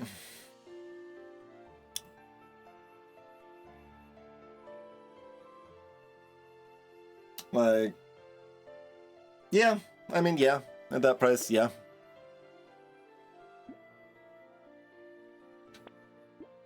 Hmm. 2 level ups? Oh no.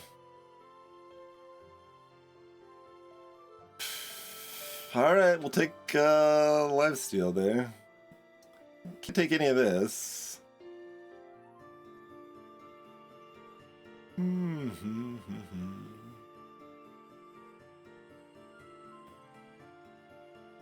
I would really like the 3 armor.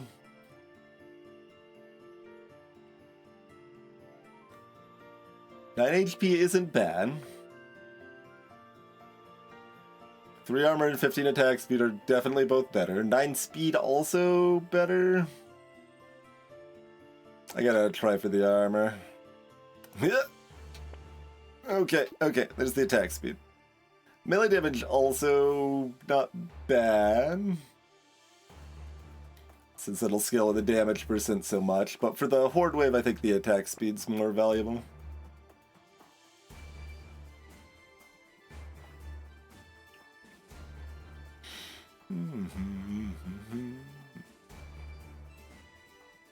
I don't think we should care about knockback, probably.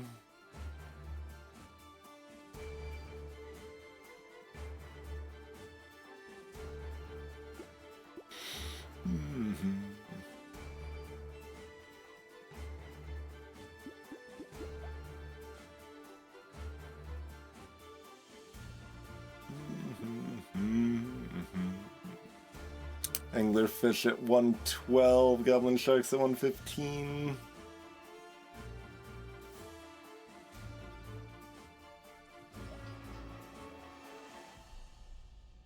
And we're at like 22, 23 damage, something like that.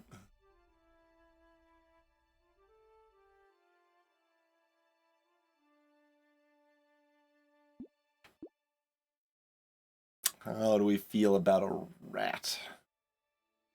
I think if we were ranged weapons, I maybe want this rat. I don't think we need it with spears, though.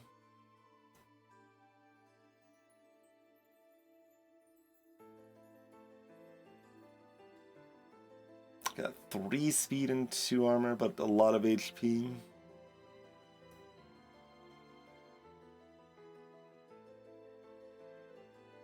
It definitely shouldn't be a problem. But the question is it a problem rarely or never?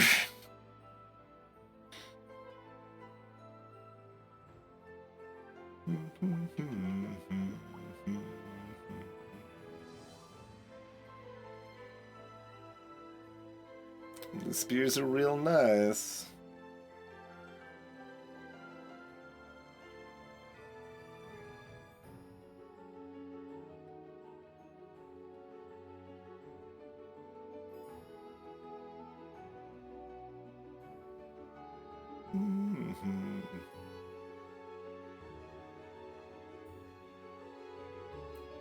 It really shouldn't be a problem, right? It shouldn't be a problem.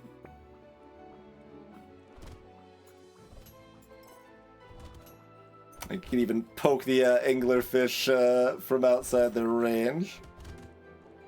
Because spear just be like that, you know?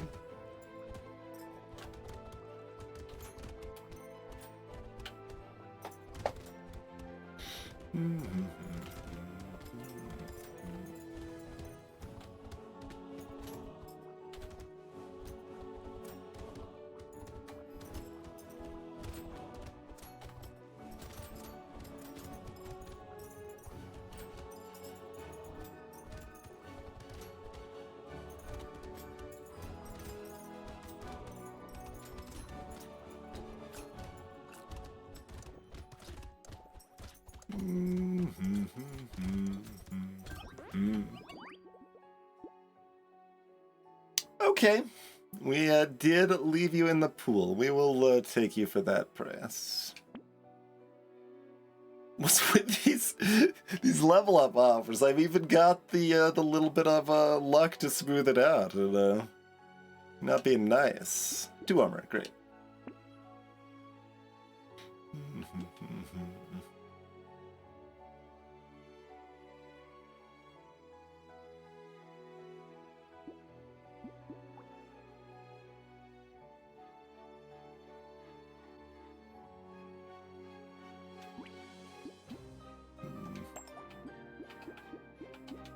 Gonna go ahead and buy that now.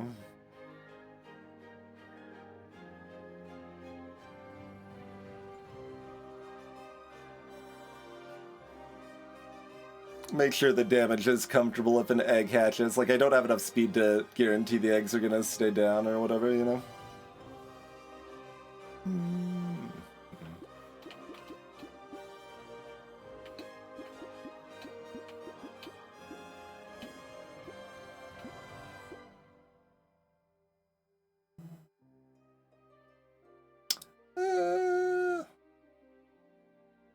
I'll wait a wave on that. Just one, though. Do we greed eggs? No. I was basically judging off of how fast I killed the egg lord. And, like, we certainly could. It's not, like, very dangerous to do so, at least, like, 1 egg or whatever, but... We did kill it slower than I would like, so, like, let's just be safe.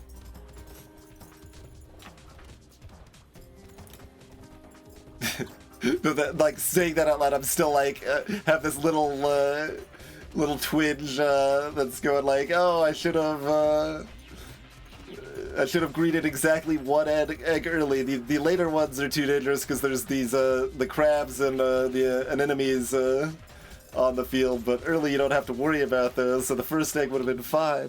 I could have had like an extra 3 materials. Alright, I'm taking this 3 armor. Great.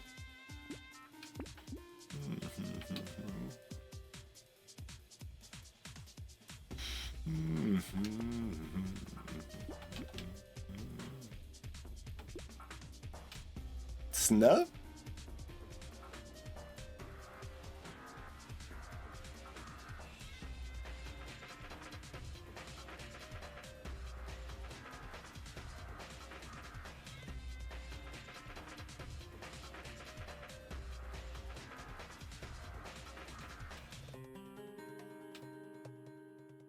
Probably? I mean, I've got a decent amount of lifesteal and a passable bit of HP regen from the squid crate. That's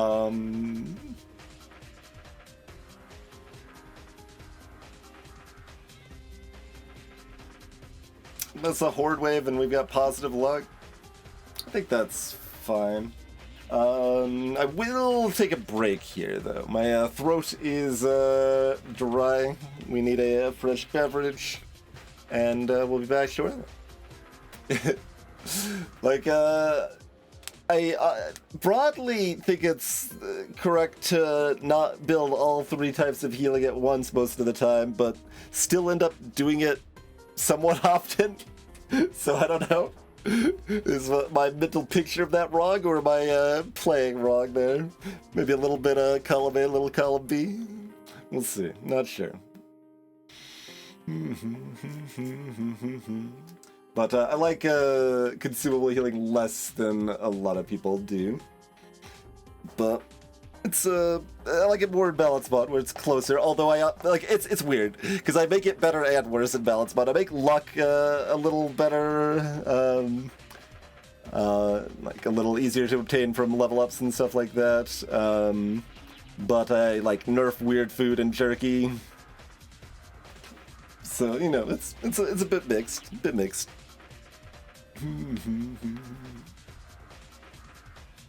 Yeah, like people like the burst healing, like that's another thing that the jerky is contested with how much people like it. Some people think it's terrible. Some people think it's OP. I think it's a little bit strong, like a little on the strong side, but not terribly so. But ever since DLC era, I've been generally favoring HP regen the most, but since New Dawn, it's starting to change again. Like the pets make lifesteal a fair bit better than it had been, and yeah, it's a bit complicated.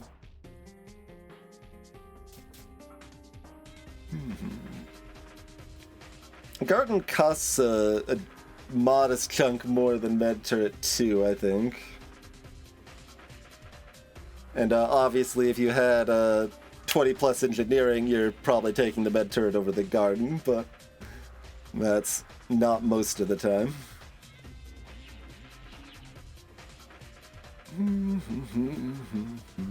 And Med Turret's definitely what I loved a lot when I was newer at the game, but don't like that much now.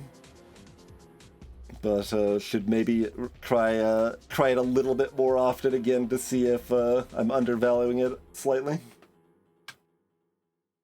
Yeah, the store up healing. Understandable. Be right back.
Alright, here we return.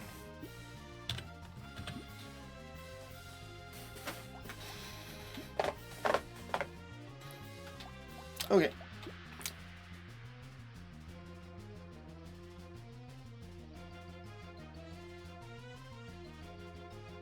Seven armor. Like if I was against an elite, I'd be more anxious about the low speed, but I think we're fine with the horde.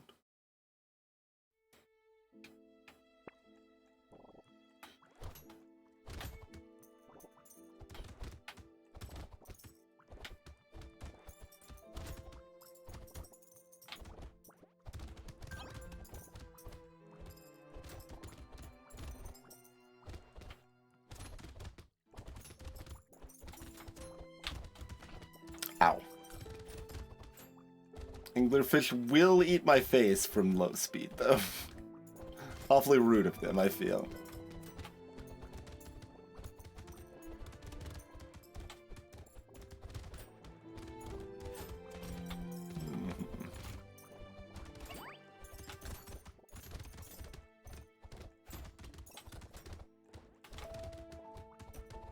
They do actually still do kind of the 3-dash little pause thing, like that you can maneuver around with low speed. I remember when we when the DLC first came out, the anglerfish just like jumped in your face. It's like, what the hell is that? How do you even do anything about it? But with experience, they are still jumpy, but feel comparatively slow anyway. Huh.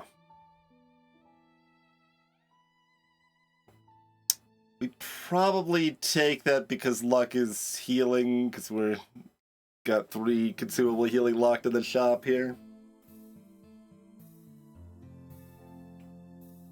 I like Penguin sometimes. Like I still consider it pretty situational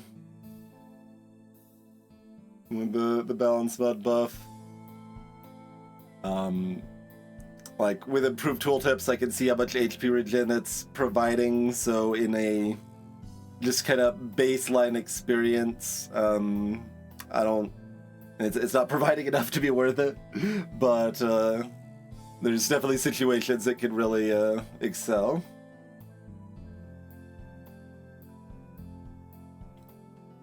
But yeah, I think the luck here makes this worth it.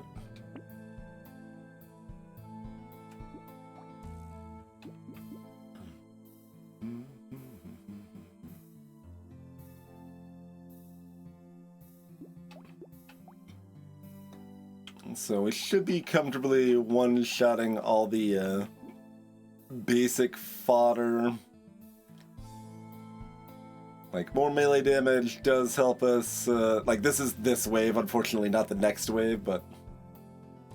Oh, you know, I could probably ask WL to shift the timing of that. Because I think that would, that just makes the most sense, you know?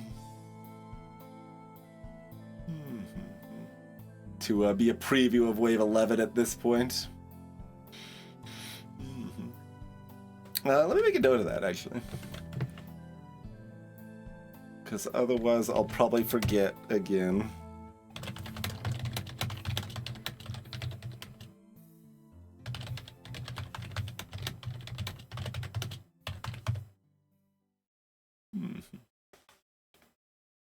But, you can still see about what it'll look like.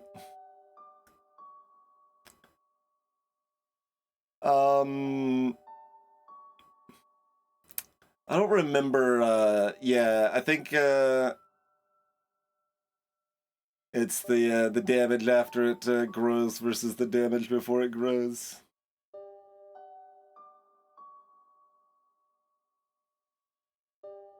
And, yeah, no, the mod's just trying to use the resources available to indicate that. Like, the crab, obviously, well, crab's not the best example. The walrus has a a ranged attack listed, but that's because the charge damage is different than the regular damage, I think, or it's something like that. Things that I probably should know better, but only kind of know. Because, like, there's stuff that's useful to know, kind of, but, like, mostly doesn't actually change the way you would play that much. But the health breakpoints can be pretty good. So, but yeah, it'll be about 30 on the shrimp for next wave, something like that.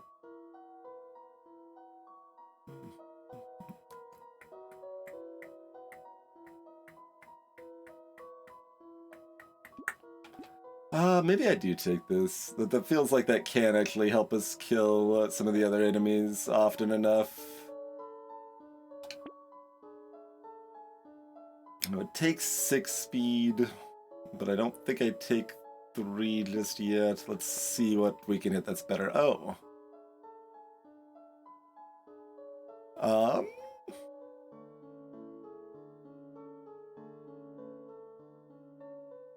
Our attacks do 16 more damage each hit. If my armor was like 4, I probably still just need to take the armor. But we should be able to take this correctly, right? I think so.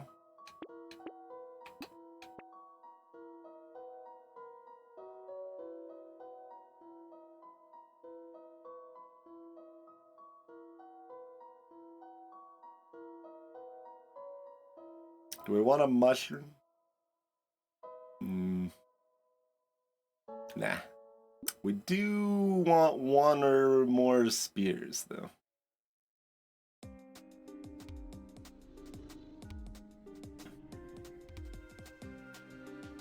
It's interesting, because, like, if I don't buy anything, Wave 11's the only scary wave.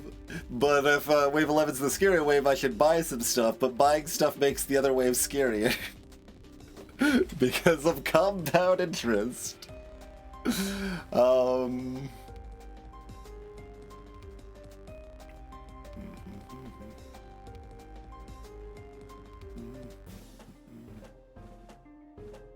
think I just buy both here. Like the elite's even on 15, not on 14.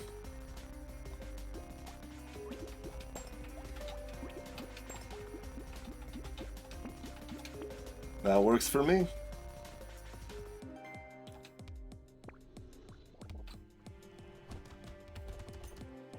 I did actually want to look at this out of curiosity, mostly at this point, but...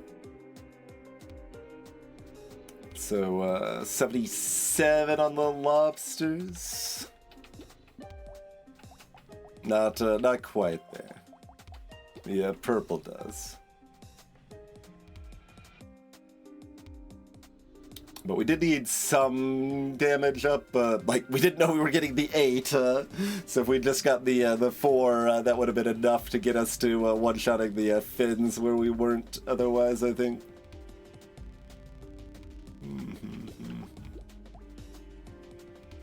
Still 3-shotting the goblins. 2-shotting the flies.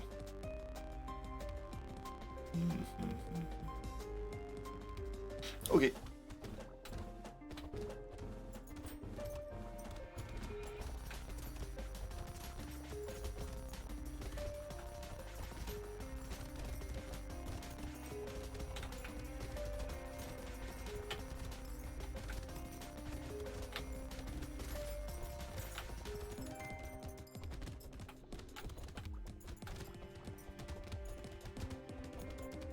Oop.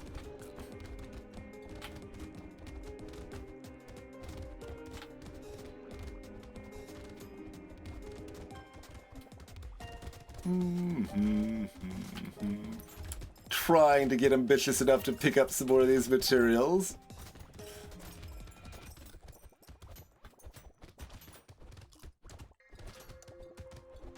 Okay, I was trying to get the tree and failed, but made it back to pick up some of those materials at least. 3 armor, thank you.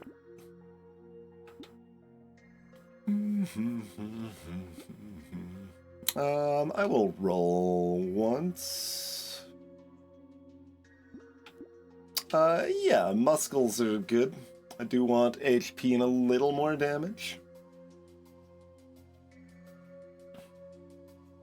I probably don't need another bat. I could. 10 armor.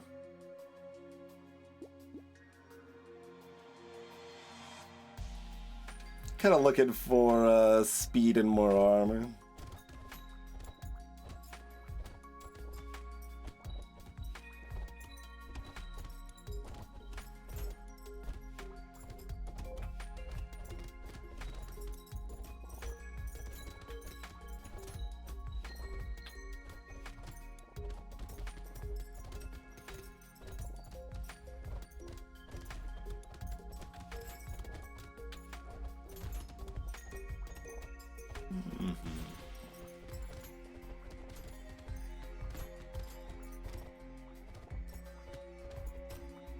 It's not so much that I dislike more lifesteal here. It's just we've got time and we've got other more important things to look for, so we'll let the compound a little bit more. In the meantime here.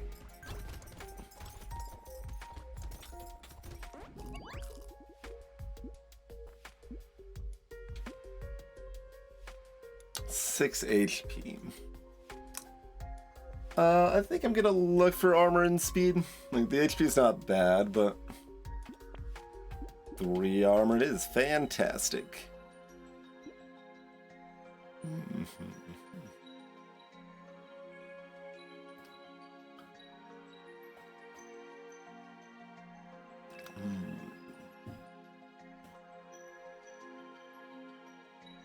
So I guess we wait one more wave.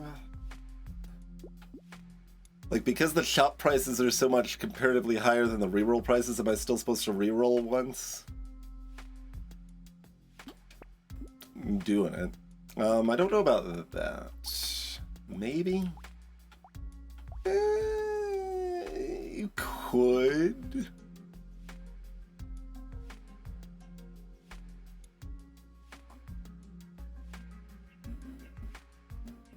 I mean, how much do we want to kill an elite? I mean, there's some number of elites that aren't really going to give us much choice in the matter if we're fighting the elite or not. So having that damage up to fight it with enthusiasm. How do we feel about a fruit basket, though?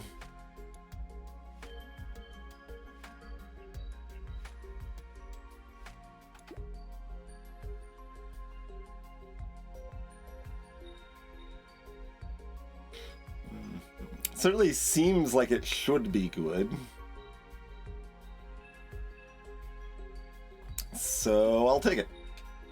Like, I mean, things with a minus damage % downside are just generally going to be stronger than baseline.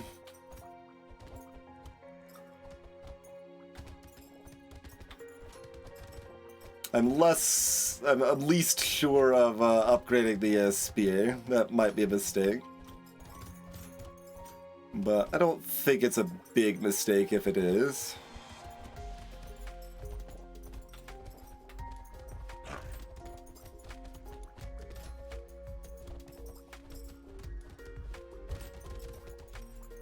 Nice to have a Stargazer that doesn't cause the game to crash.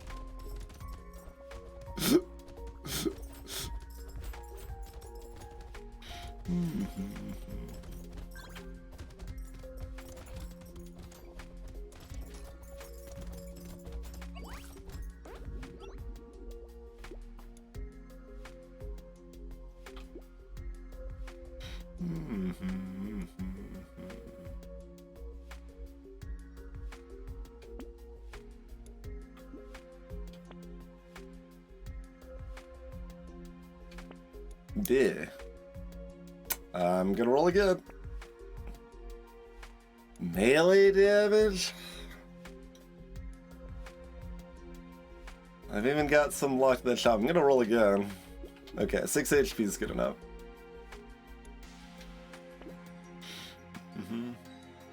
Speed is capped at 1.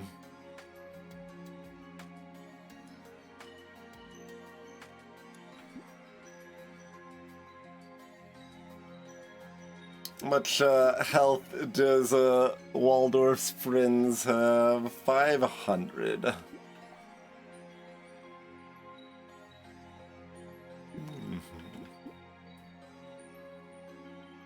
Nice little 5-tap to take down a Walry. Alright, I'm gonna buy the muscles, keep the other 2 locked for now. Keeping them all locked is probably correct, but I got no speed. We'll just keep it with the safety vibes. As I walk right back into the walrus there. But that's because of the speed and me playing badly, but you know. You should be accounting for yourself playing some amount of badly and making some amount of decisions based on that assumption.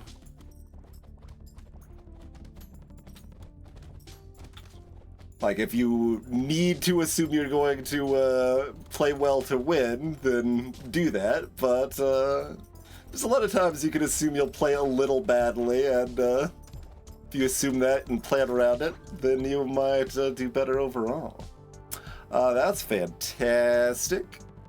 Yeah, I mean, like, the damage percent isn't that good, to be fair, but the 3 armor for this price is great.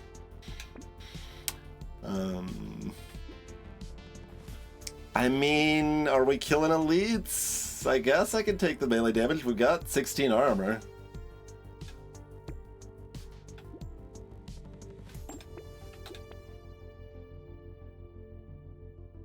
How do I feel about these items?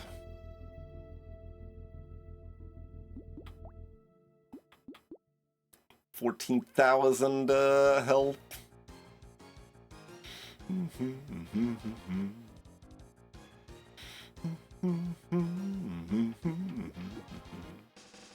It's a lot of damage.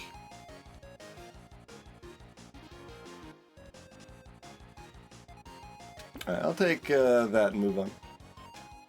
We gotta go into the fight while the music is tense anyway, right?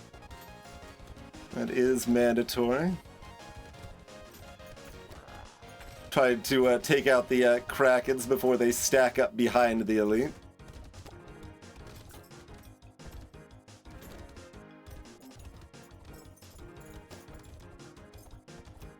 Because, yeah, Wave 15 can be an interesting one with elites on the Abyss, because the it's pretty common for the Krakens to end up kind of stacking behind the elite.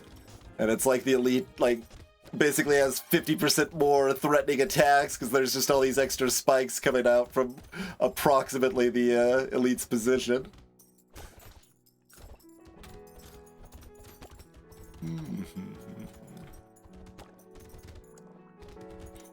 But pretty easy peasy there.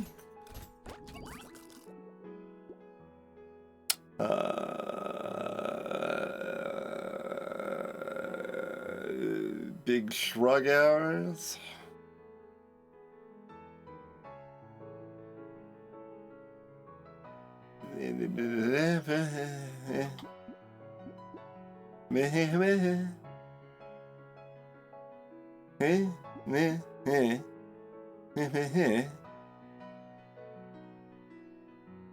Fine, whatever. Give me some luck, I guess. That's fine.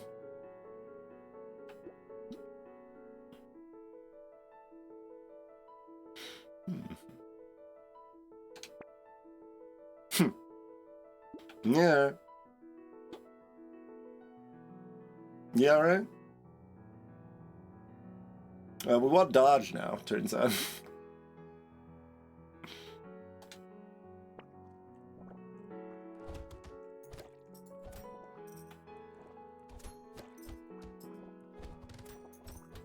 Let's see, we have more than 0 curse, right? So I do not want to greed dragonfish. It's not a big deal. We've got plenty of damage. But the reward is also quite low.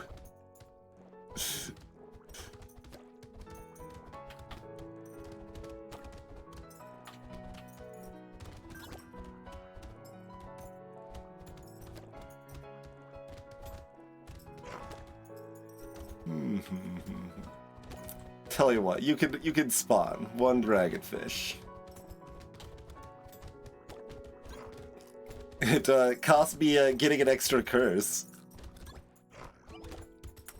Pretty hard not to get a bunch of curse on wave 16 Abyss, to be fair.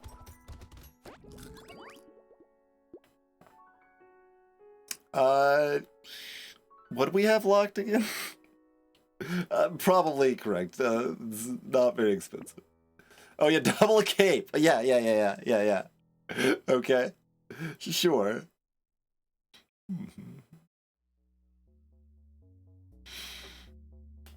You could have separate cues. You would not want them to be the same sound effect, or it would defeat the purpose.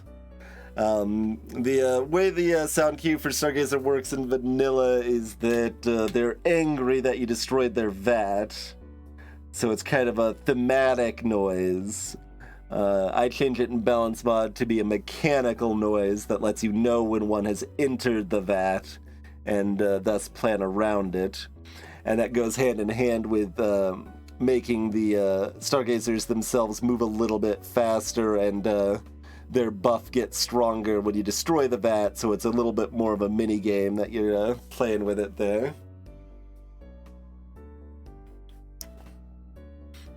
But I could see a separate sound effect there.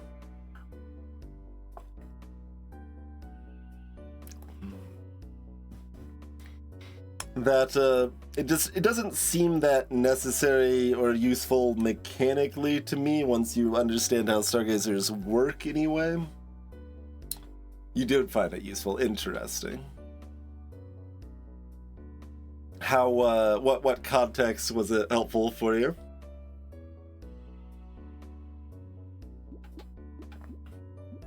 Do I want sunglasses? Kind of. Yeah, I probably do, actually.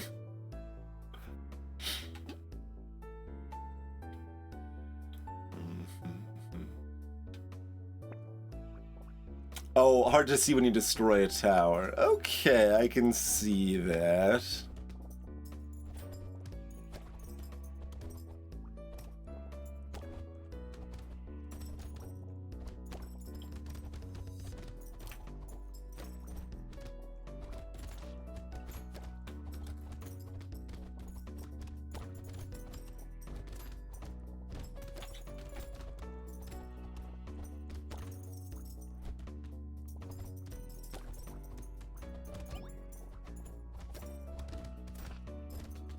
Ow. Stop eating my face.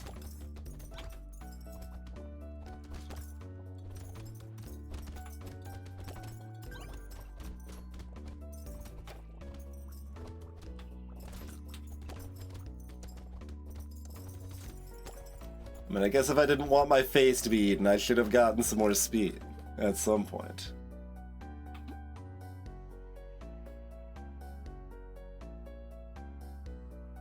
At this price, does it actually become worth it?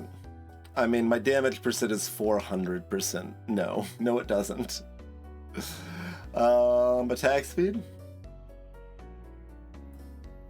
Dodge is also good here.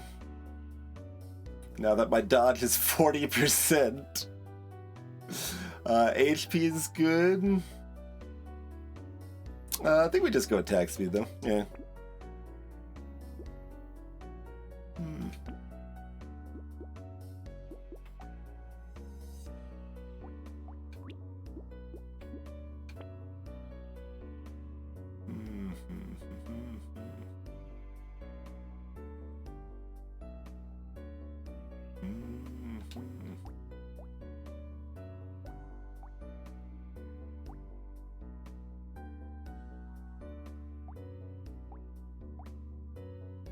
It's probably better to just have 4 purples. I kind of want the red one, though. I'm gonna take the red one. We still got our free roll. Nice.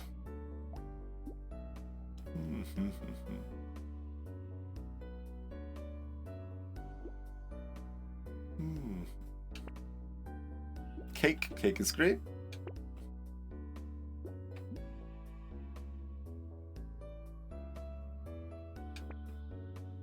Ashes. 20 attack speed. Is that even... Is that good? I'll take a guard.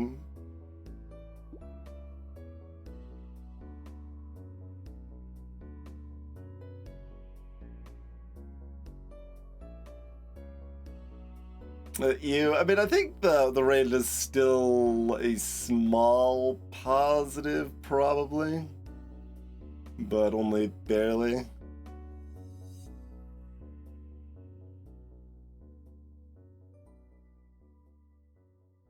So kind of big shrug hours here. The main reason, like, it's a consideration because attack speed is really good and it's not that high, but... You're very annoyed when your spears get too far for aesthetic reasons. Fair enough, fair enough. It's probably helpful for the lifesteal.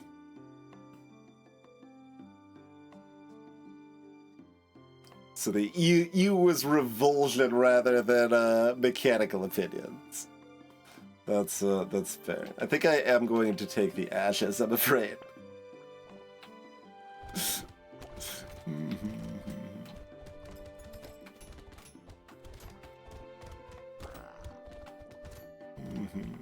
Just gotta poke them from outside their circle line, right?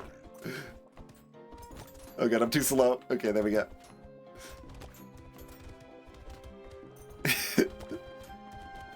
You can't kill jellyfish with a melee weapon from that distance very often, you know? We got a style on it here sometimes.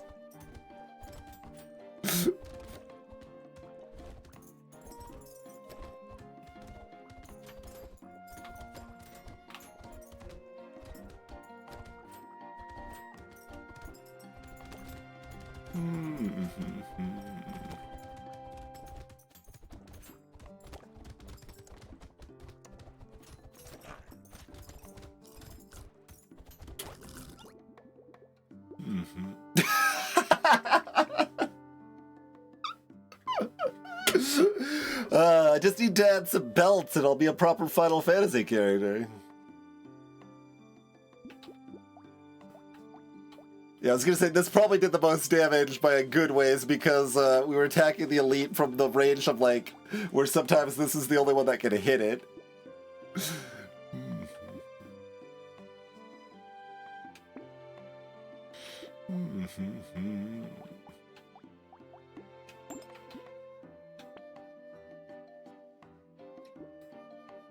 Engineering's -5, but it scales with my damage percent.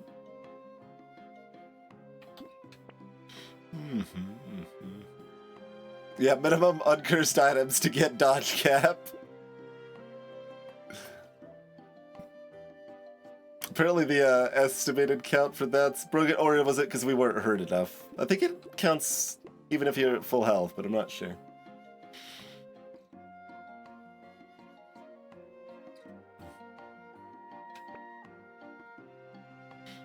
Really want me to have a Botto Brine, huh?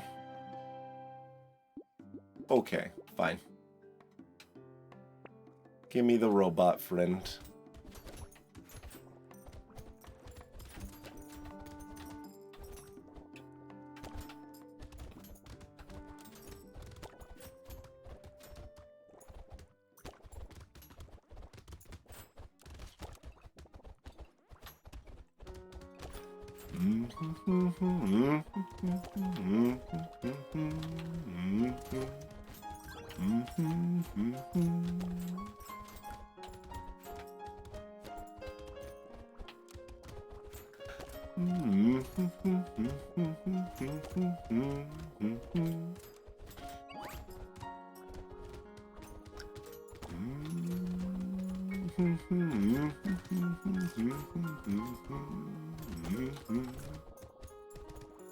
Alright, pick up my big pile of money.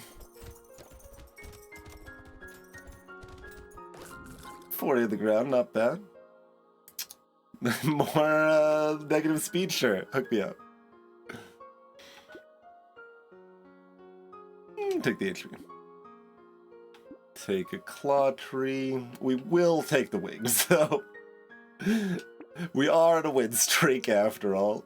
Do I check this trident in here for funsies? Minus 2 HP. To be the king of the sea? Yeah.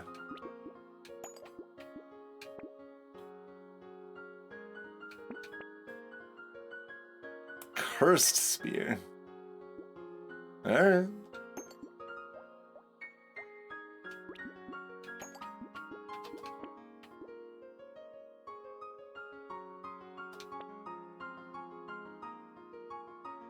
Sure.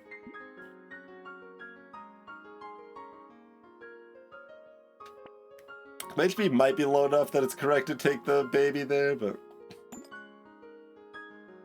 We actually have found the upgrade for the cursed spear, surprisingly.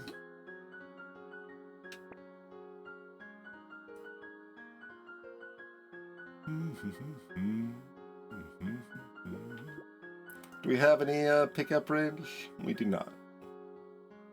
Alright.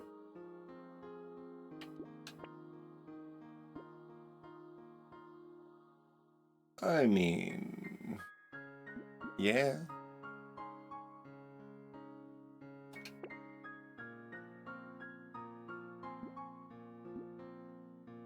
I don't want to do the math to see if Coil's correct. I've still got 400% damage. I should roll one more time.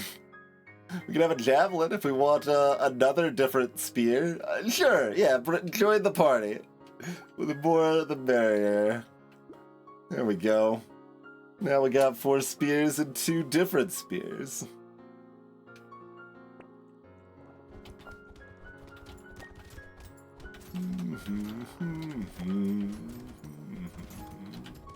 I can't keep up, I'm so slow.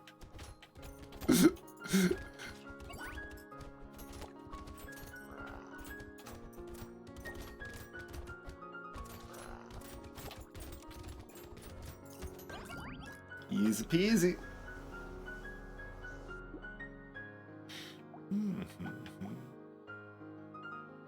2,000 or 20,000 total on the alien eyes.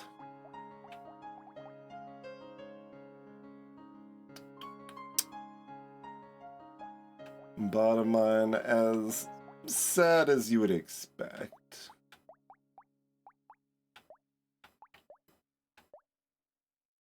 So we got 11 on the spears, 14 on the cursed spear, 12 and a half on the javelin, and only 10 on the trident.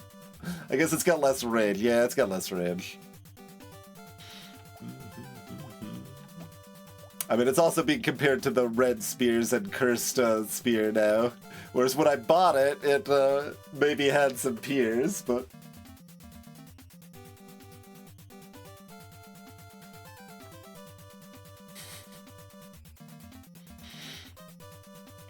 I mean, I'm not familiar with the pull-arm sketch, but I can certainly see this game having a halberd or a bard each, instead of just having, like, 17 different guns or whatever.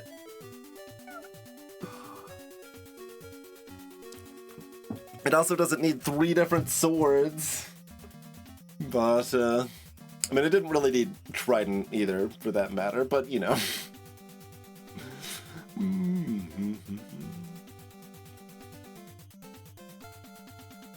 Ah, Order the Stick parroting the Monty Python sketch. Okay. Because I'm like, the phrasing implied a Monty Python sketch specifically, but, like, while it wouldn't be impossible for Monty Python to do a polearm sketch, that's not, I wouldn't rate it as likely, I guess. That makes more sense.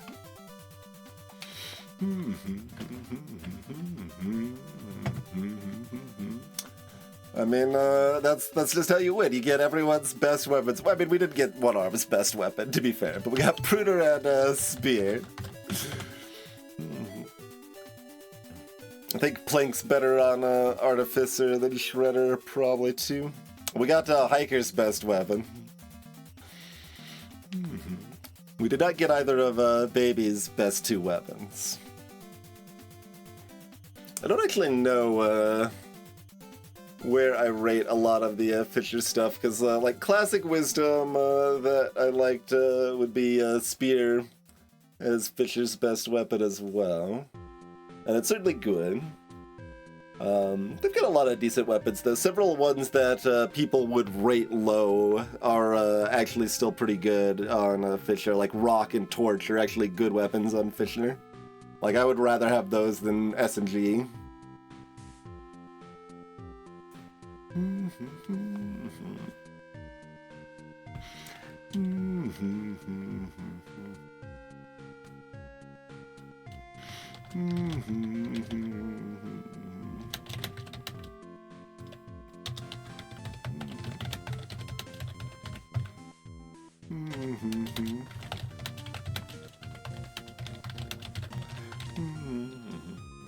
And like we didn't really have any scares.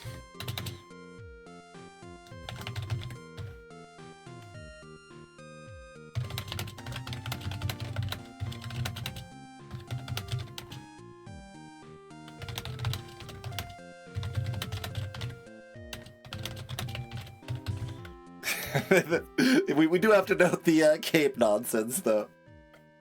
Like, just like, oh, suddenly we're dodge capped. I didn't know we wanted dodge at all, but here we are.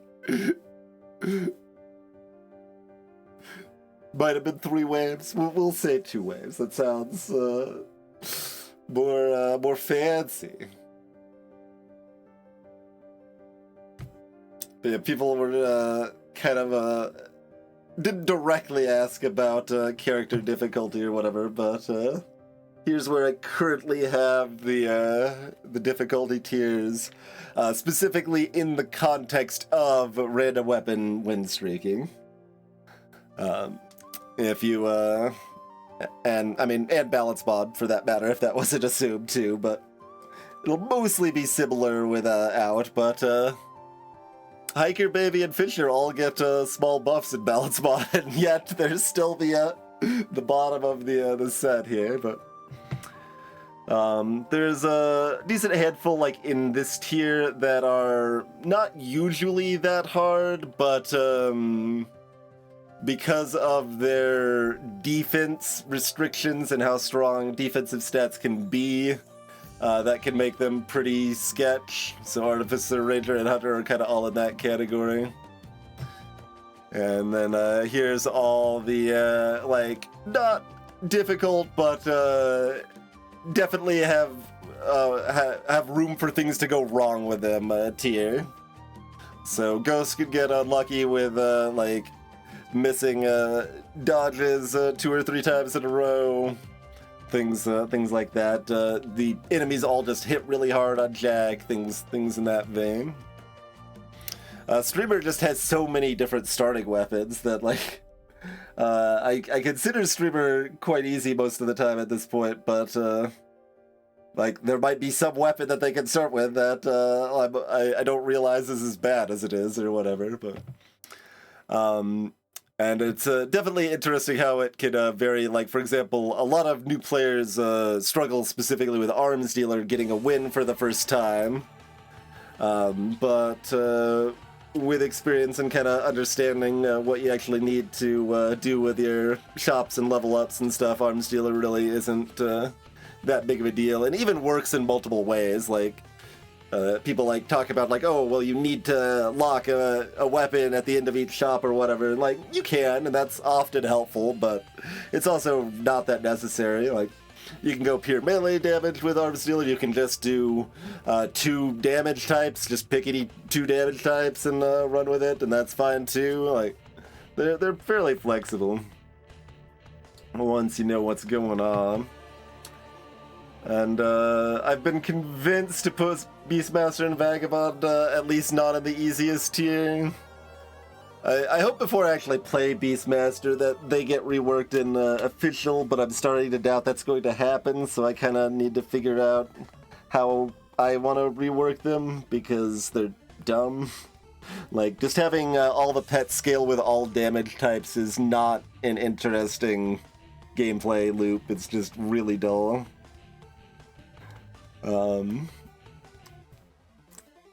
So open for ideas of better approaches to a character that wants a variety of pets, but doesn't feel the same every time and isn't quite as like briefly famine and then feast voraciously, because the current Beastmaster loop is like they might be sketchy between waves 6 and 12 if you don't find pets, but mostly that's your fault because you're not rolling enough. Otherwise, about wave 13 plus, they're the freest character in the game. Like, it's not a great dynamic currently.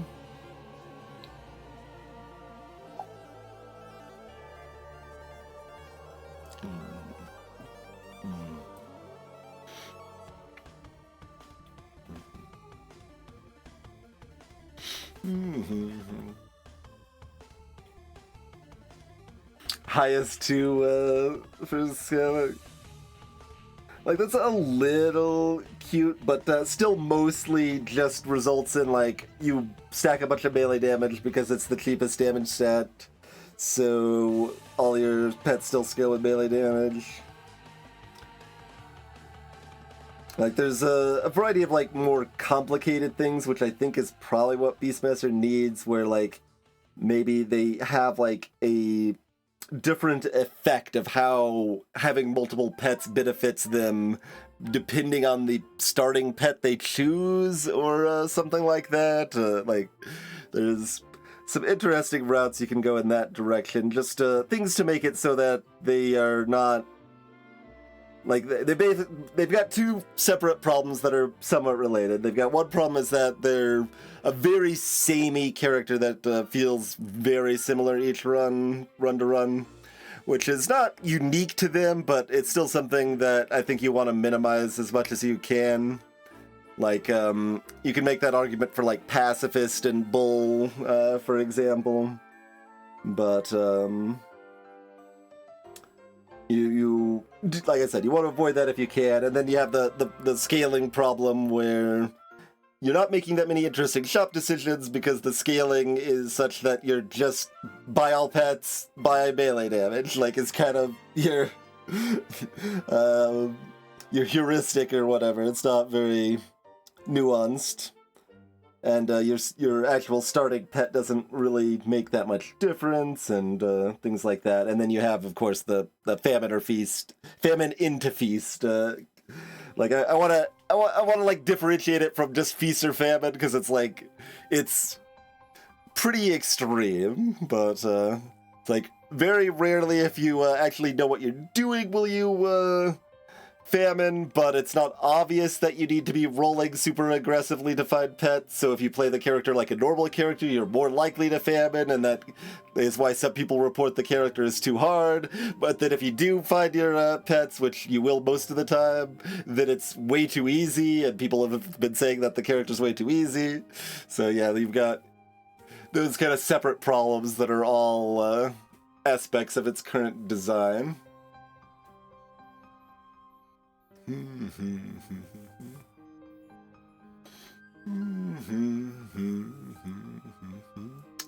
But I'm, also not sure immediately how to fix it. Like I said, I think it needs something a bit more complicated than the current approach. But we'll see. We'll see, I suppose. But Vagabond gets a huge chunk of free stats, so they're pretty easy, but they do start with -5 armor, so if you, it gives you room to screw up early, and you lose some amount of money from not having reasonable harvesting, and from having to sell some weapons to replace them with better ones or whatever. But, like, they get like something like a net of 24 free level ups of stat value compared to like Well-Rounded's like 8 level ups of stat value. So that I'm saying that's net. That's counting their -5 armor to start and stuff. So obviously, being forced to have mixed weapons is a detriment, and taking a while to get there is a detriment, and stuff like that. But mostly, I think Vagabond's really easy. But some good players convinced me to at least move it away from the easiest tier. It's not quite the same as like Doctor, Masochist, and Pacifist and such.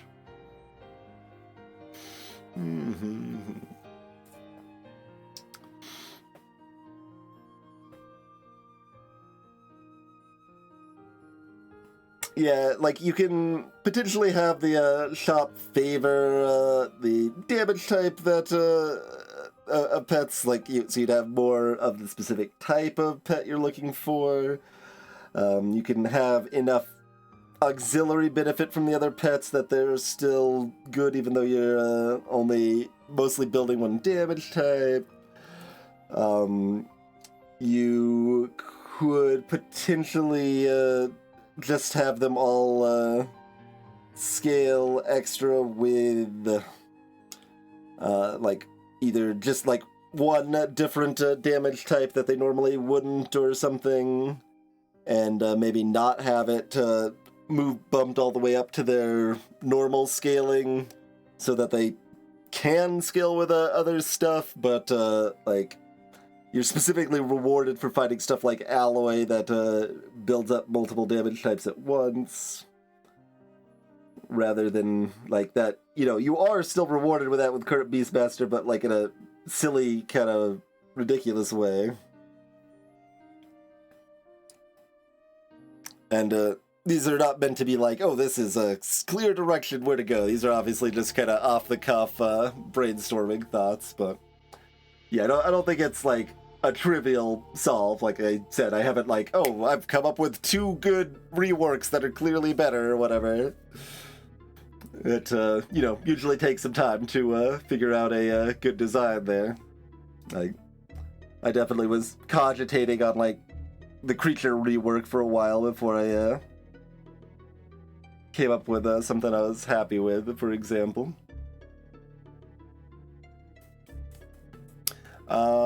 But cool. I mean, I guess if you have thoughts for Beastmaster rework, feel free to mention them on the Discord. But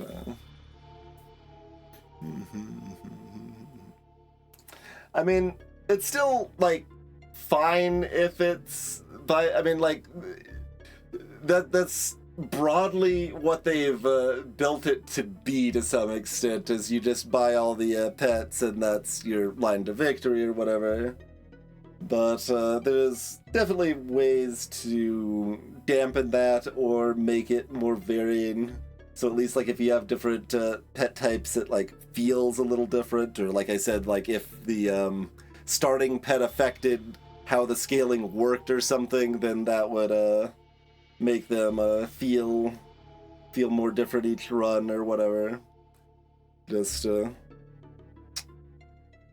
but the fact that there's multiple issues that are, I consider, reasonably severe that need solving definitely makes you want to look at like a pretty significant rework. Like I think it would be fine to consider a character that has 2 or 3 weapon slots and is still pet focused. Like there's a variety of directions you could go with it. Replace the level up bonuses with pets. I mean, there's not really enough pets for that to probably be good. I mean, but Baby doesn't have choices on their level ups, and that does work. And you wouldn't even have to make it a choice, or you could make it a choice between 2 or something on level up or something. I mean, it's an interesting angle to look at it from. It's probably not the direction you want to go, but it is, like, I think that is valid design space to explore, I guess, is what I want to express there. Like, the instinct is that it would be difficult to make that work in a way that would be good, but like I still see that as possible. So like, yeah, I could definitely see that as a possibility. Ruel. just rats off to you. Not the Beastmaster, the Rat Master.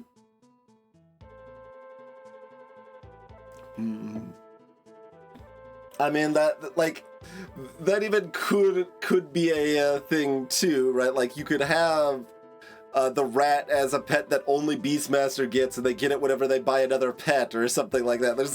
There's a bunch of different like curious paths you could go.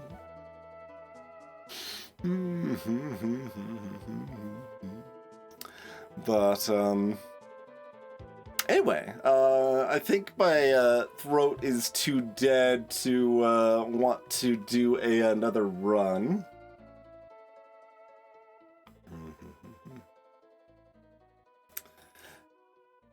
Yeah, I don't love the fixed shop slot approach. I don't hate the pets having limitations on them. I don't hate unique pets existing for only Beastmaster.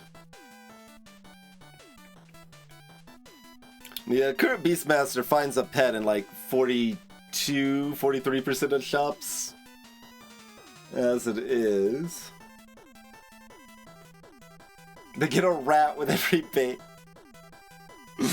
Start tying it to other weapons.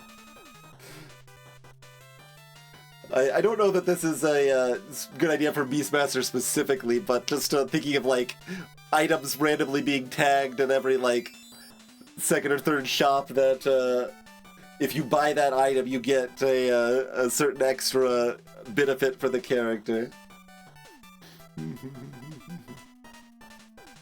That could be a cute mechanic to explore for a character. I don't know, you know, games that as a process and has a lot to it and all, but that way lies a free Frogurt item. Yeah, I mean, you can have like a punch card, yeah. Like, the character's name is 100th Shopper or something, I don't know. Anyway, thanks for watching. Follow if you do. We'll probably keep this streak rolling since we didn't lose tonight. And keep testing more Balance Mod and Paws and Claws stuff.